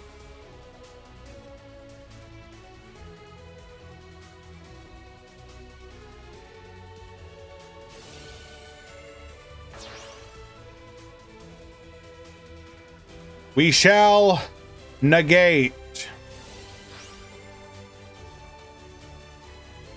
Aren't we just dead here?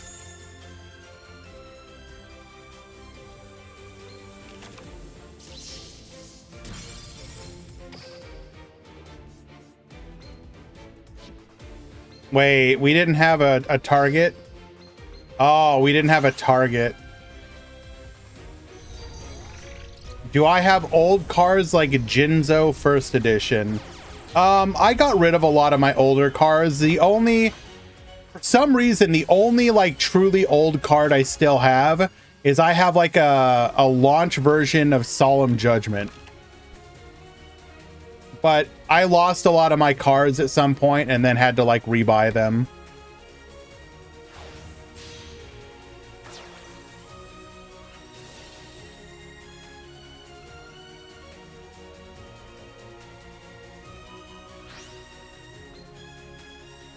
What good does getting this Gandora do for us, though?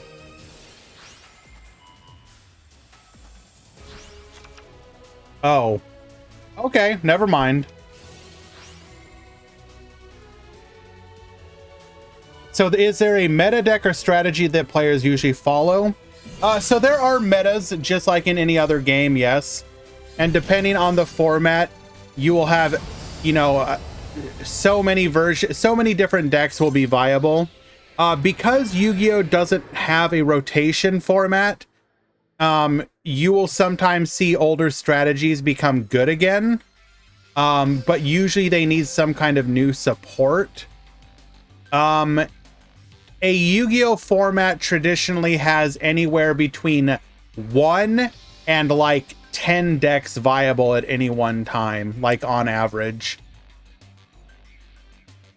Basically, we have either tier 0 or a wide open format.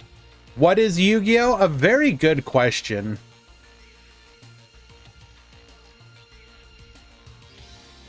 And then obviously the meta is different depending on what format you're in. Like, for example, the format of Master Duel and the format of Duel Links is like completely different. And the format of Master Duel is completely different from the format of TCG. And the format of TCG is completely different from OCG. Now, if you don't know what OCG and TCG means, basically Konami splits up their regions for the physical card game. So like, for example, here is an example of what the current format of Duel Links looks like. You have one deck that is doing far and away better overall than most, and then like a bajillion other decks that are also performing.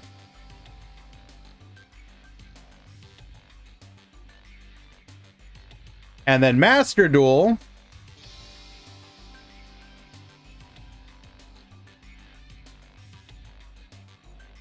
has something that looks a little bit more like normal, so to speak. Like, this is what a normal tier list should roughly look like. I don't know about MathMech though. But you have a couple decks that are far and away better than everything else. And then your deck has to be able to beat like these decks.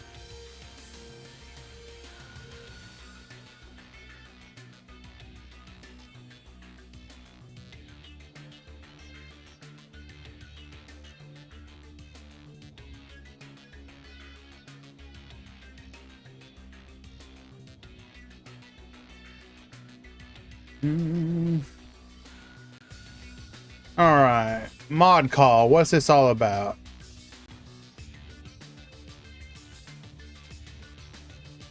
Swear to God, Fionn Phoenix.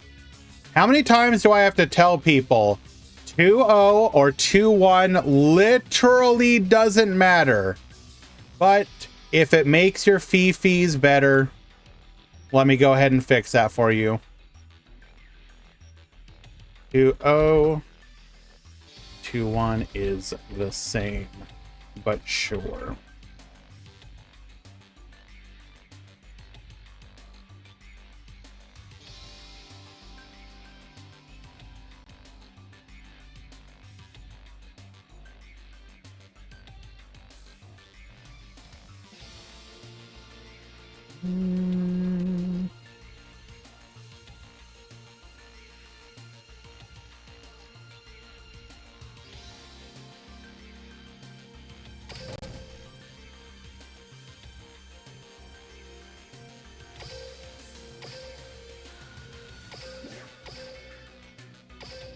I've said it before and I'll say it again. I hate Dragon Link. What a dumb deck.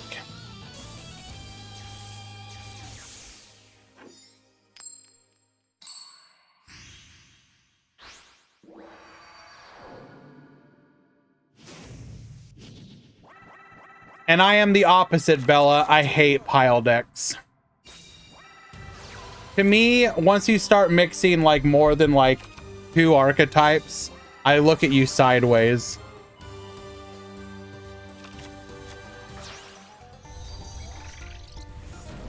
You know what else I don't like about a deck like Dragon Link? I hate when a deck is meta for that long. Like, in my opinion, a deck needs to sit the hell down sometime. The fact that Dragon Link just, like, never gets any hits and then literally just continues to exist forever literally makes me mad. It's like, bro, just stop. Go away for a while. What about Lab? What about it? They'll probably hit that deck eventually.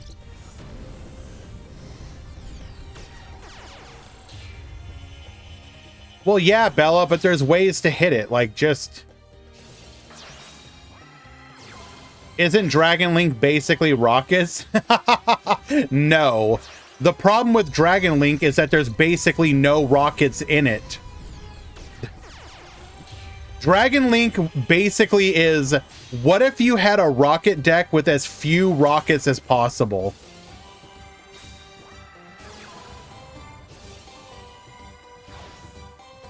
The reason that rockets and Duel Links are actually kind of neat is because you actually play rocket cards.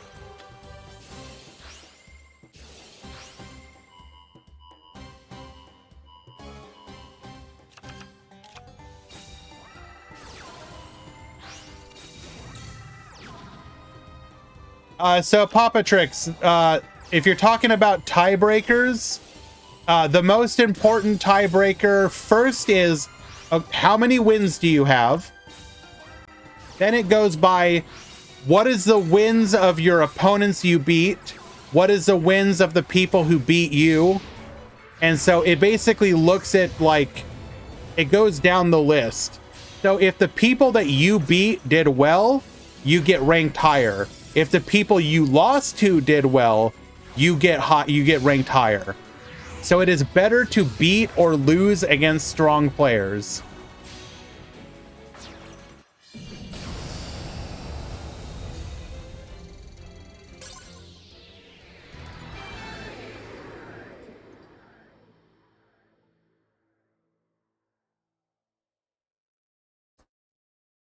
Okay, I really feel like I need to repeat this like a dozen times over.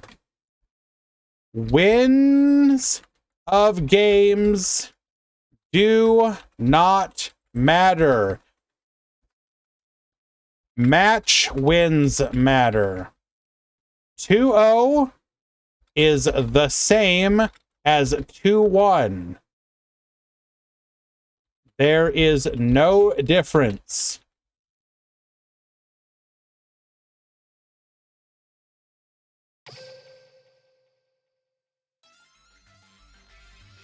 So if a person goes 3-2 and wins every match 2-0, and someone goes 3-2 and every match is 2-1, that is the same. Identical. No difference.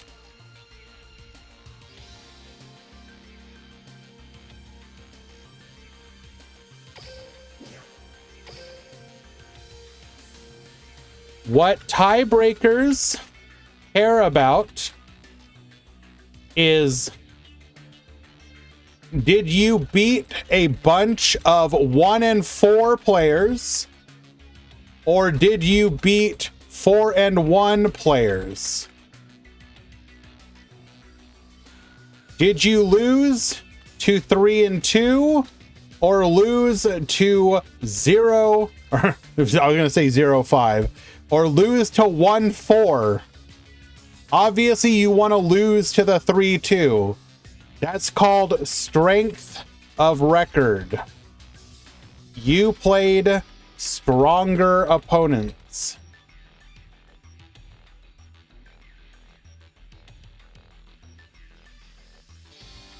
Or sorry, it's technically called strength of schedule.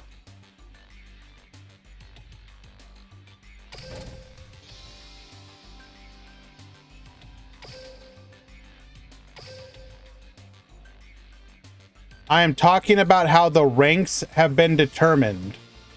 If you're talking about, oh, It's just look, it's so start GG does the break. It basically calculates the math automatically.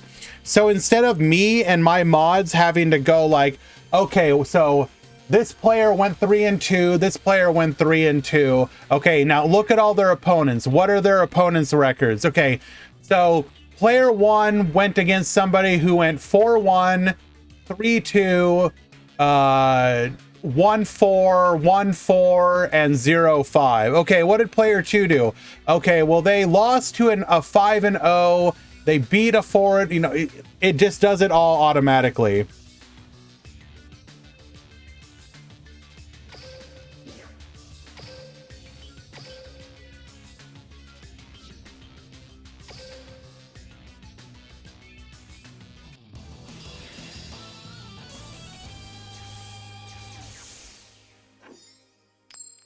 But the most important thing is just win forehead. If you go 5-0 or 4-1, then tiebreakers are irrelevant.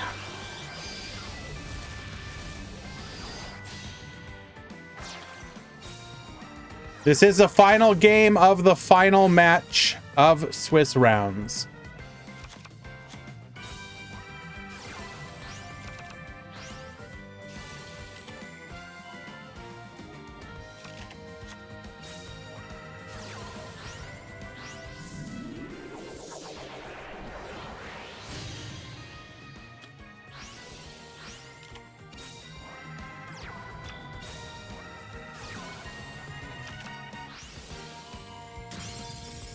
What kind of playstyle would I recommend to a beginning player? My first question, Karas, would be, are you playing TCG, Master Duel, or Duel Links?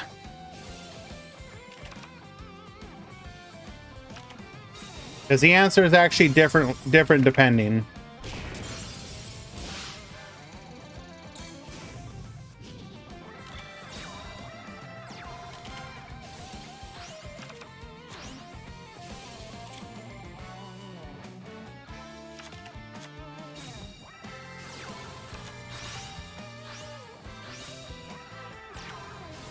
Alright, warning point here and do a Dark World Dealings.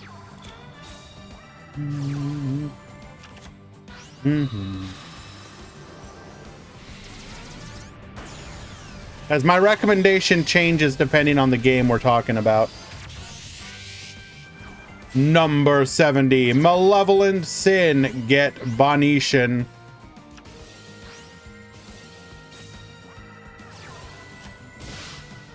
Gold Convoy just comes right back.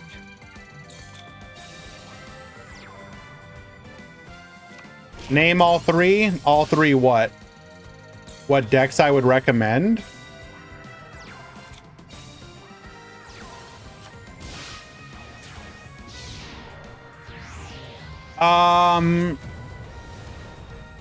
So the first recommendation for like both, I think in theory for both Master Duel and TCG, I'd probably recommend something like Sword Soul.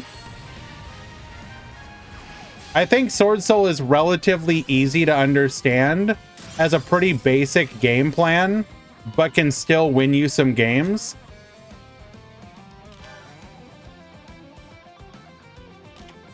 The other thing, the nice thing about Sword Soul as well is that it will teach you like some combo plays of like, hey, when do I want to activate my blackout and whatnot. And so it makes you like think about when's a good activation timing for both monster effects and trap effects.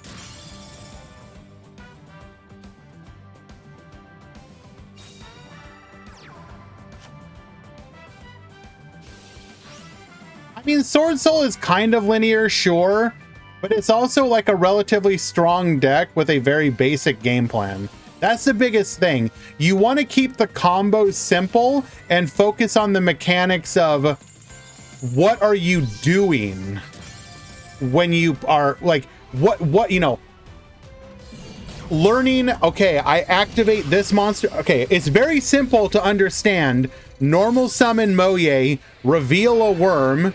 So that makes you think about stuff like, what kind of cards do you have in hand? You know that, okay, I've got these. I now bring out a token that makes it so that I can go play with my extra deck. My extra deck is going to have a couple different options for me, but it's not so many different options that I don't understand. Like literally it'll be like, do I want to go for my negate and search? Do I want to go for a bounce? Like your options are simple.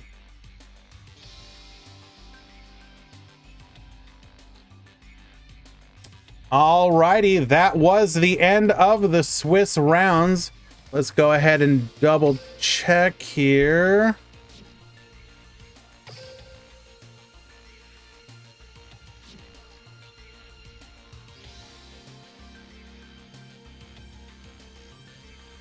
Yeah. Get the copy pasta out of the way. Yo, if my girl and Mo Yi are both drowning, and I can only save one, you can catch me at my girl's funeral, revealing worms in my hand and summoning tokens to synchro into Shi Shao and add Long Wan to my hand. That's right. That's right.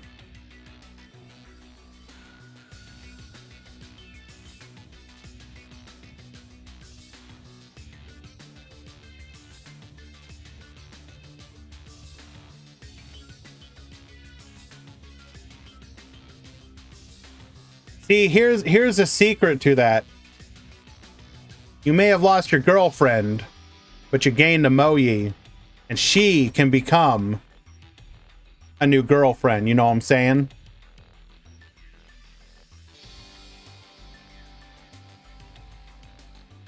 Alrighty, let's take a look at our lucky X and 2s.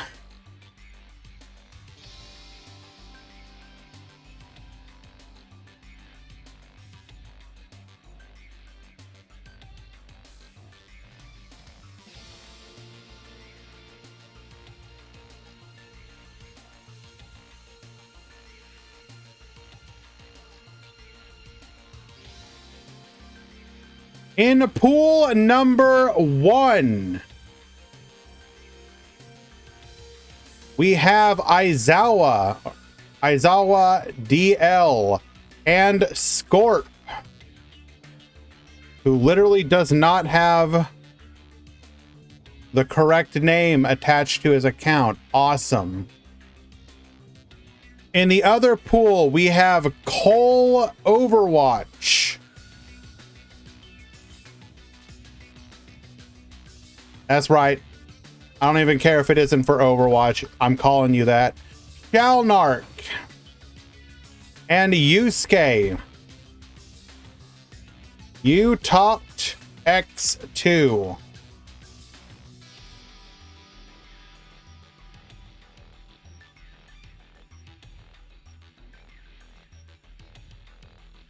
Yep. OW is Overwatch. Sorry. Change your name if you don't want me to call you that.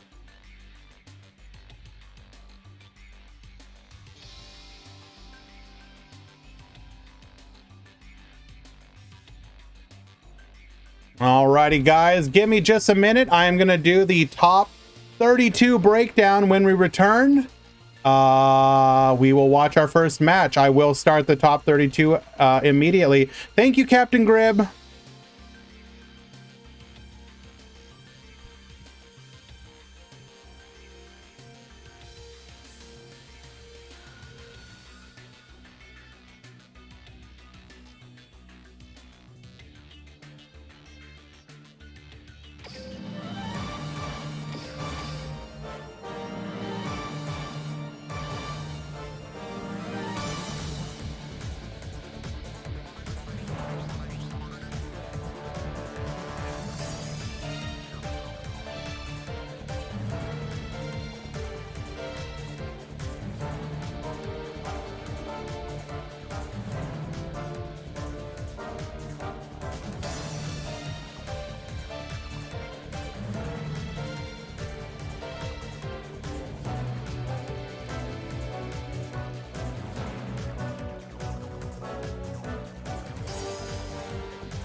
Giorfio, I say this with complete neutrality, but get absolutely borked.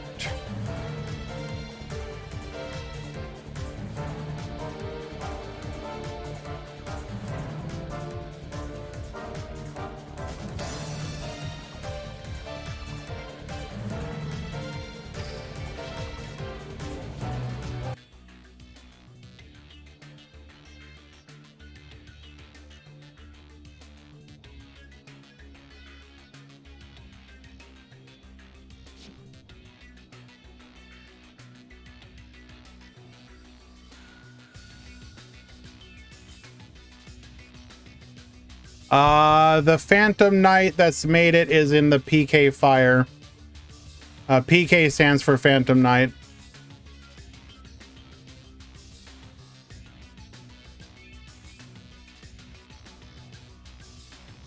Two slept. There's a couple things about that. Any small tournament, what does a fire stand for? Burning Abyss. The thing you need to realize is smaller tournaments can have disproportionate results. And that's why you also want to have multiple tournament results and not just one. So basically, you may see like no Phantom Knights really do well in today's event, but then maybe people enter a tournament tomorrow and the deck does well, and then it doesn't do well the next day. Like, you want to look at it over the course of a week, 2 weeks, not any one or two tournaments. In other words, the Meta Weekly was scripted. I mean, it was Meta Weekly number 300. What the hell did you want, Hans? Of course we scripted it.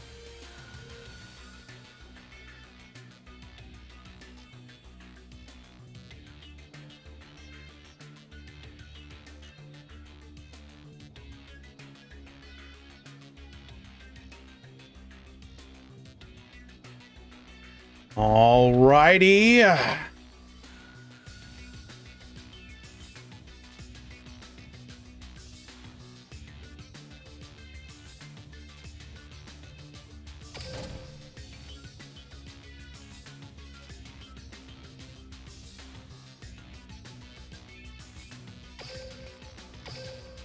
But yes, in the top 32 of today's tournament, we have 7 Blackluster Soldier, 4 Tenyi, 3 Infinitrack, 3 Odd Eyes, 3 Rocket, 2 DDD, Gandora, and Earth's Arctic, and 1 each of Crusadia, Fossils, PK Fire, Starry Night, and Trickstar.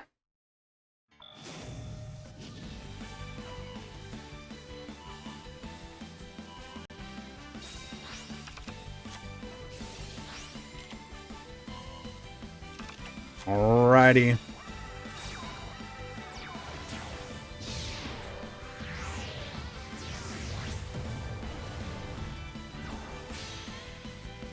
Hey, gonna go for a... Why is Dante in attack position? It's turn 1. Oh, we're just going for Beatrice anyways. Alright, set 1 back row. Get the search off of the Scarm. Good luck, gamer. Trickstar, you literally could not ask for a better pull here.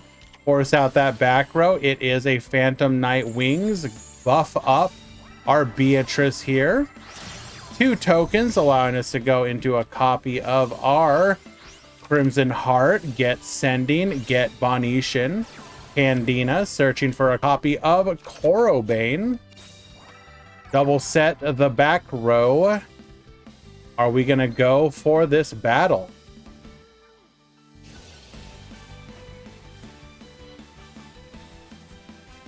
Why is it called fire? It's just the name of the deck. Like, even though, like, you know, why is Dragon Link called Dragon Link? That's the name that it earned. PK Fire just, it got that name, and so people started calling it that.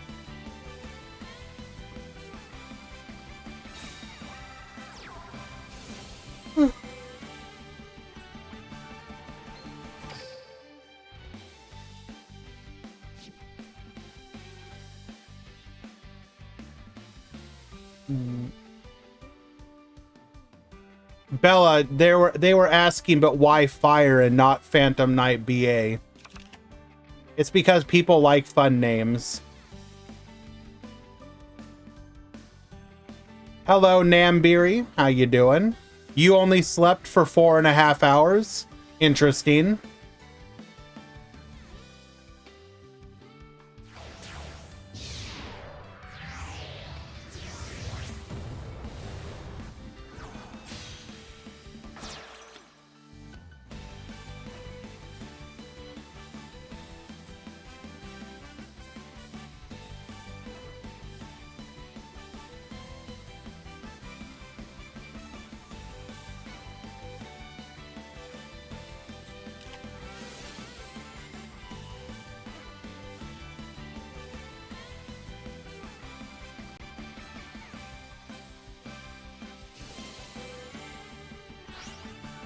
Tinkerbell, can you move, please? Get out of the window.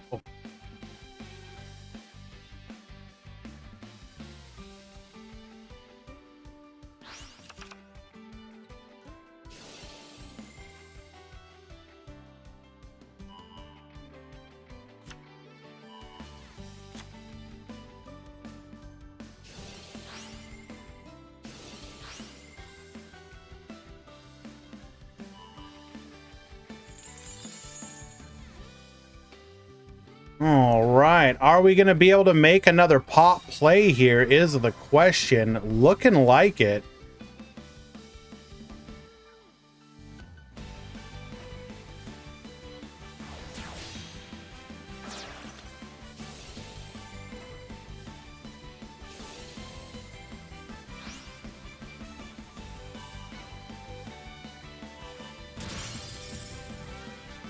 This will return the copy of Breaksword back to us, allowing us to pop that other back row as well.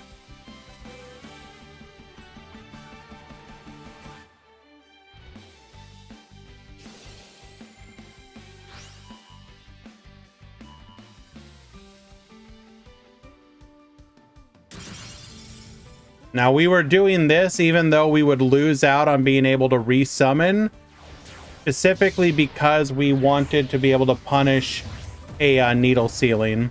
Had our opponent needled there, then the Breaksword would have still popped.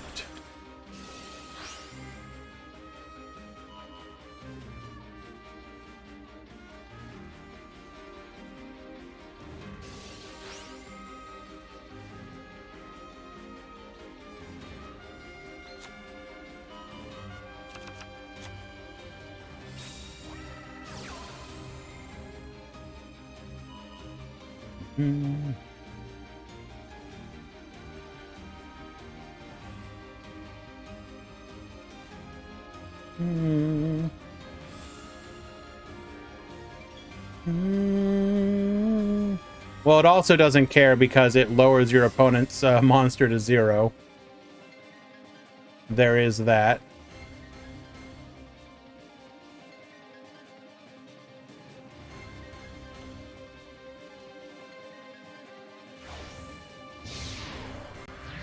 Hello, your opponent is having issues on start. GG.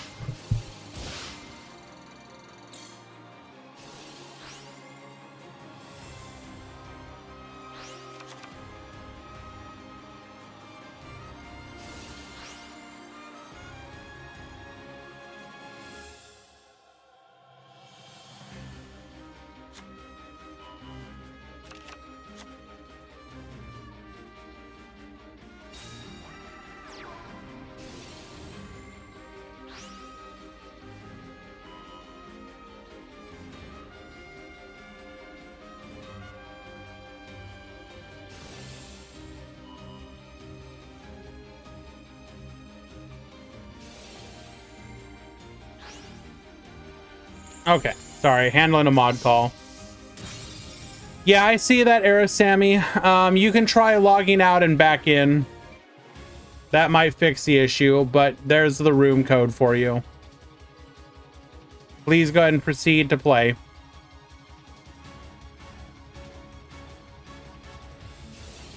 Corobane, Boost.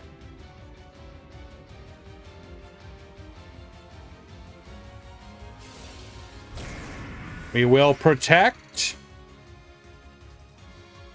But it don't matter. Oh, we're going for the BM here.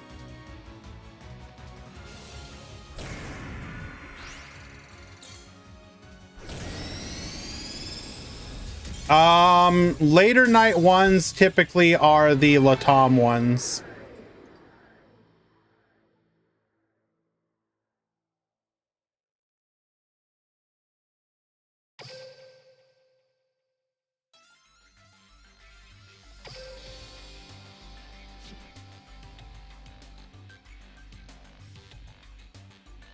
Check the self-promo channel for a link to the Latam Discord. They might be having one tonight.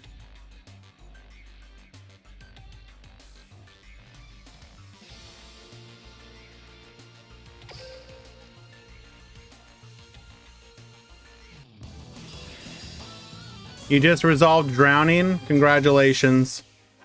Are you proud of yourself, my friend?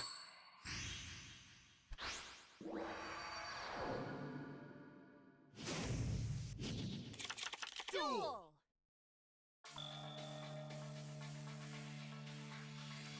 I literally DM'd you the room code.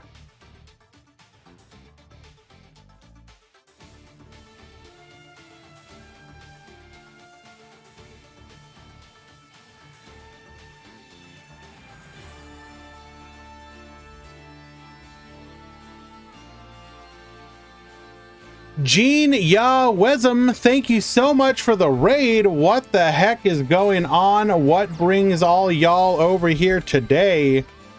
What were we doing? They've been enjoying some no game. Based. Absolutely based.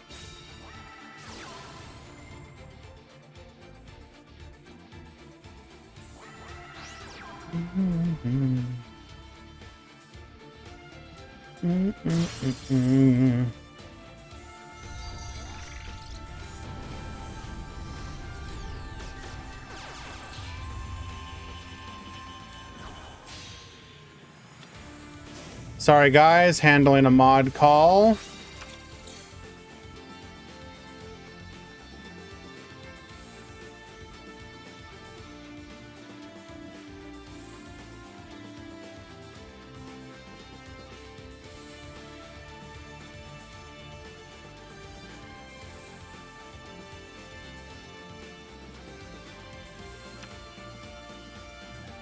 DM stands for direct message.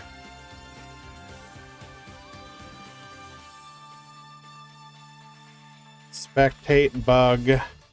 We go again.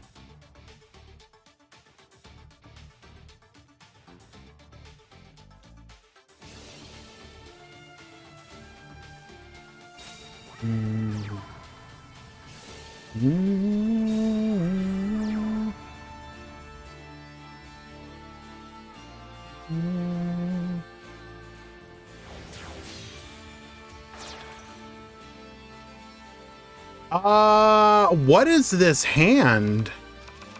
It's got to be nothing but like hand traps, right? So we're on the hand trap version. I mean, it can stand for a lot of different things, to be honest.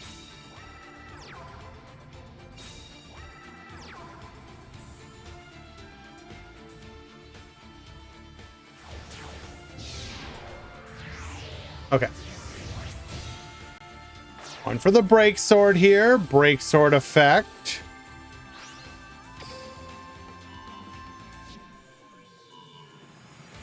Get poppin'. We will protect ourselves here.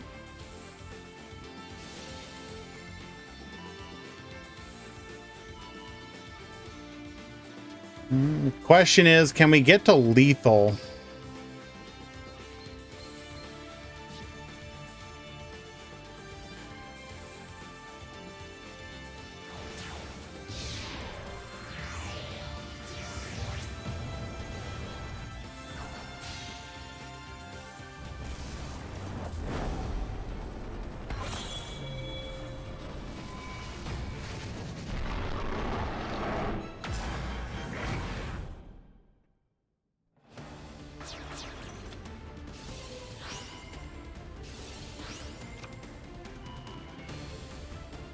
Righty, searching for a copy of the rank up launch here. We're going to be able to dump a cloak. We did have the opportunity to dump a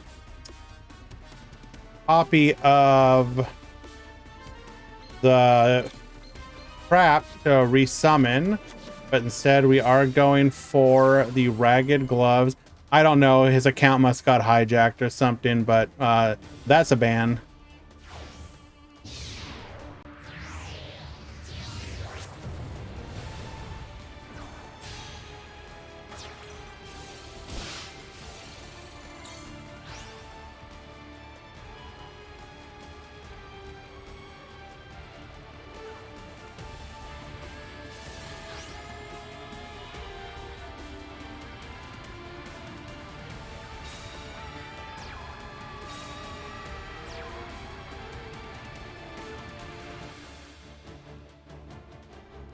I don't know, it was a bunch of dumb stuff.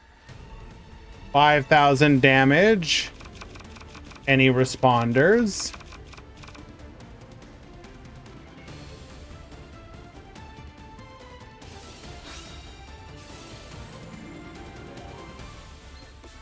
Going for the white princess. Negate. We could still have another. We do.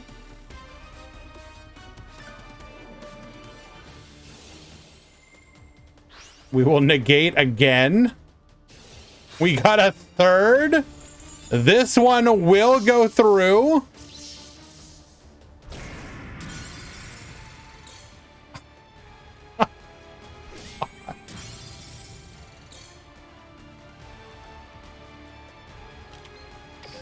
Oh, baby, a triple.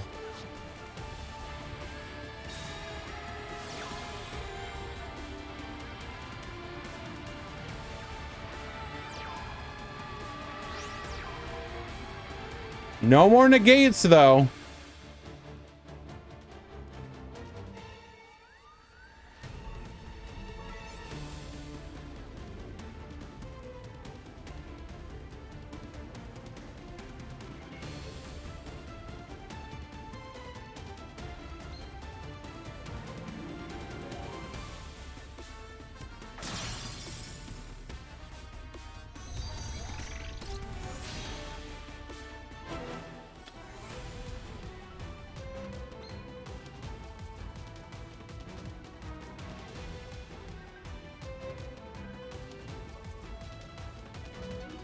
It was probably because it was activated during the damage step.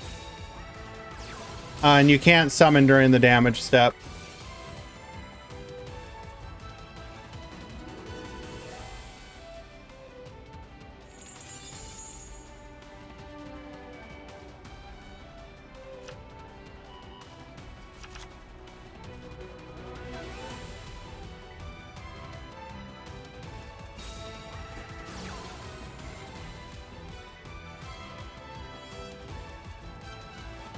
Has to destroy to summon.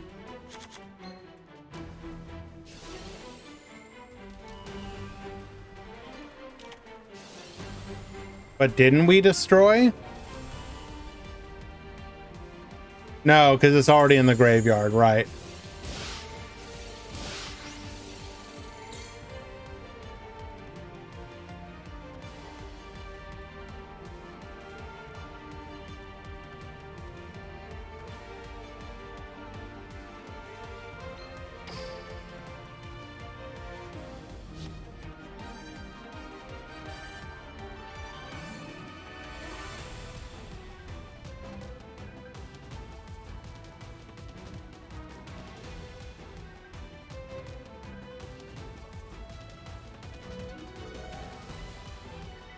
What is the game plan?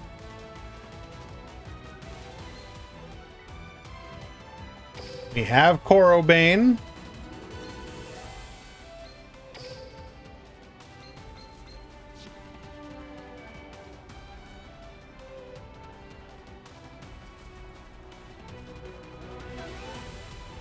We go to battle.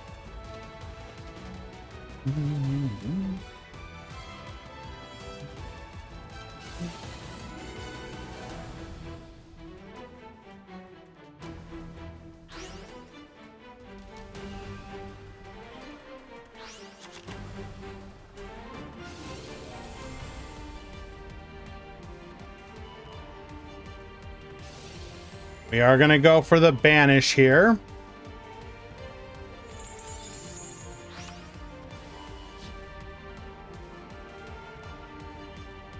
I mean, we're dead either. We can take out the Beatrice, but it don't matter. We're still giga dead.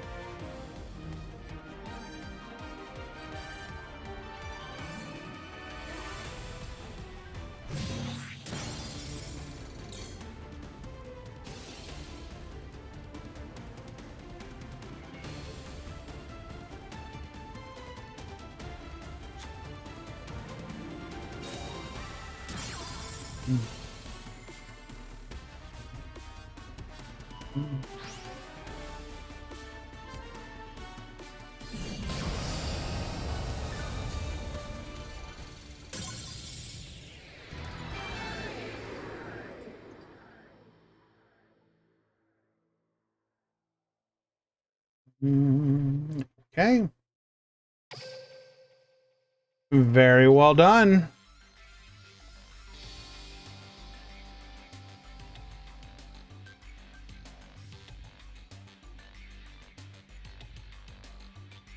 Let us find another match.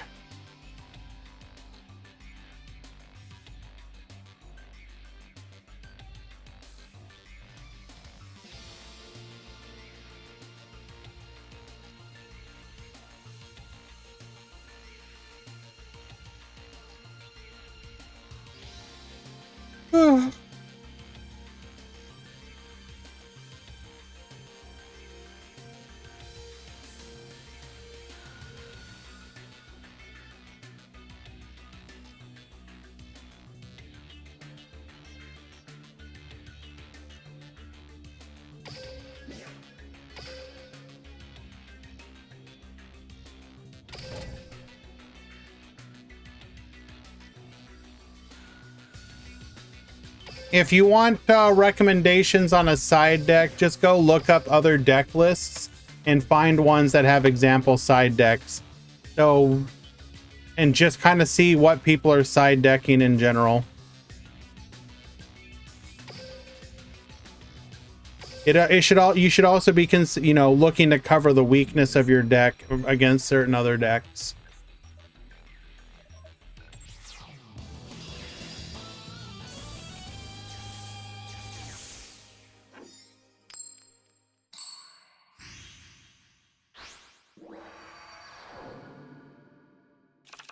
Duel.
Sorry about that, guys. Just handling something.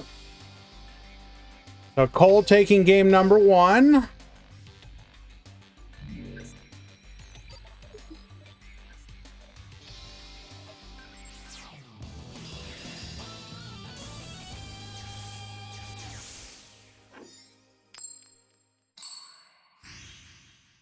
Sleep well, Sakadetsu. Thank you for hanging out for so long. Appreciate you. Duel.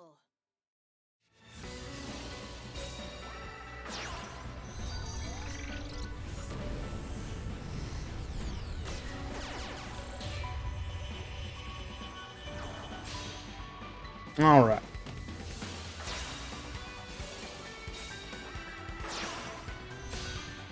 So Goku here, gonna get to go first. We're gonna go for a Berserker with 1 back row, 3 effects, and pass. What do we got in the graveyard? We got, ooh, no protection at all. That is not good. Starry Night into a Cosmic Cyclone. We will double set. Okay, well, that seemed to work out for us. Vishuddha gets Sending. We're going to go into a Drowning Mirror Force. Bro, you have got to be kidding me. Orbital giving us 1,000 life points, and our opponents, and they're just like, they're so triggered. They're just like, I'm out. I'm literally out. I literally cannot be bothered. Based cross duel enjoyer though.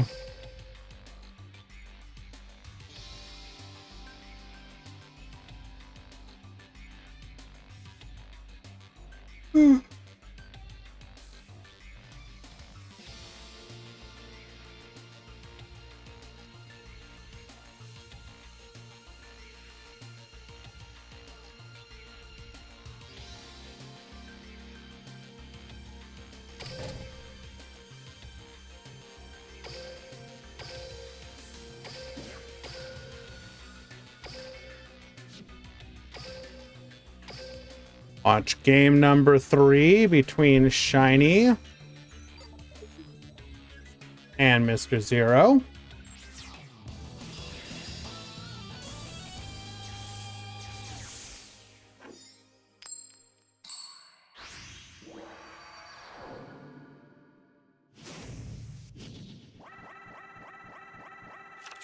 Duel.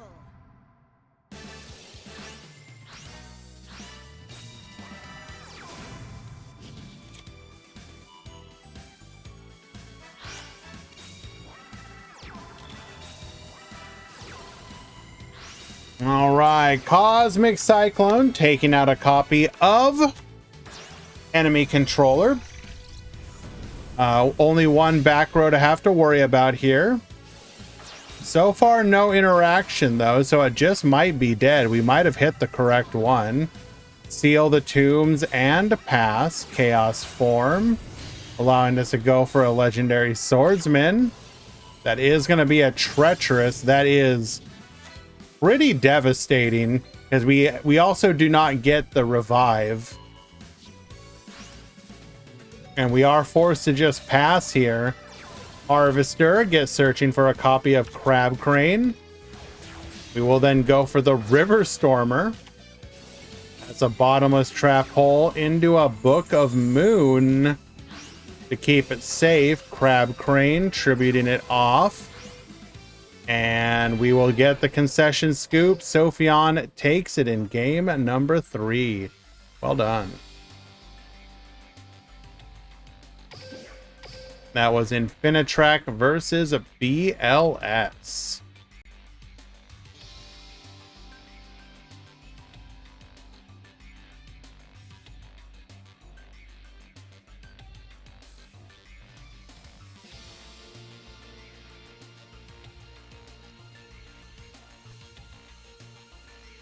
Right.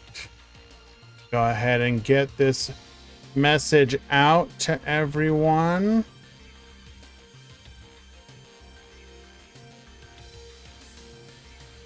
Two O and 2-1 is this. All top 16, please send me your deck list built using the DLM deck editor. DM it to Brand Heritage.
Oh, 1 second, guys. We'll get another matchup in just a moment.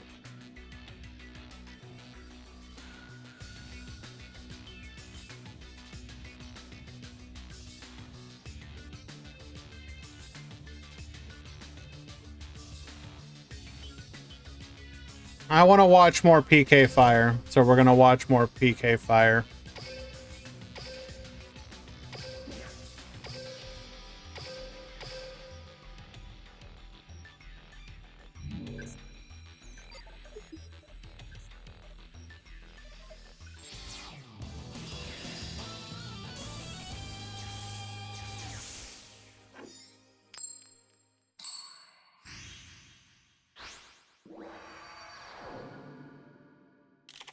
Duel!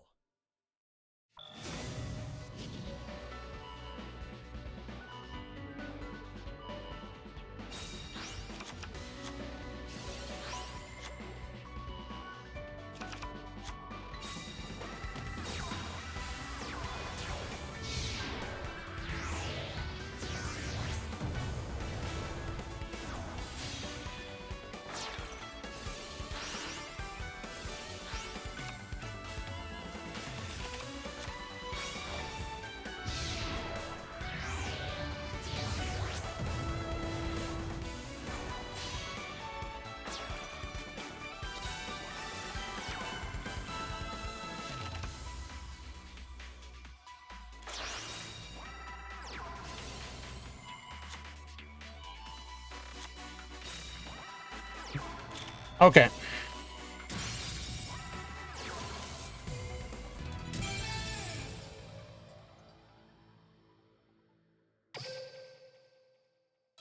That is enough for lethal. Game number 1 going to Professor Plant. Hey, let's see game 2.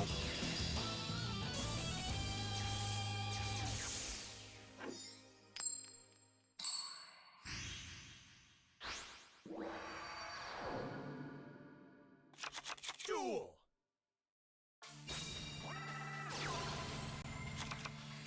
Tour guide into our seer. We're going to go for the mill.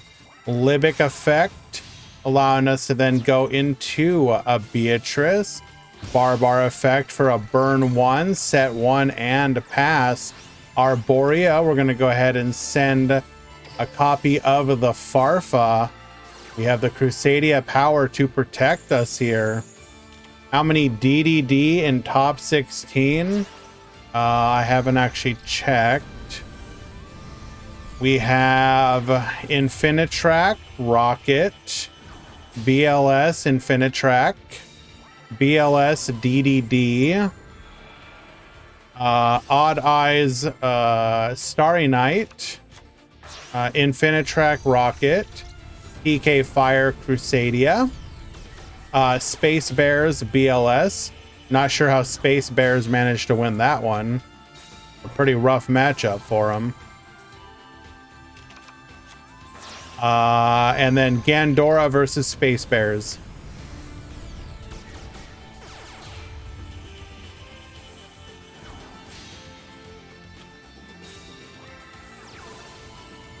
Maximus.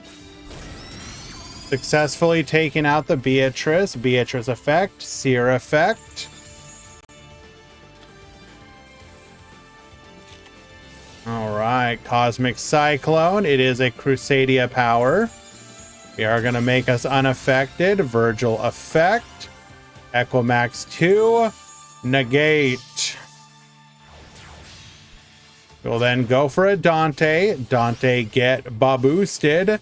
Barbar effect for the burn. We will then begin to access the PK side of our engine. Into the break sword effect. I mean, this is immune. We use Crusadia power, but we just want to be able to get to our copy of Dark Rebellion.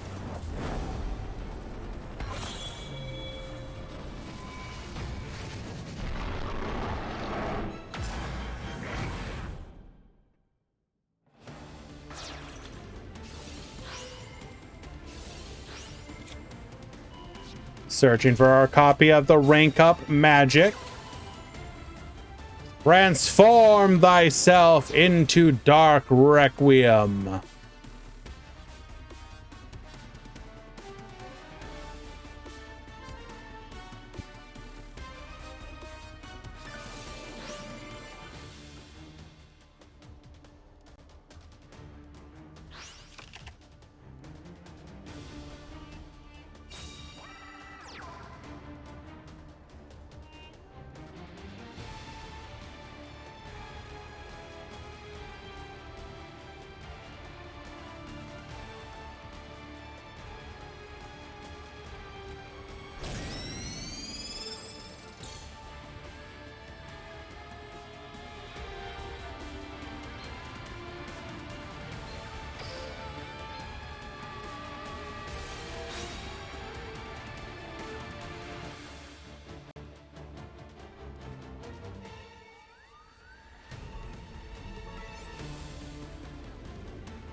Oh, thank you, Quantum. I appreciate that.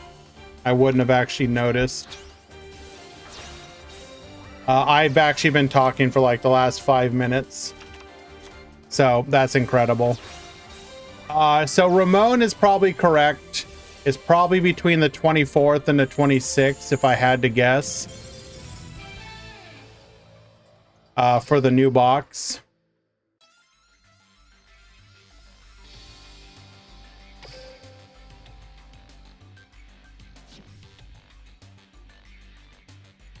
Reseline, this is Beatdown though, or at least I think it is. It's not Ursardic Synchron, so shouldn't you be like supportive of this version? Kisara, counterpoint. I'm getting a little tired. And I tend to go cam off when I'm slouching.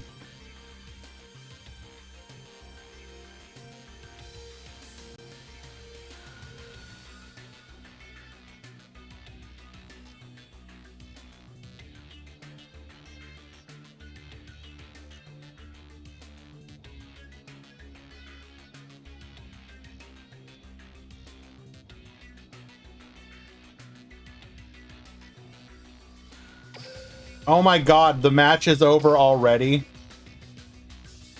Bro, what happened?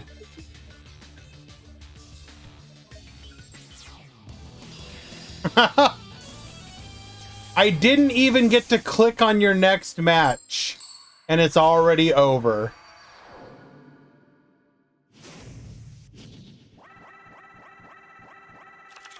Duel.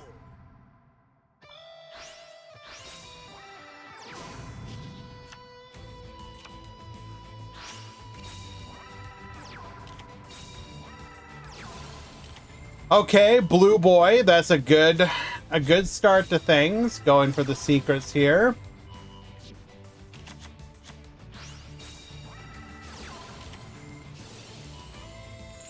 Oh, well, that's just rough. We have the radiation, mixed anus effect.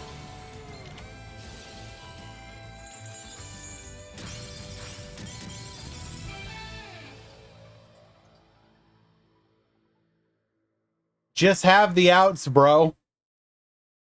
Just have the outs.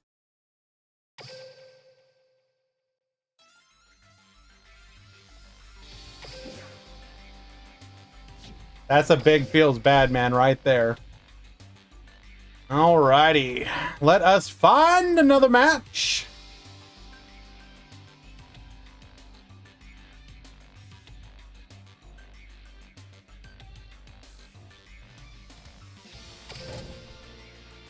I'm going to try and slouch as much as possible for the rest of this. Which means no sitting up. Which means we got to reach for the copy paste.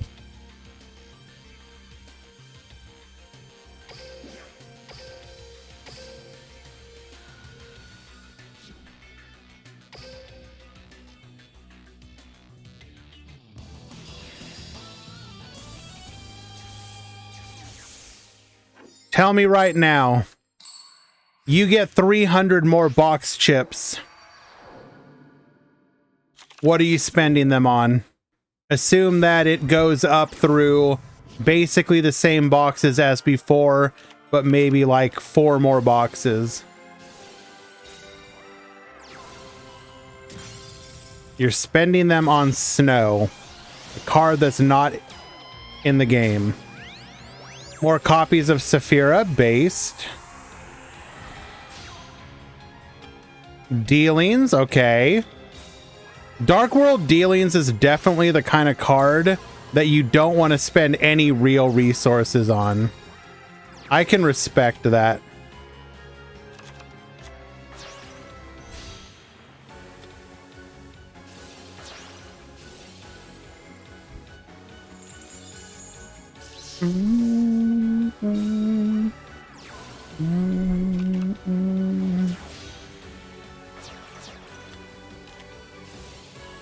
Errors of the Overroot.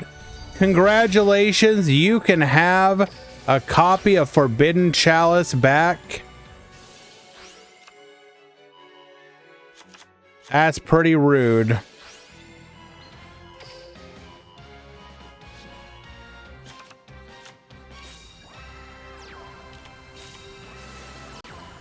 Book of Moon to negate here. We are now going to be able to beat over with almost anything. Divine. I need a third Misk, but that's way too advanced in boxes. Fair. Divine Wrath and the trap that tributes one monster and grabs two of your opponents. Those are some truly awful cards, El Cid. Those are great box chip choices. Very good choices. Screw Serpent. Absolutely incredible choice. I wholeheartedly support that.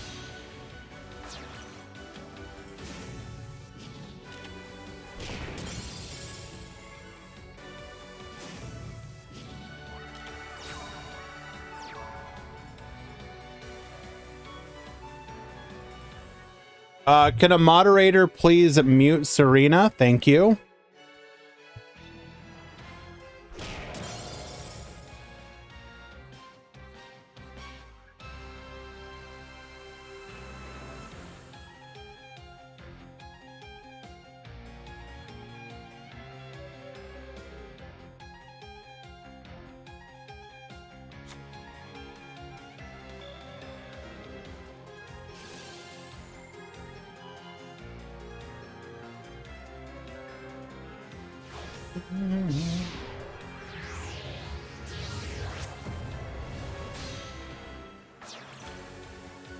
Going for the Earth Slicer here. We are untargetable. Ooh, Bathor. That's actually a really good choice. E-Hero, XGP, Moray of Greed, good choice.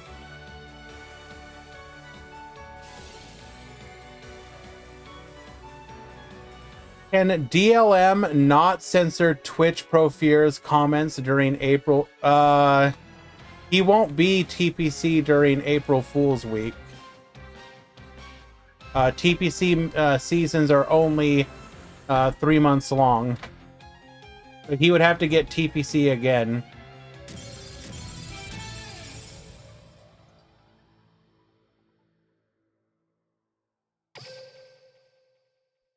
Sure, I will make sure that Jade Hex leaves them completely unedited. Also, where is it at? We're gonna go ahead and expose Twitch Profeer once again.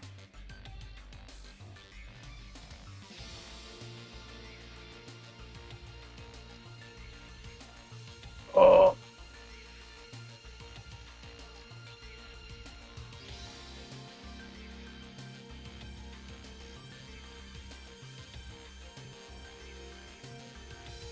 I have discovered that Twitch Profeer entered with an illegal deck list and should immediately suffer consequences for that action.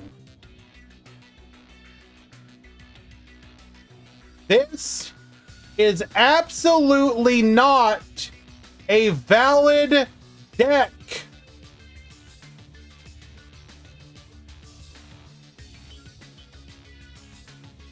What archetype is that?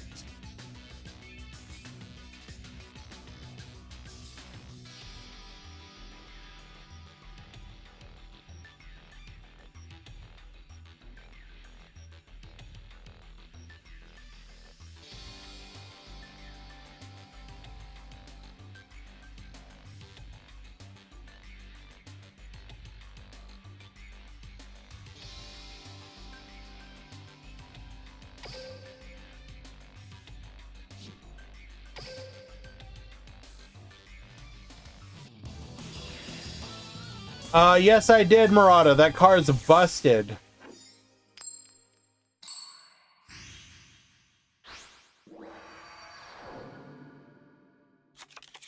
Duel.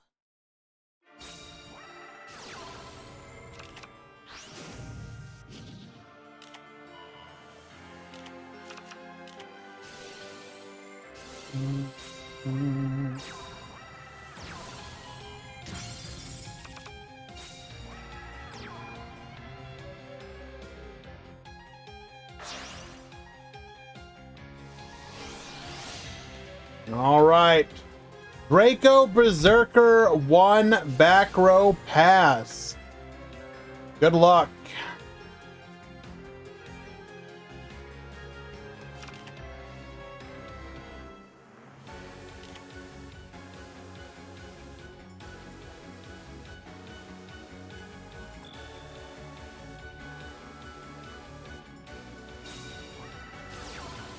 Okay, hold on. Did Power Arthur just speak the future? Show us Cosmic Cyclone. Ooh, that is not okay. No, that is not Cosmic Cyclone.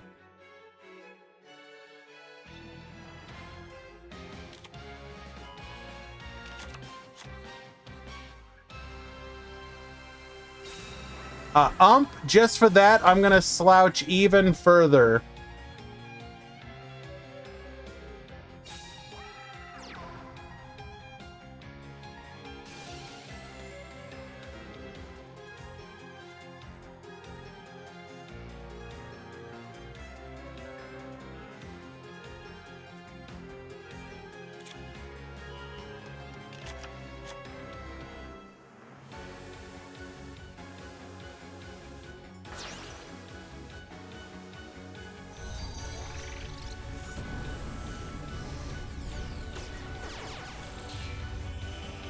And this is to go even further beyond.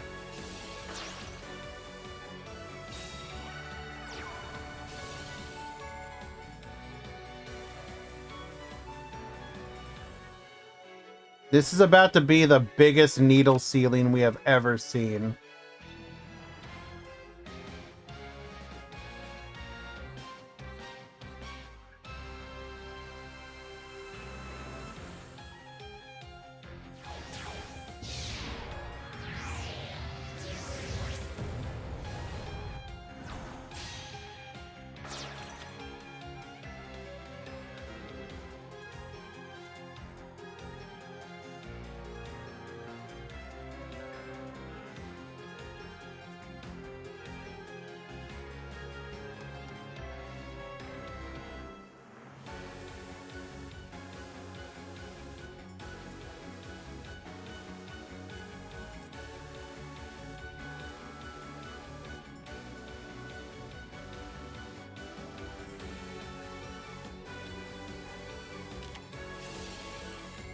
It is in fact a Necro Fusion. That's pretty rough.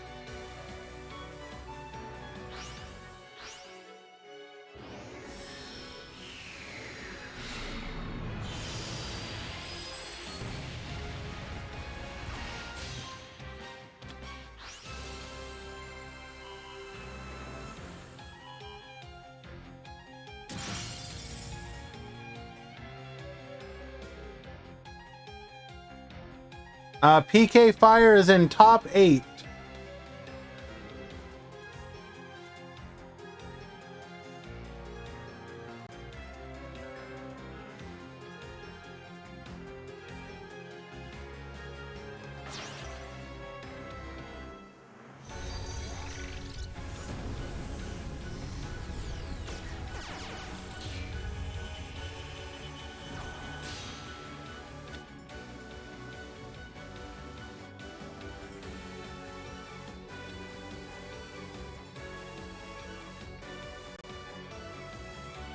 I'm actually legitimately about to fall now. I have taken this way too far.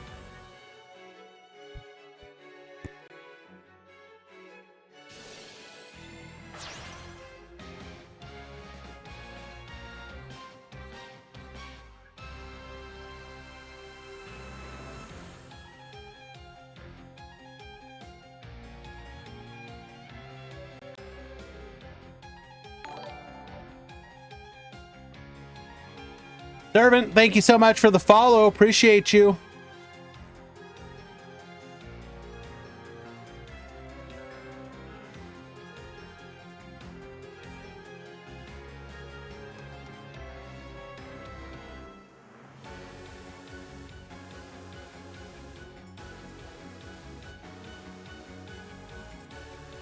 I don't know if she will go wild right now.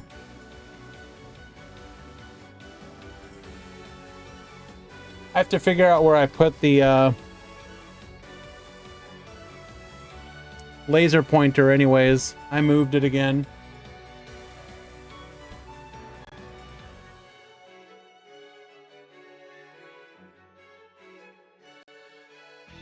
Do we have any way to deal with this?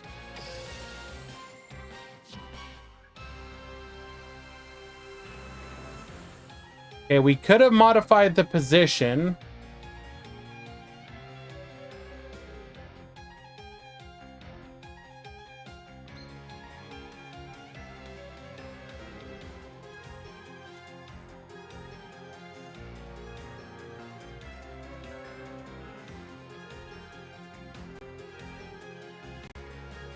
Oh, the only reason that I'm starting to personally feel it is because of my weird schedule. Like when I, the days that we do these, I typically, so I start them at like 11 o'clock in the morning, my time, which is, excuse me, which is 2 p.m. Eastern. I usually wake up at like 2 o'clock in the morning, just because as a night shifter, it's hard to go back to a normal schedule.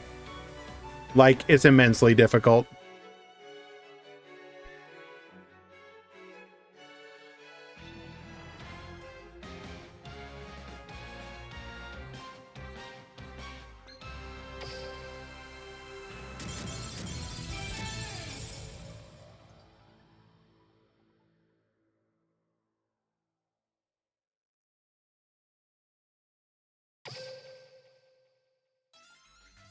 What?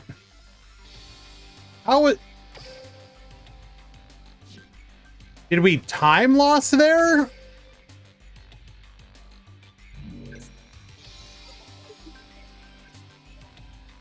I'm confused.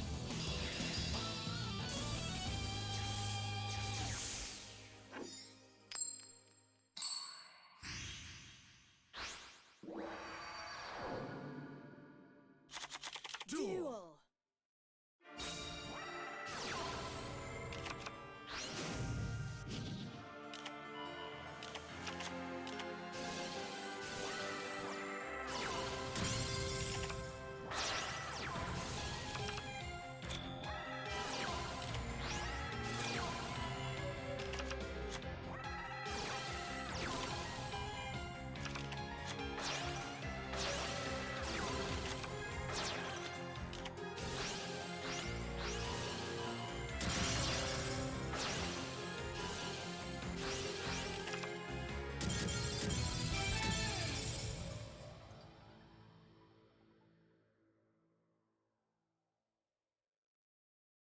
Okay, so it was a DC.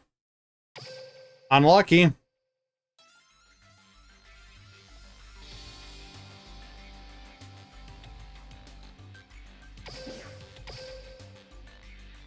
Unfortunately, that is a legitimate win con.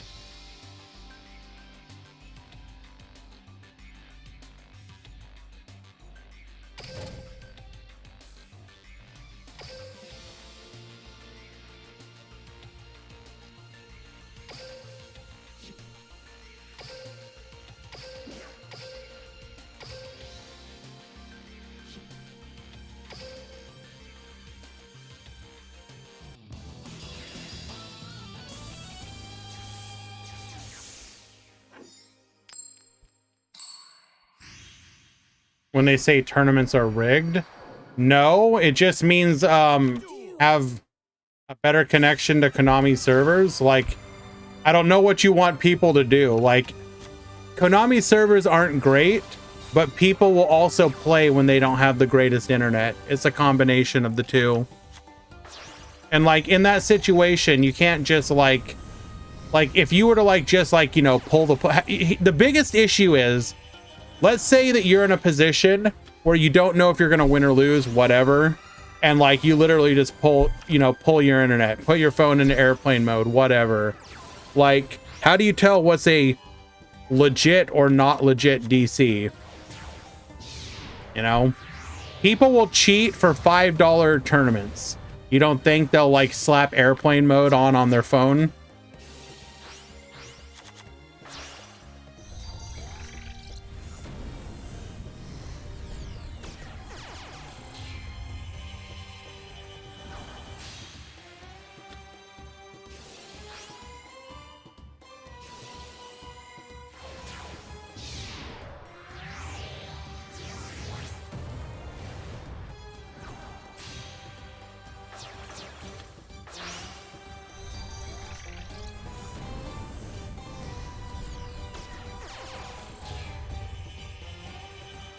Mm-mm.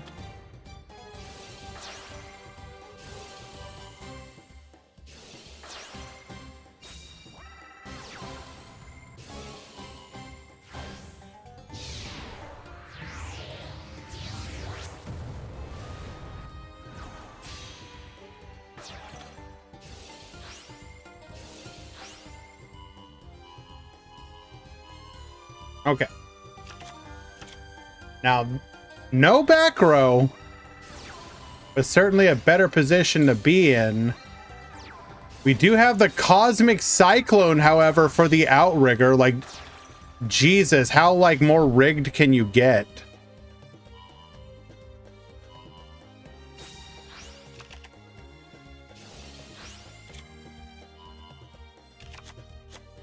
Incredible.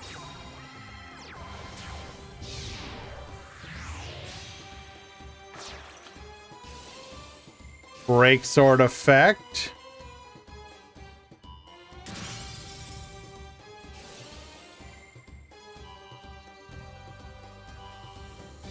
Do we actually have lethal here? We might actually have lethal.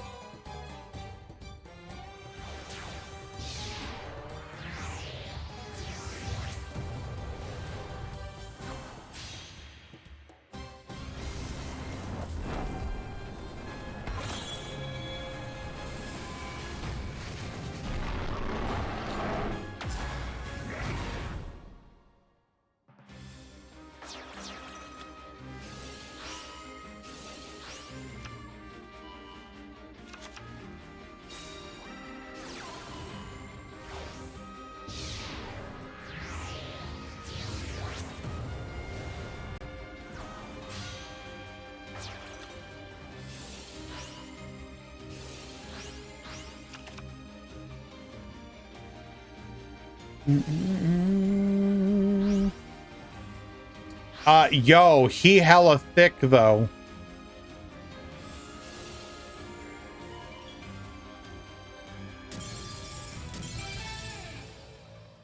And we will get the scoop. Plant taking game number 1.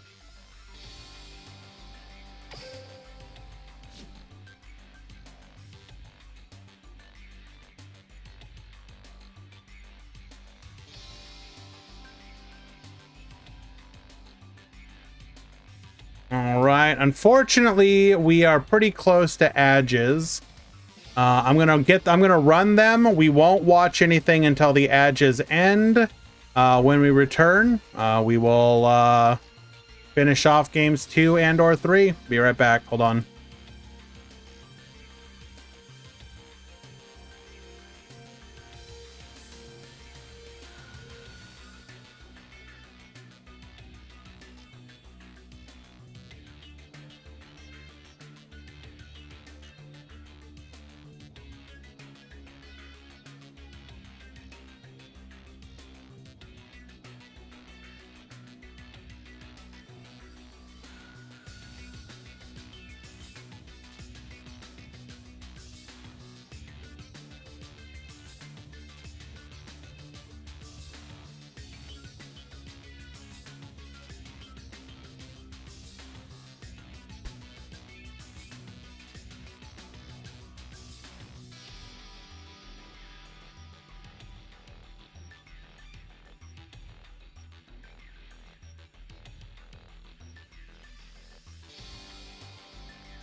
Alrighty. Game number 2. Duel.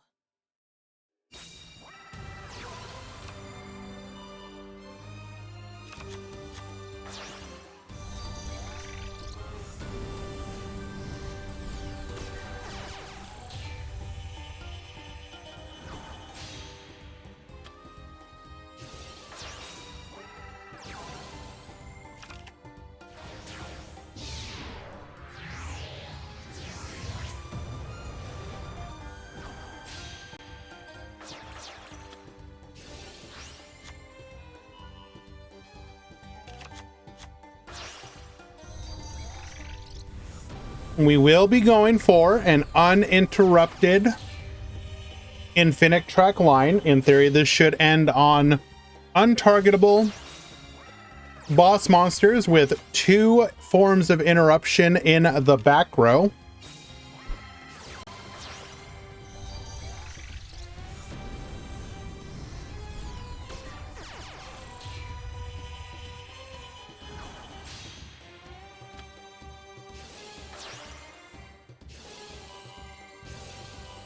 Why are Odd Eyes and DDD paired against each other? Just how it be.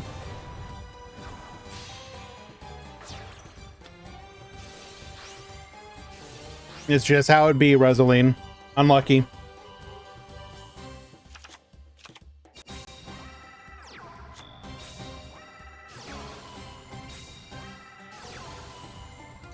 Osmic Cyclone in... Okay, come on. This is literally scripted.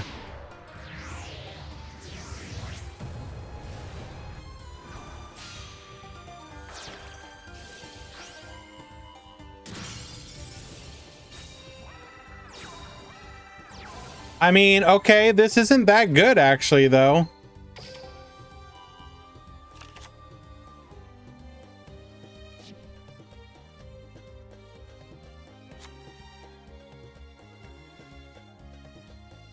No real follow-up here, unfortunately.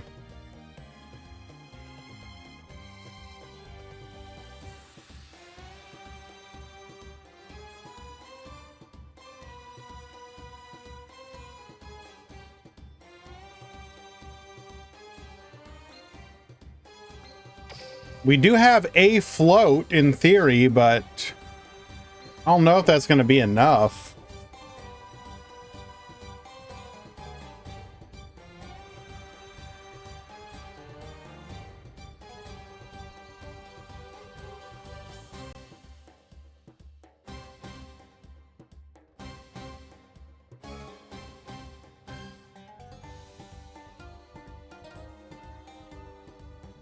Do I still love Starry Night? I mean, yeah.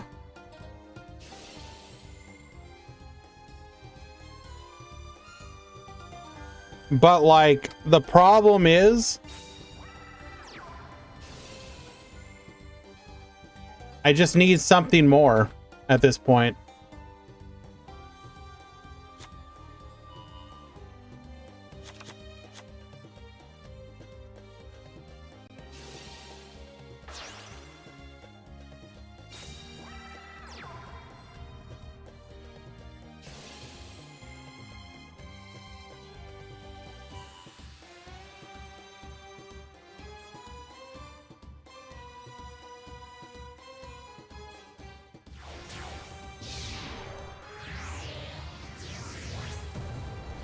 And sorry guys, handling an issue here in real life. I'll be right back.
I'm in fact not gonna come back quickly. I'm sorry.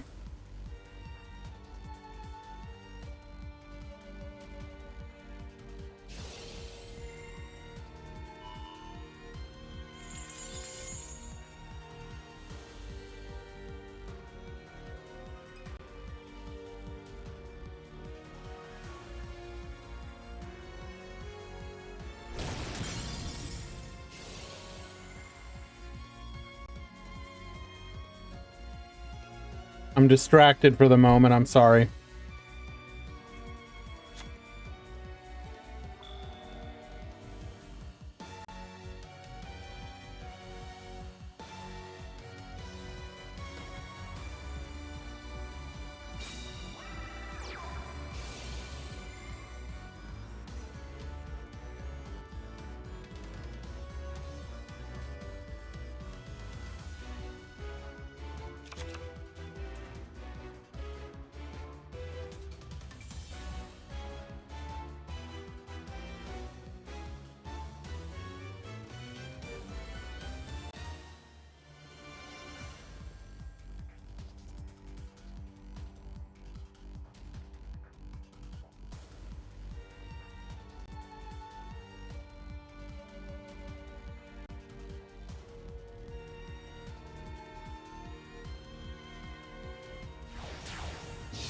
So we actually managed to survive here. Question is, can we actually come back?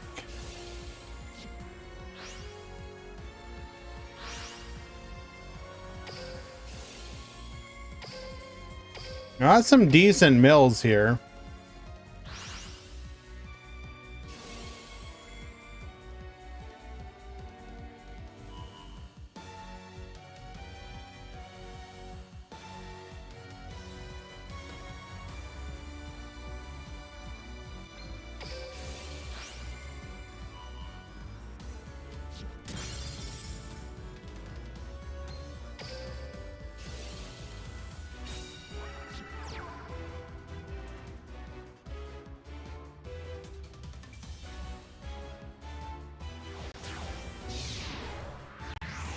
There's only so much you can do to stop the chickens. At a certain point, you just have to let the shit posters do their thing.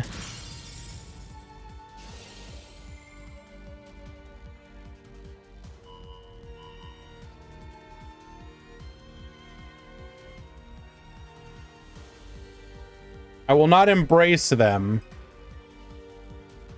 by any stretch of the imagination. They're still cringe to hell and back.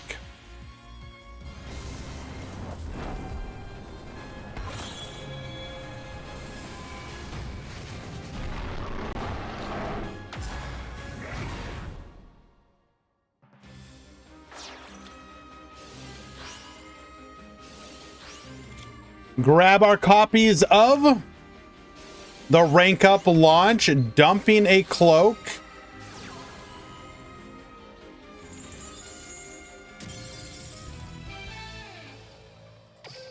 And that's going to be game.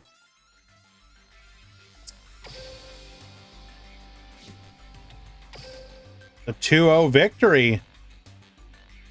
PK Fire is back. PK not actually ruined, or not actually a bad deck. Let's go.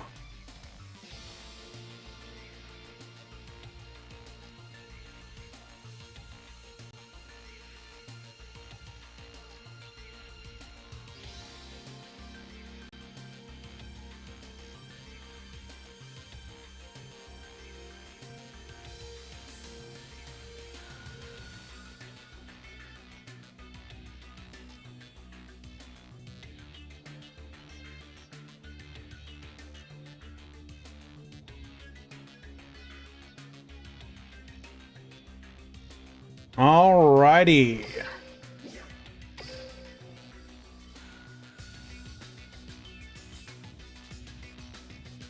Let us find ourselves another match.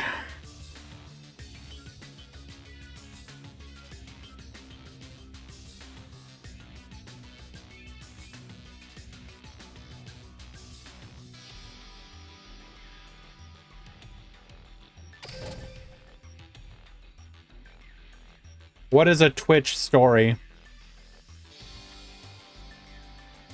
You have to remember, I'm a little boomer about this stuff.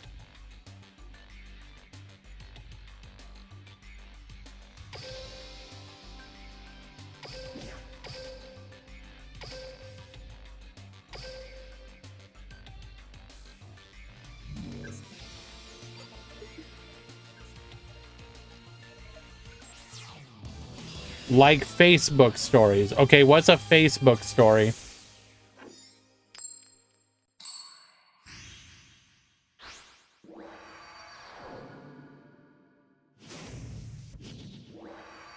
Is it like Instagram stories? Okay, what is an Instagram story? Duel. Can we use them without referring to like something else? Like Snap, what is a Snapchat story? Can you just explain what the hell it is?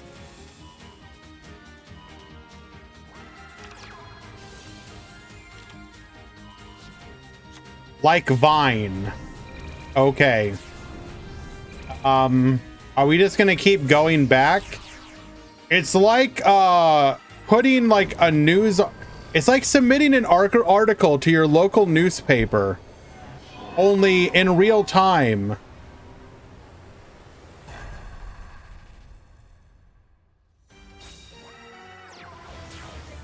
I just said what it is. You post a tiny video of something. Like to what? Twitch though? How would that work on Twitch? I'm confused. What does that do? Is it a VOD?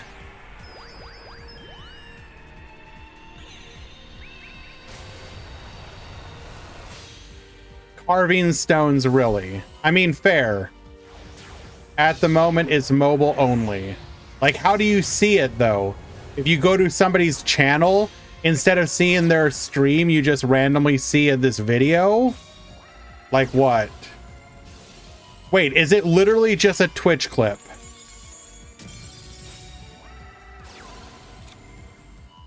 Is as you open the app.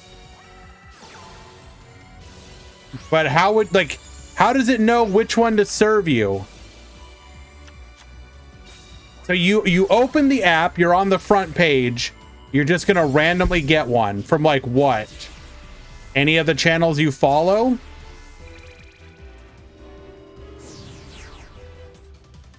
That sounds like the dumbest thing I have ever heard.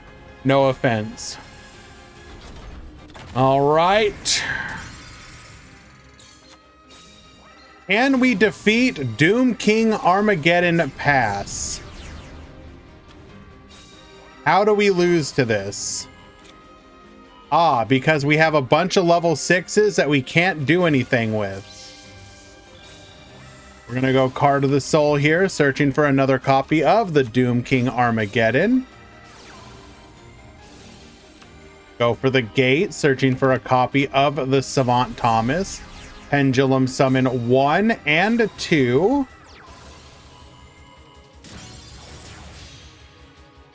Into a Cypher. Into a Photon Dragon. Get poppin'. Go for the Cypher Blade.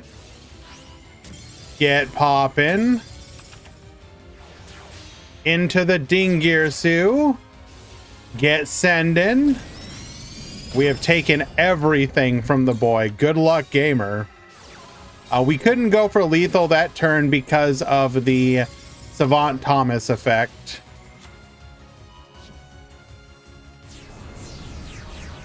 We're gonna pend for 2 here. Going for the Jin. Bring back the Odd Eyes. In for the Ragey Dragon. Ragey Dragon will not be able to destroy. And then we scoop because we know what comes next.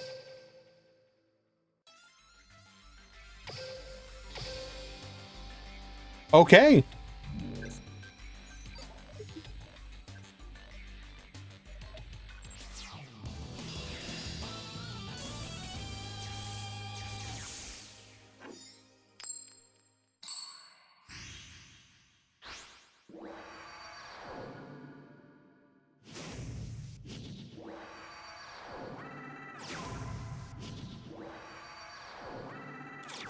Duel. Ah, you all... Stop. Come on. You cannot odd eyes set one pass versus DDD. Bro, just like I would just, you know what? I would literally just rage scoop at this point.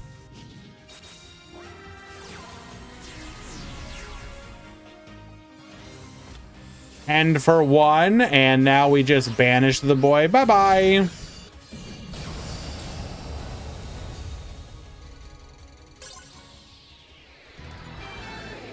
This happened to him on Monday finals. True.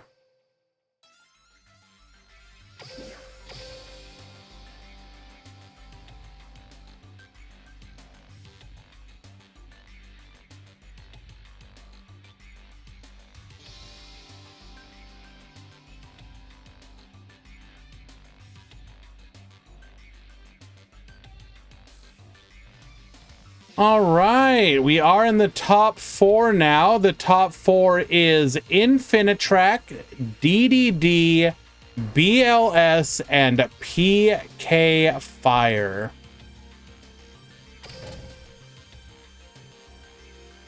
Yes, they did, Resaline.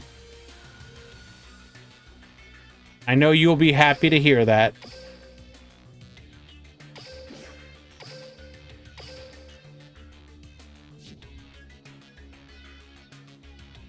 Toxic AF IMO.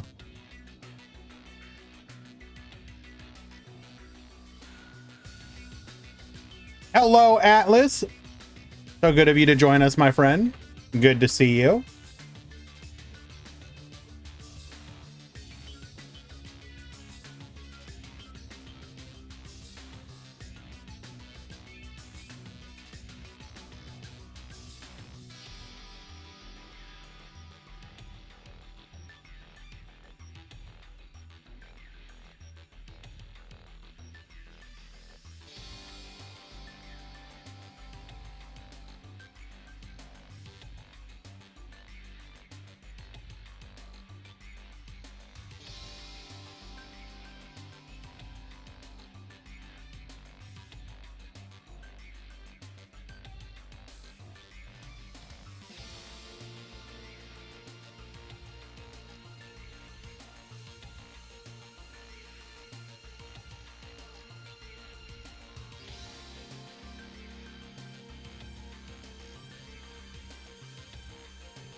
Duel.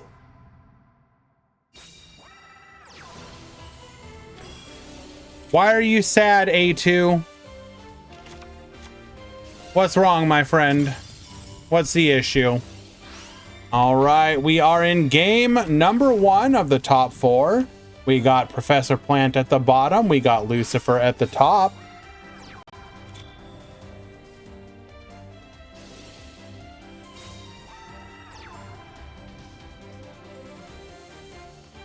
One back row to deal with here.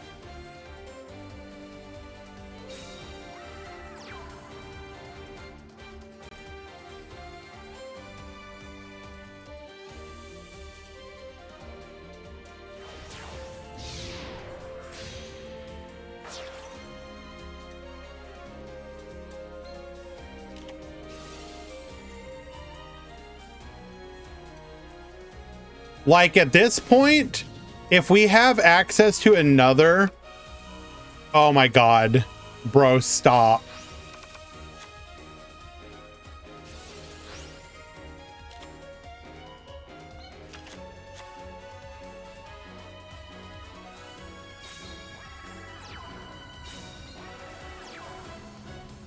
He can't keep getting away with this.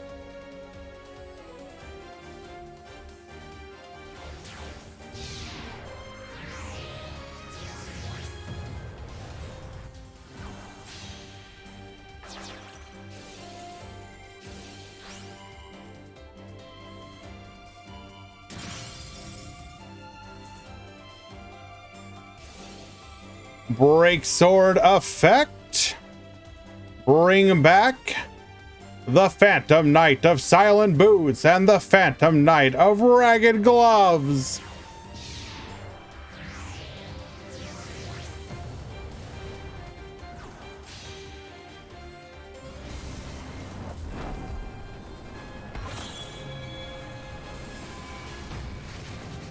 I think A2's talking about the skill.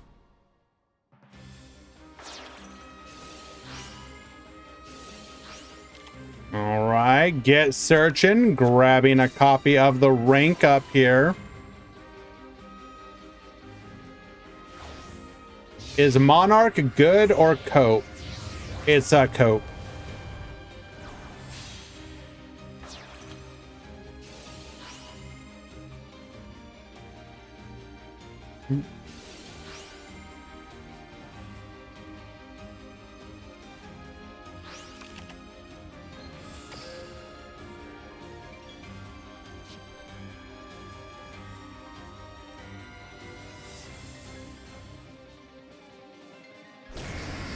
And just like that, we got lethal. I highly recommend waiting for the next box. I have a strong suspicion that the next box is going to be very good.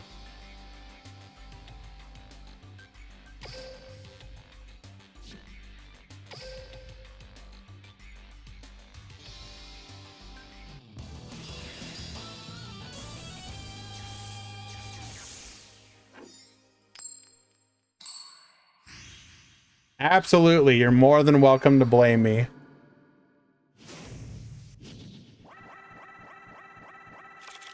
Duel.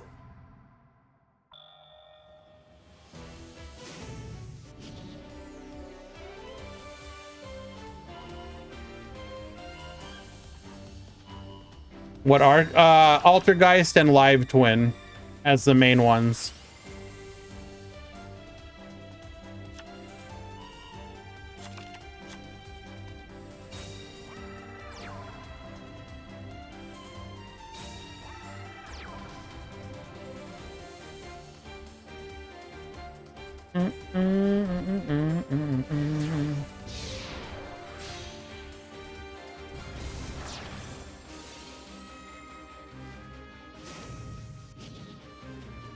Doesn't Mechlord get a buff on the skill? What do you mean?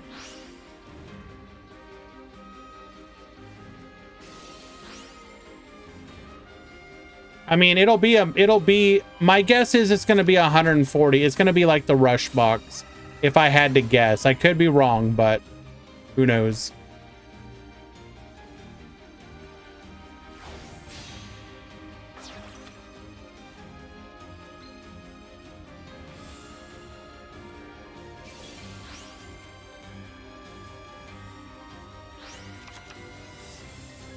The problem is that the Mech Lord's skill is still bad.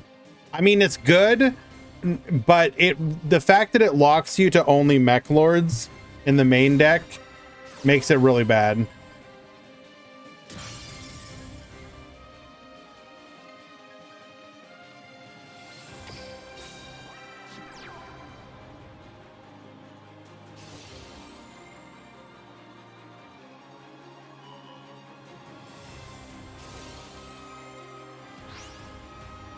Like, we're really praging here.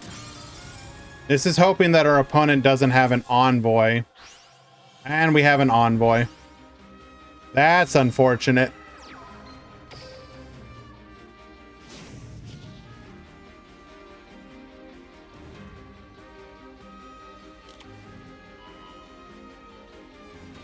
Good luck, Captain Grimm.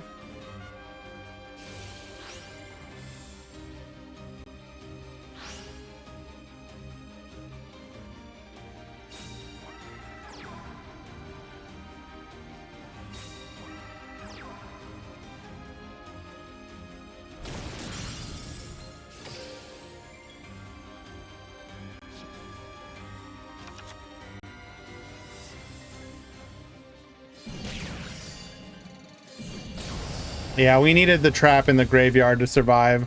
If our back row had been one of the traps, we would have been big chilling. Why make Requiem instead of Eba?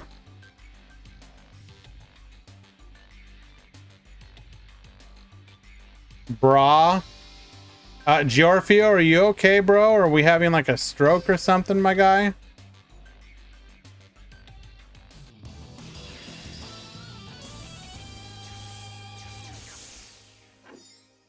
I mean, doesn't Beatrice lose to like any normal summon? Or sorry, any Blackluster Soldier effect, summon, etc.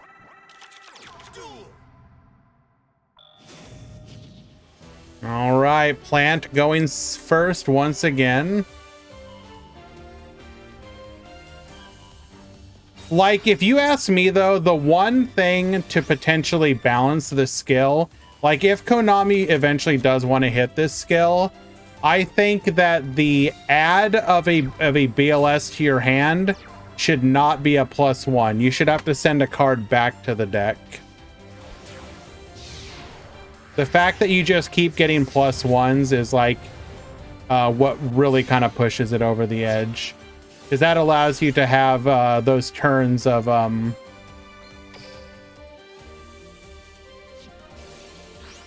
you know, they're not going to limit Envoy to 3.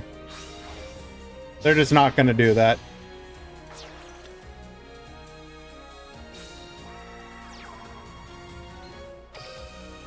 All right, Beatrice pass.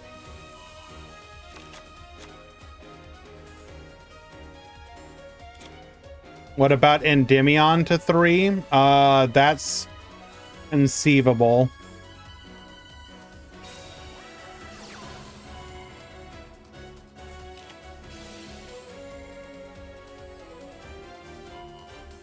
Phantom Knight Wings.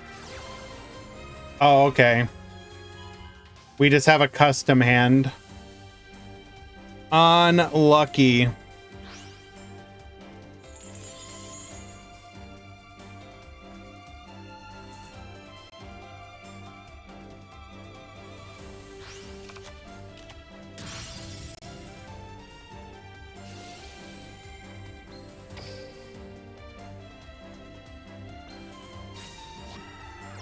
Why send Libic though? We get punished by BLS, regular BLS. Okay, yep.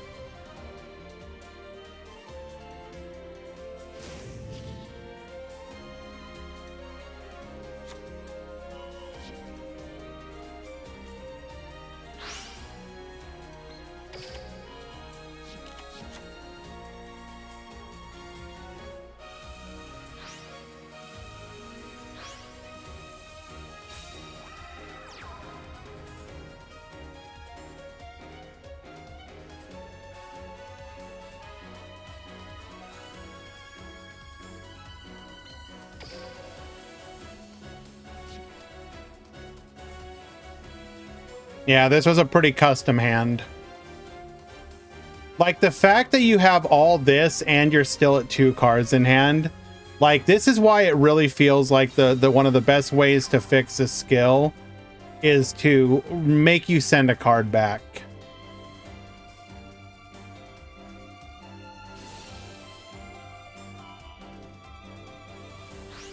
Wait, why though?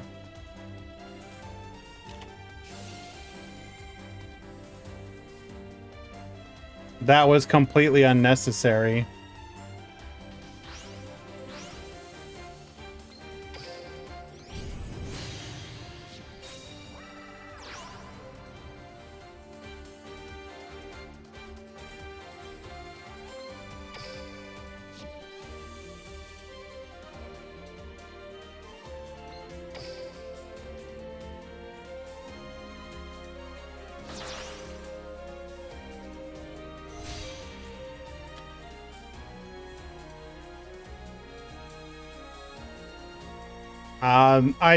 Lucifer's kind of misplaying here, at least in my opinion.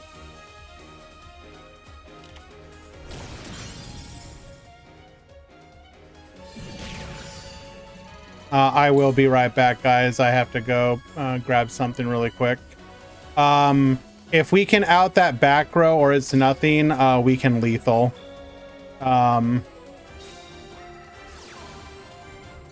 Okay, if we have exactly a PK in hand.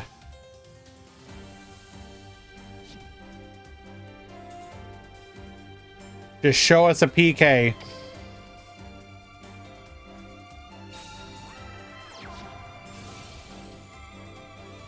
That is not a PK. But we could still get there. There's still a chance, maybe. Copium.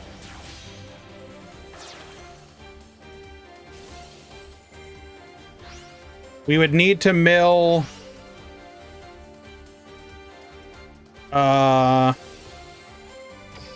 Hold on.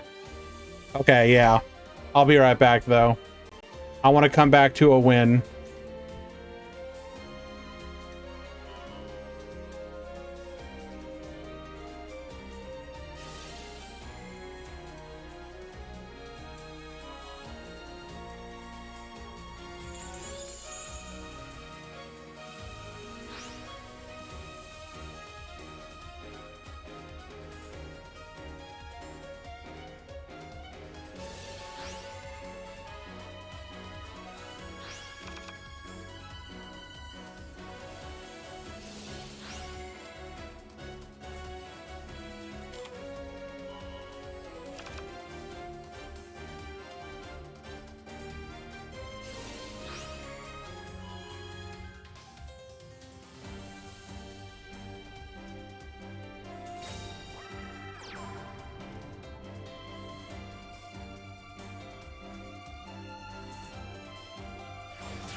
So let's try and be kind to Lucifer here.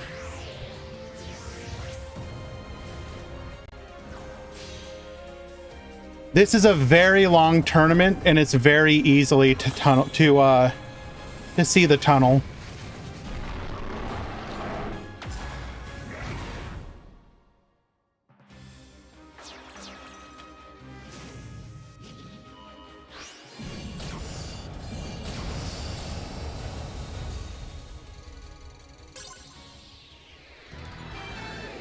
Well done, Professor Plant. Well done, Lucifer.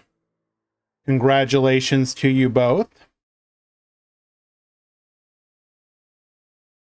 What was the misplay? Activating Envoy's effect.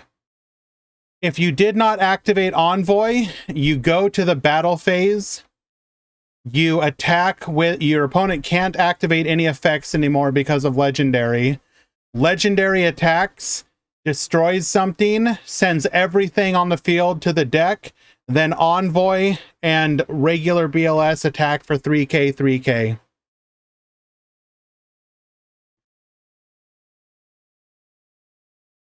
If that makes any sense.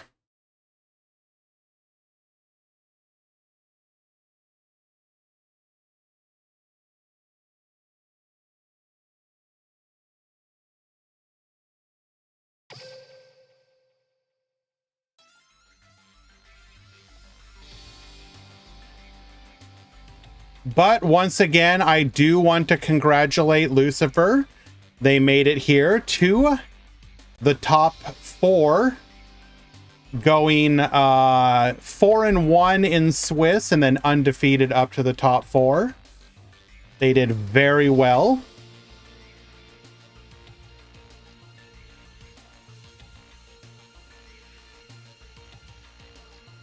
He could trigger the trap and summon Farfa from grave. How would you summon Farfa from grave? The trap summons PK monsters. Also, once you're in the battle phase, he can't activate anything because of legendary. Remember, legendary turns off all effects from the opponent during the battle phase. So if you activate it before the battle phase, then you're just going to shuffle it into the deck.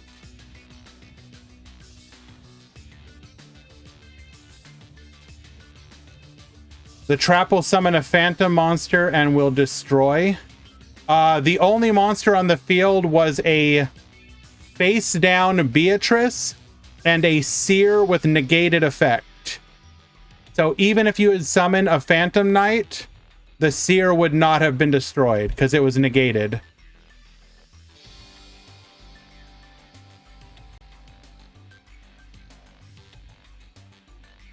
It was summoned off of Libic, which negates the effect.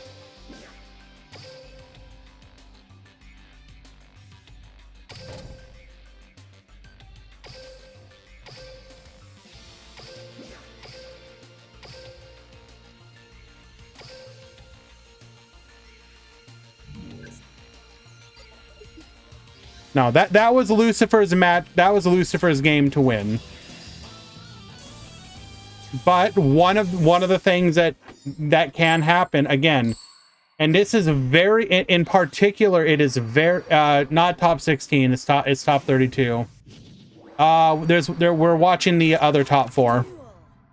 The other thing, the thing that you have to realize that when you play a long tournament, you know, you've been playing for hours and hours and hours. You know, sometimes, especially near the end of the tournament, you get tired. It happens.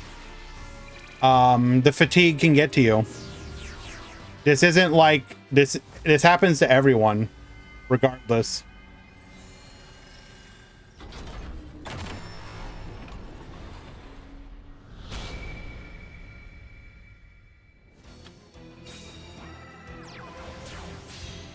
All right, Dingirsu pass, not all that impressive. We have a harvester. We'll go ahead and speed up here. We're gonna go ahead and pop here. Ooh, we had nothing. We do take 2k though, and we have double back row.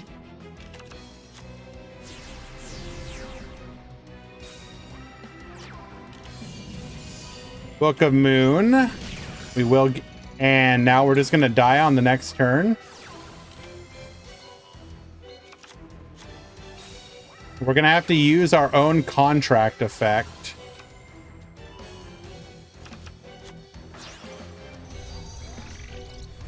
I mean, there's only so much they could do with it, Mozart. Like, it's just like a friggin' crystal. Like, what is it gonna do?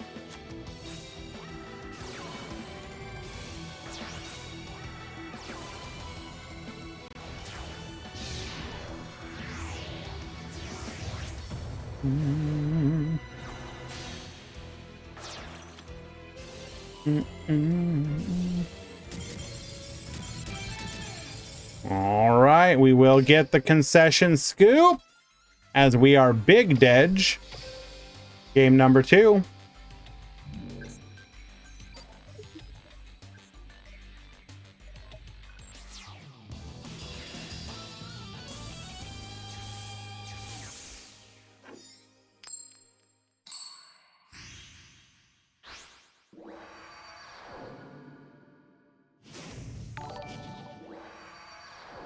Hey Brock, thank you so much for the follow. Yeah, we're doing no side. We'll eventually probably go back to side, but I'm doing no side for a little bit to give the no side advocates to make their case.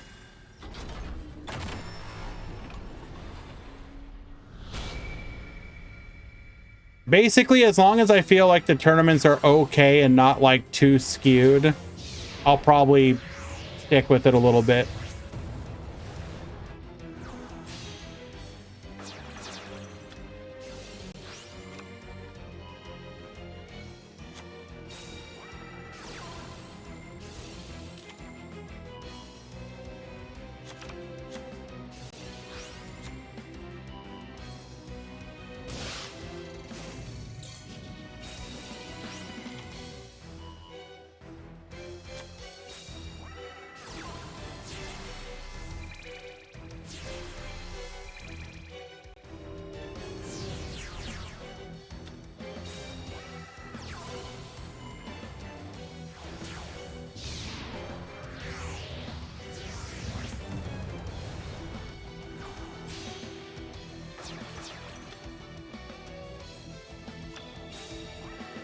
Alrighty. Good luck, gamer.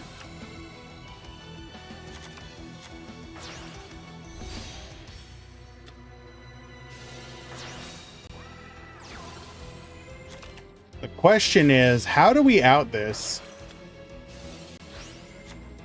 We have the Dingirsu Protect.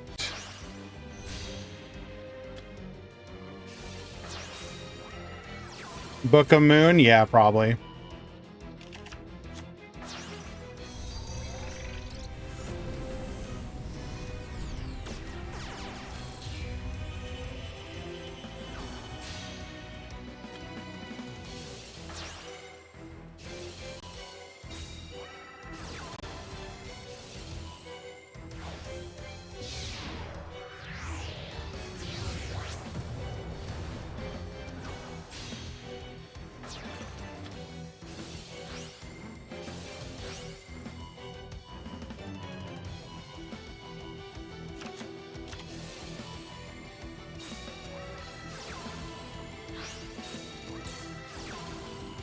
There it is.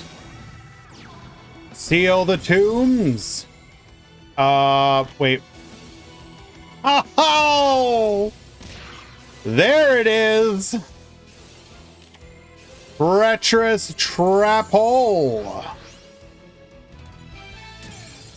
And then the Cosmic 2.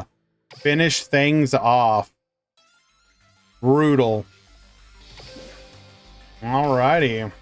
That does mean we are getting prepared for the grand finals. How are we on time?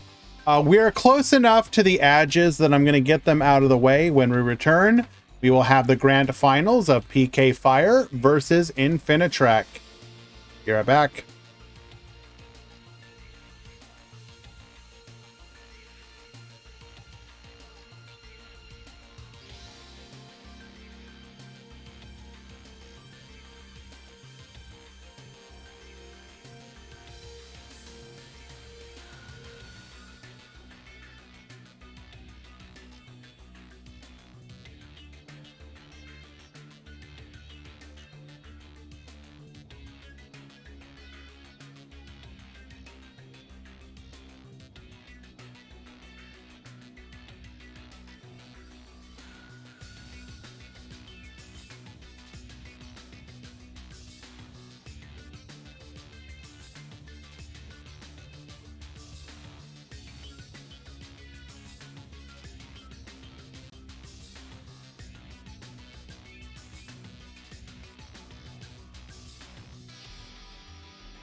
Chat, how would you react if I took away the chicken emote? What if you no longer had it? What would you do?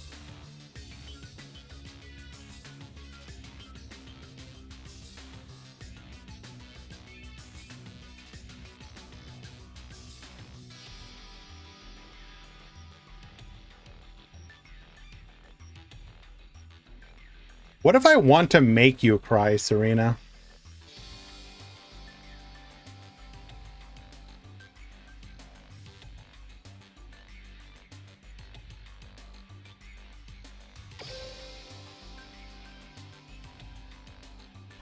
Welcome to the grand finals of the Duel Links Grand Prix number 45. We got a pretty fun one here for you.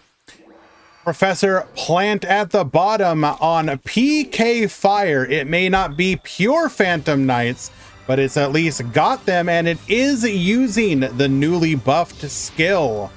At the top, we have Void Sin Mavis, who is on Infinitrack. The power of Draw 2 back row and unaffected Big Chungus boss monster. Good luck.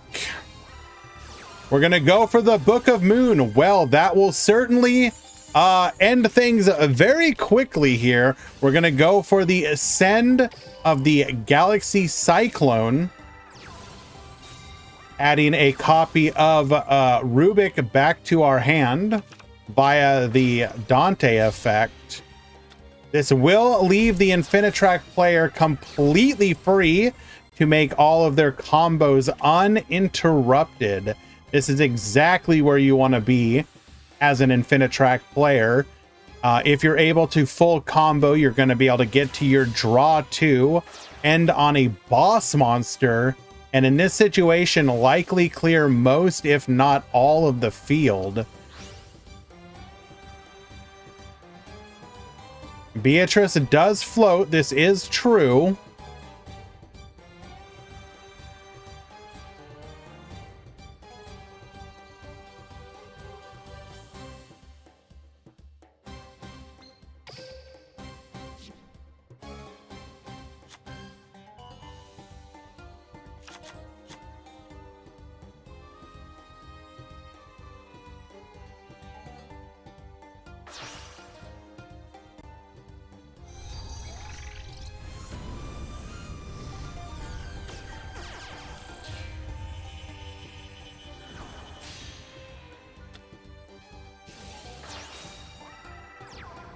The question is going to be whether or not we have the ability to actually get to Sealed Tombs. We do need a copy of Cosmic Cyclone. We could, in theory, get there.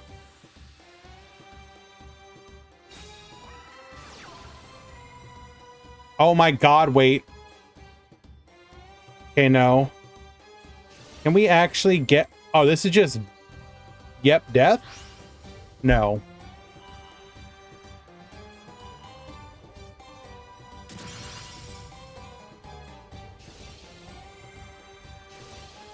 We will get the... go into Seer and Beatrice here.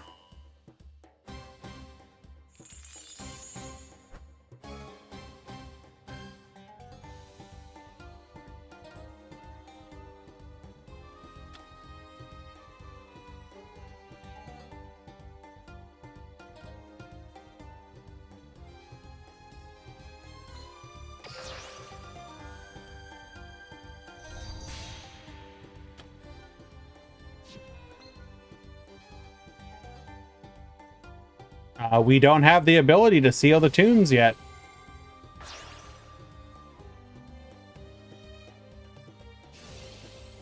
We would need to draw into a Cosmic Cyclone if we don't already have one.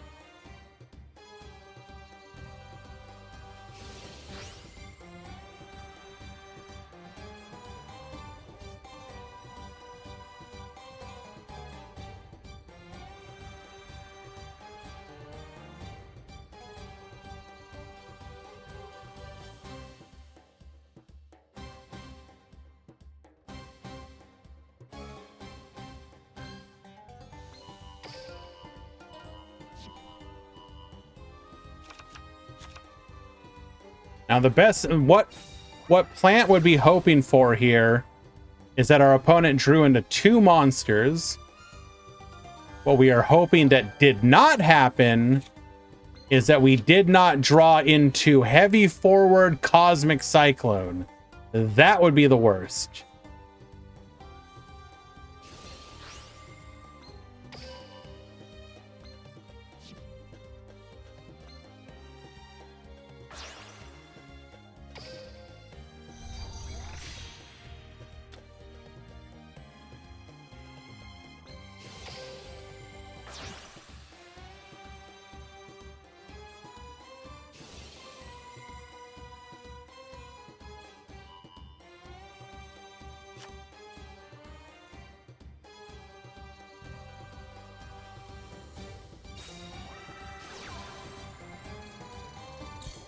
Come on.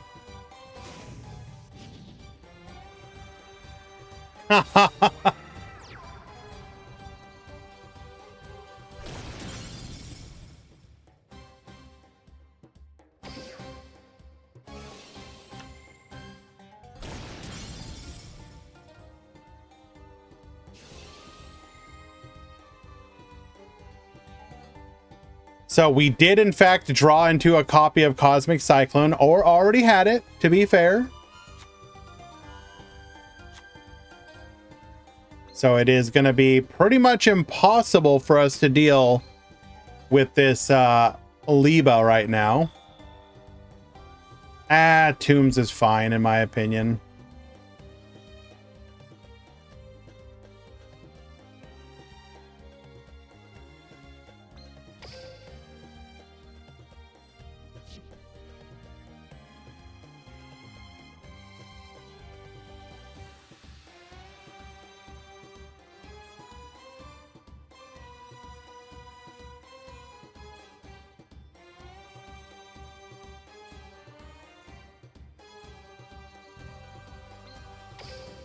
Like, you guys are complaining about a situation where our opponent essentially bricked as far as his deck is concerned. And our opponent, like, went completely uninterrupted. In almost any other scenario, this doesn't happen.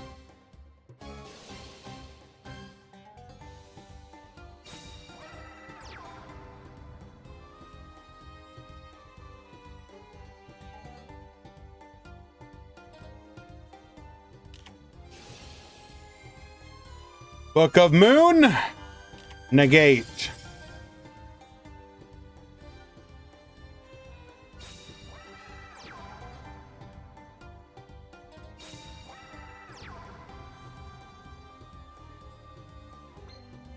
All right, good luck, gamer.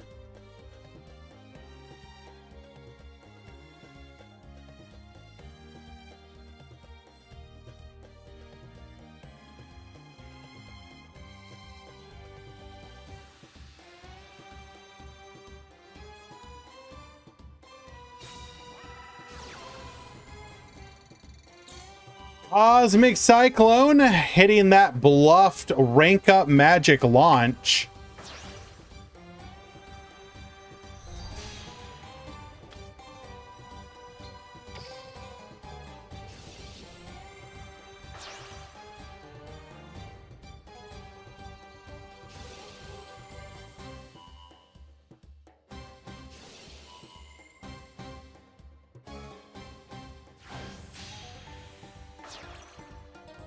Now, this is not yet lethal.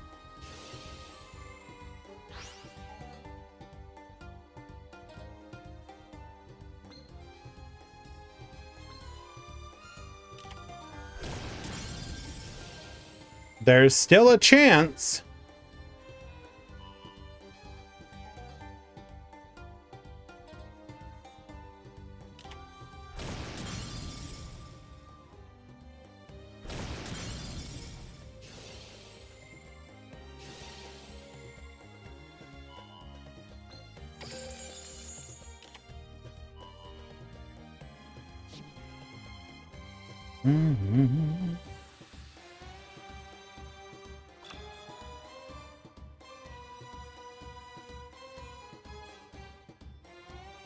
I mean, we don't need to Requiem. Technically speaking, we just need to be able to get to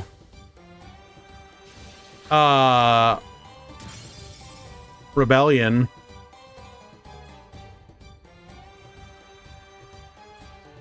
Although I don't know how we get there.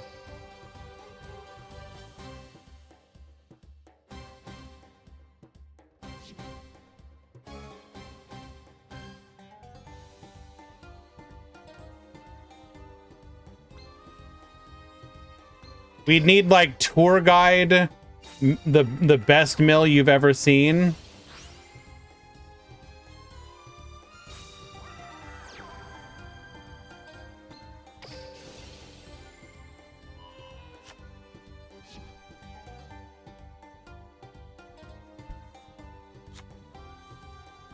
It wouldn't be 2 PKs because we saw him add one back.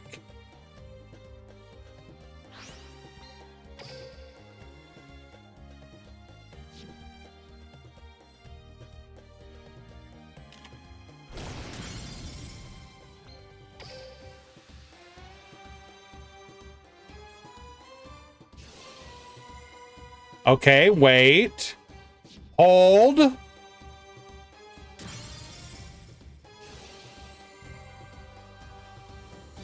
Do we banish the correct one? We do. Okay. Hold. Incredible.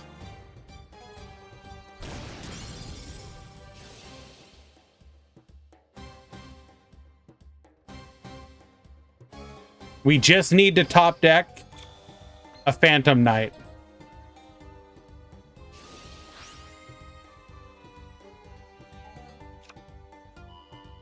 Okay, hold.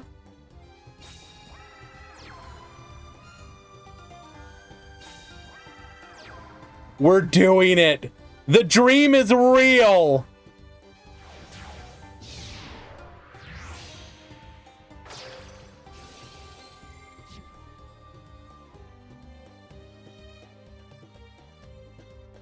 Break Sword's effect activates.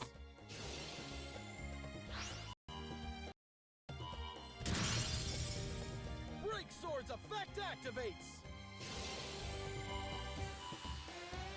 The Phantom Knights of Silent Boots. The Phantom Knights of Ragged Gloves. Here it comes.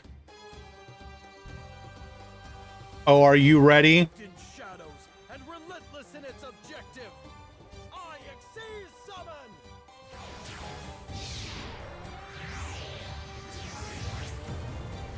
Forth. Rise up! Rank 4 Dark Rebellion Exceeds Dragon!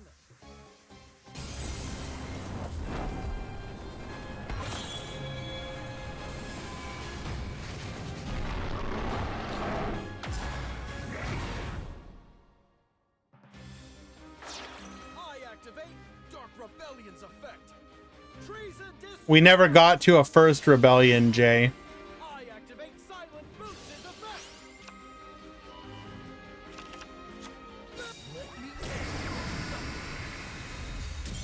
And with the power of the Burning Abyss stall, not only did we survive through the sealed tombs, but for a further turn after that against the overwhelming force of the super juggernaut Liba. Well done. PK Fire taking game number 1.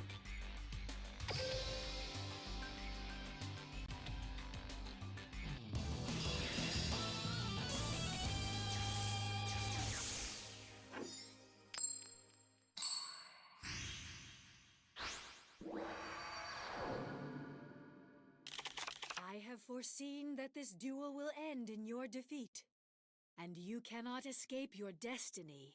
You'll learn just how powerful Xyz monsters can be. Duel! My turn. Now! I summon a monster and my monster's effect activates. All right, Void Sin Mavis will be looking to turn things around here. Unfortunately, just did not draw into what they needed to be able to seal it out on the previous turn. Brutal Dozer into the Tunneler, going for the River Stormer. We'll then River Storm Search.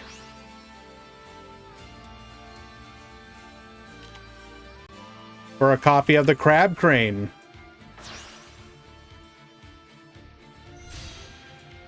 Go for the Goliath. Go for the Crab Crane.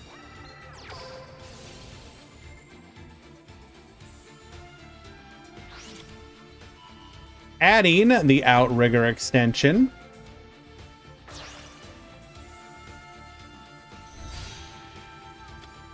One final Goliath, which we will then re-summon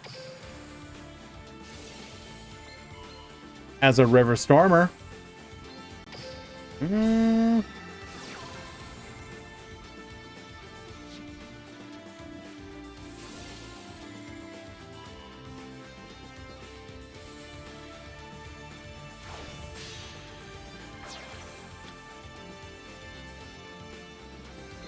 We've made it to the Mountain Smasher. We will now activate its effect, giving us the final material in the graveyard we need for our draw 2.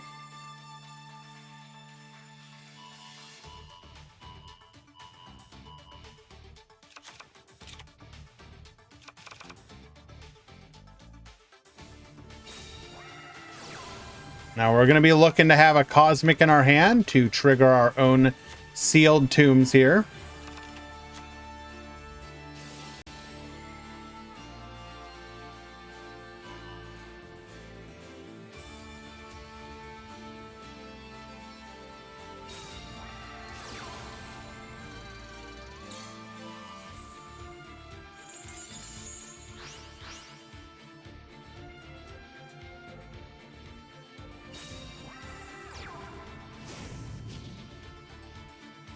Only one back row, though.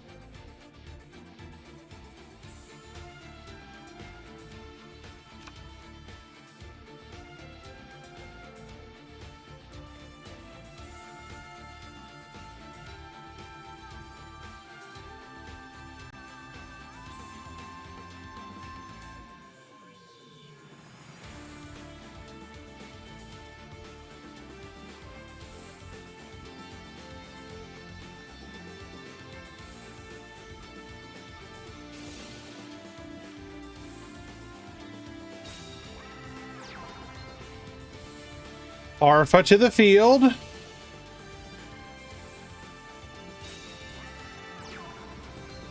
Rubik to the field.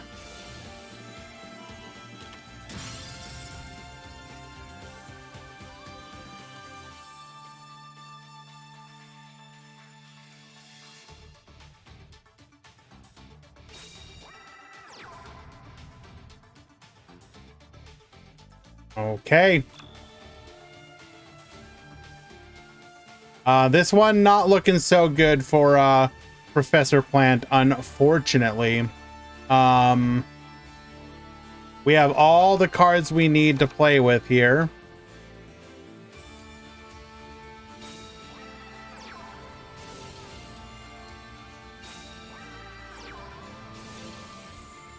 We have the ability to pop here if we want.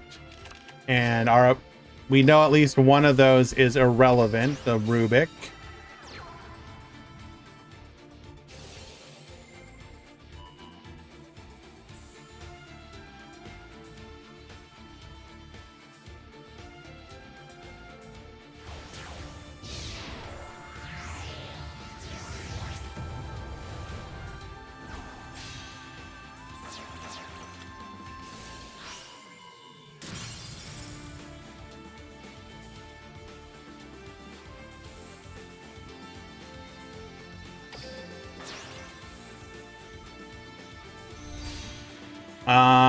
Unfortunately, there's just literally no way I see us surviving here.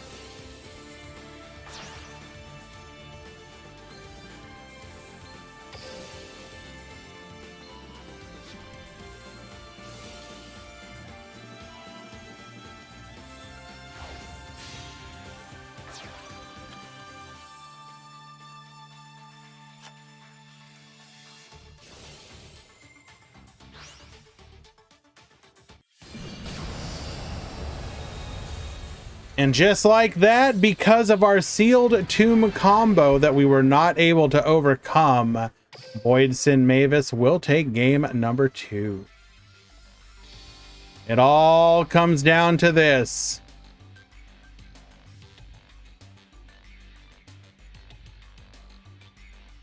Unless I missed a game. No, we did not.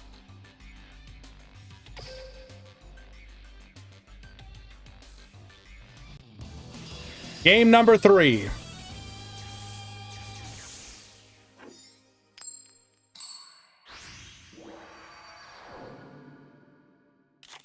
Duel. Alrighty. Professor Plant will be leading things off here.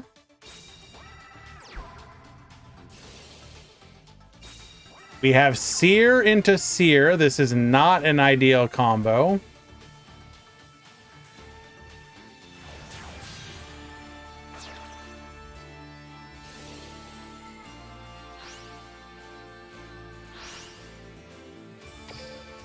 Milling our third Seer, our Stained Greaves, and a Tour Guide. Really bad mills.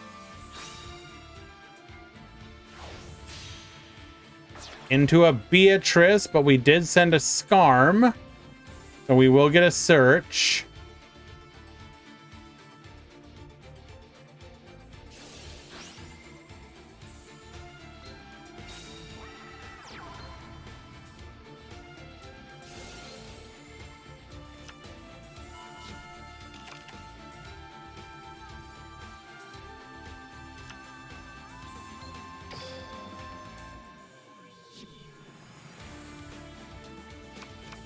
We will simply not have Book of Moon.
This does not feel correct.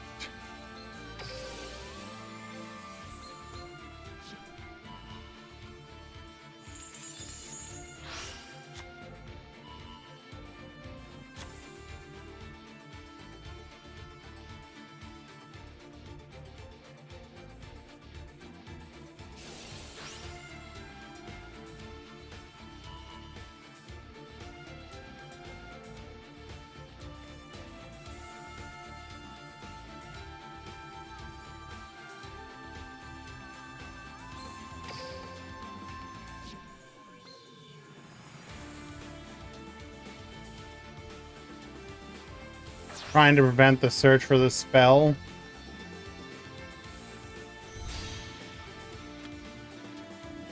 I guess it comes down to what we have in the hand.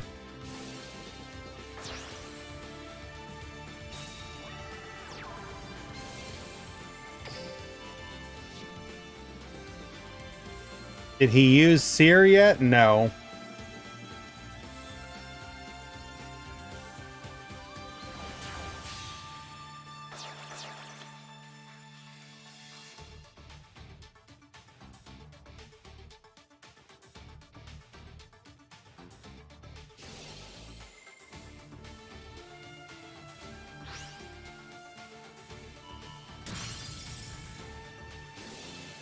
Beatrice effect.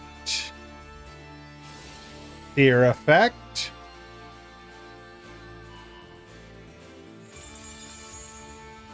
I stand corrected. That might have been that probably was the correct play.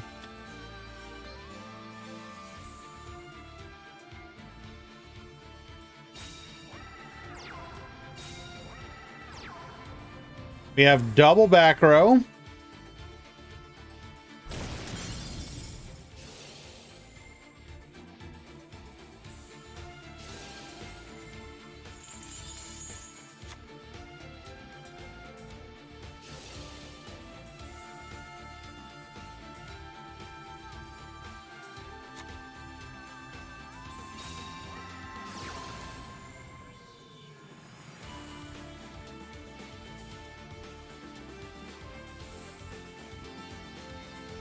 What are we hitting here? Ooh. So we had a CC, but wanted to keep whatever this is.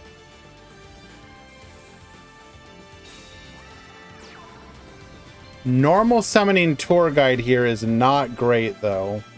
Now we know we only have one Beatrice because we have seen 2 tour guide.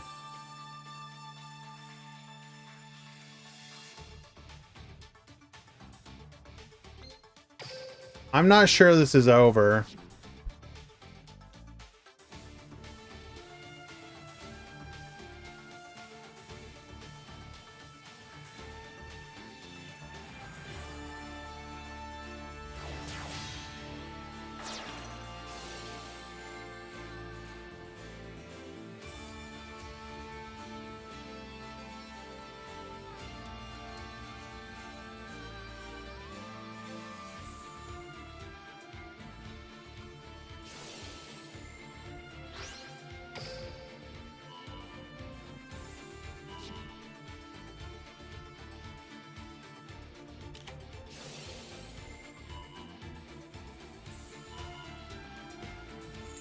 It is a treacherous. Question is, do we have any ability to extend from here?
Wait, do we have a line here?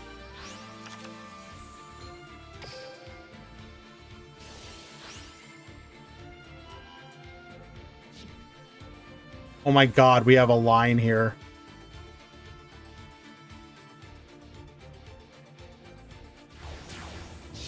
No way!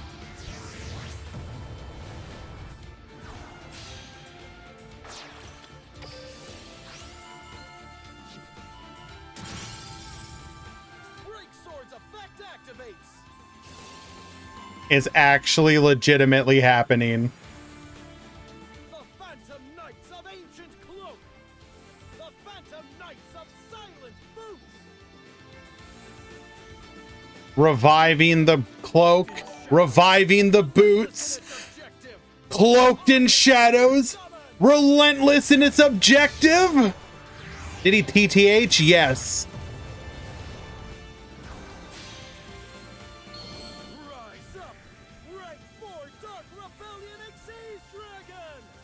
And despite that, we have found our way to our Dark Rebellion.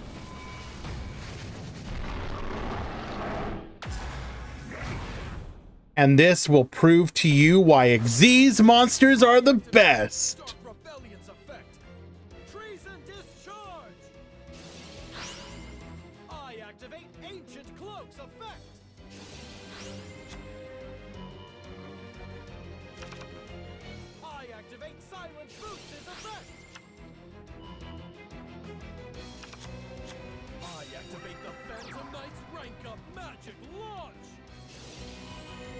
dragon from the bleak black pit. Rise and master the skies. Rank up Xyz's evolution.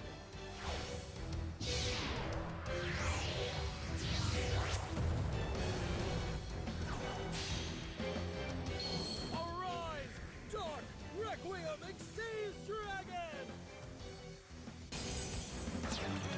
Dark Requiem Xyz Dragon activates its effect. Requiem Retribution! Reduce and baboost. Magic launch from my graveyard. Battle! Let me end your suffering. Dark Requiem Xyz Dragon, attack! Dark Destruction!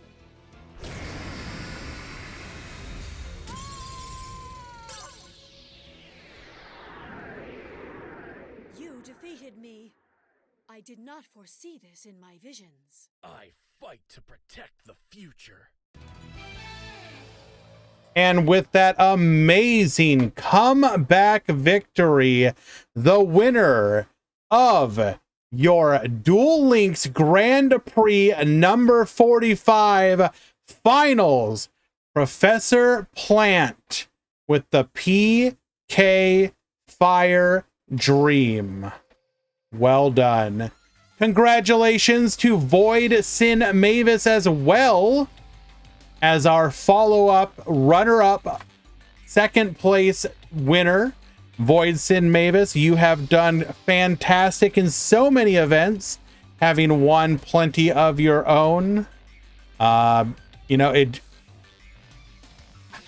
what can we say other than this was a fantastic finals for a very enjoyable tournament.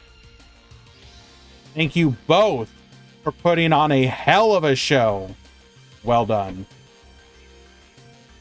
Let us go ahead and go take a quick look at some of these deck lists.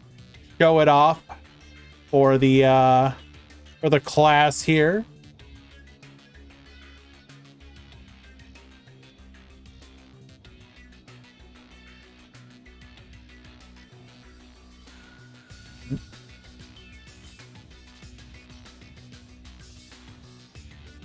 Yeah, I can show the Fluffle one as well.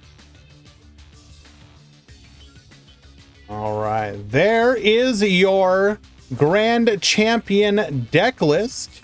We are running 2 copies of Tour Guide, 3 on the PK, 3 on the Skarm, 3 more on the PK, 3 on the Seer, 1 copy of Greaves, 2 copies of Farfa, 2 Libic, 1 each of the remainders, 1 copy of the Rank Up, a single Cosmic and single Cosmic, Galaxy Cyclone, and 2 copies of the Spell Trap, rather. In the extra, we are running 2 Dante, 2 Break Sword, 1 Rebellion, 1 Requiem, 1 Beatrice, and 1 copy of our Dante. Or sorry, not Dante, but Virgil, rather. Ryan, yes. There's your winners list. Void Sin Mavis on a fairly standard version of Infinitrack.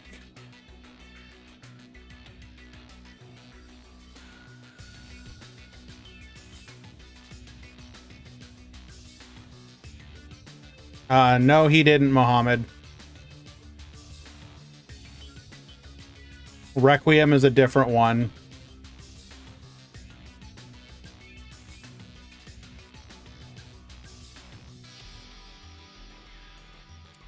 Necromancer on DDD.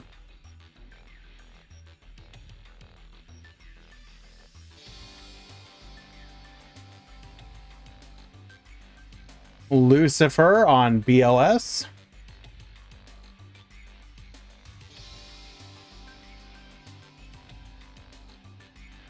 Skull on BLS. Icon on Odd Eyes. That really depends on how the new box shakes up the meta. More Infinitrack from Logan. Then we got Kaiden with Synchron Ursesso.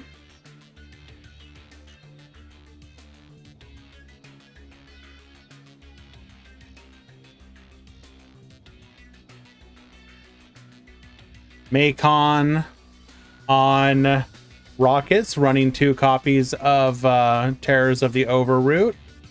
Sophion on Infinitrack. Prime on BLS. Cole on Starry Night.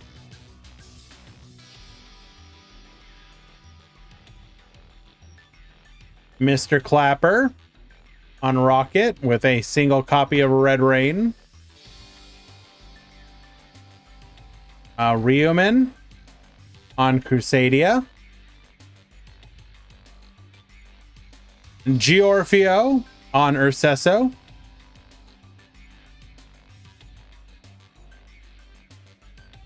K99 on Gandora. Yusuke on Tenyi, running 3 copies of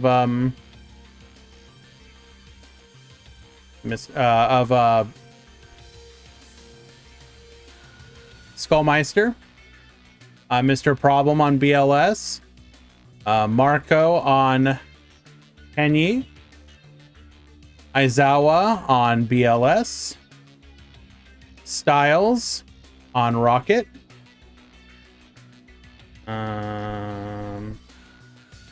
Aigami on Tenyi. Who won? Professor Plant on PK Fire. Necrofear on DDD. Scorp on Odd Eyes. David Magri on BLS. Zeko on Trickstar. Danny on Gandora. Shalnark on Fossils. Twitch Pro Fear on, I don't know what deck list this is. Arasami on Infinitrack. Hans West on Tenyi. And then we are looking for Shu for the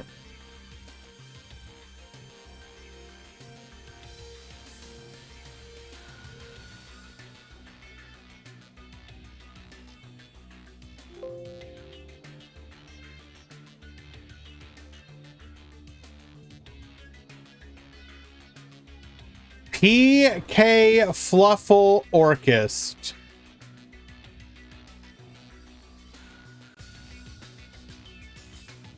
We actually saw this pop off a number of times.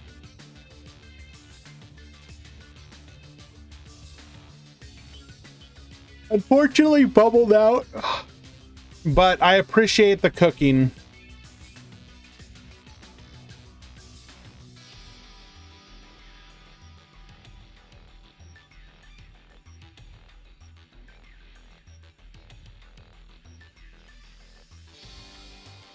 Alrighty, and that brings our event to a conclusion. Thank you everybody for hanging out today. Congratulations to all of the duelists who played today. I will reach out to you if you made it to the top 16. Please do me a big favor and go over to the DLM website. Go to the deck builder. You click on it. It's real simple. You're going to click on that. And then you're going to build your deck in here. You go whatever your skill is. Treason Phantom. We are PK Phantom Knight Burning Abyss. We're going to go Burning Abyss monsters.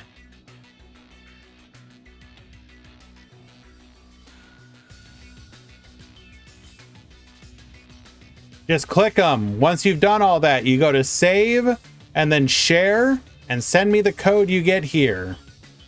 Real simple. Would appreciate that very much. Yes, today's turnout was very impressive. It was like 149 before drops, 140 afterwards. Crazy turnout. Very happy to see it. Hopefully you guys are excited for the upcoming new box release, which hopefully will bring even more people. Depending on when the box comes out, I may shift the tournament to give people an opportunity to either get it or whatnot. We also have several other events this week. I will personally be hosting a Rush Duel tournament on Sunday at 2 p.m. Eastern. Rush Duel. And then Acceleration Gate will host Single a Limb at 5 p.m. Eastern Saturday, which is also hosted through our Discord. We are doing our best to slowly grow our little family. Who won this tournament? Professor Plant on PK Fire. I will try and have the tournament report up by tomorrow. That depends on how quickly people send their deck lists in to me.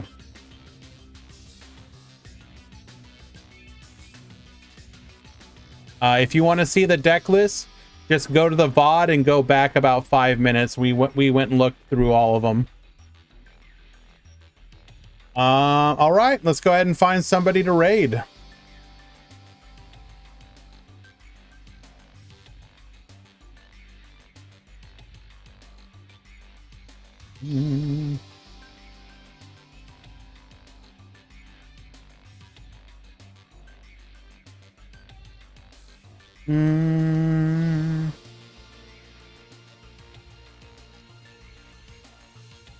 We're gonna raid a random new one.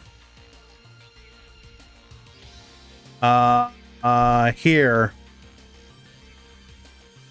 We're gonna raid Lady Haru. No, wait. Oh, wait, no. Captain Grimm. Let's go support the boy. Captain Grimm.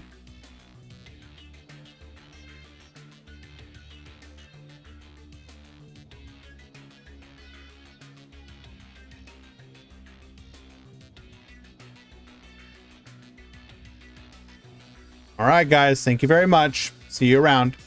Sooner rather than later.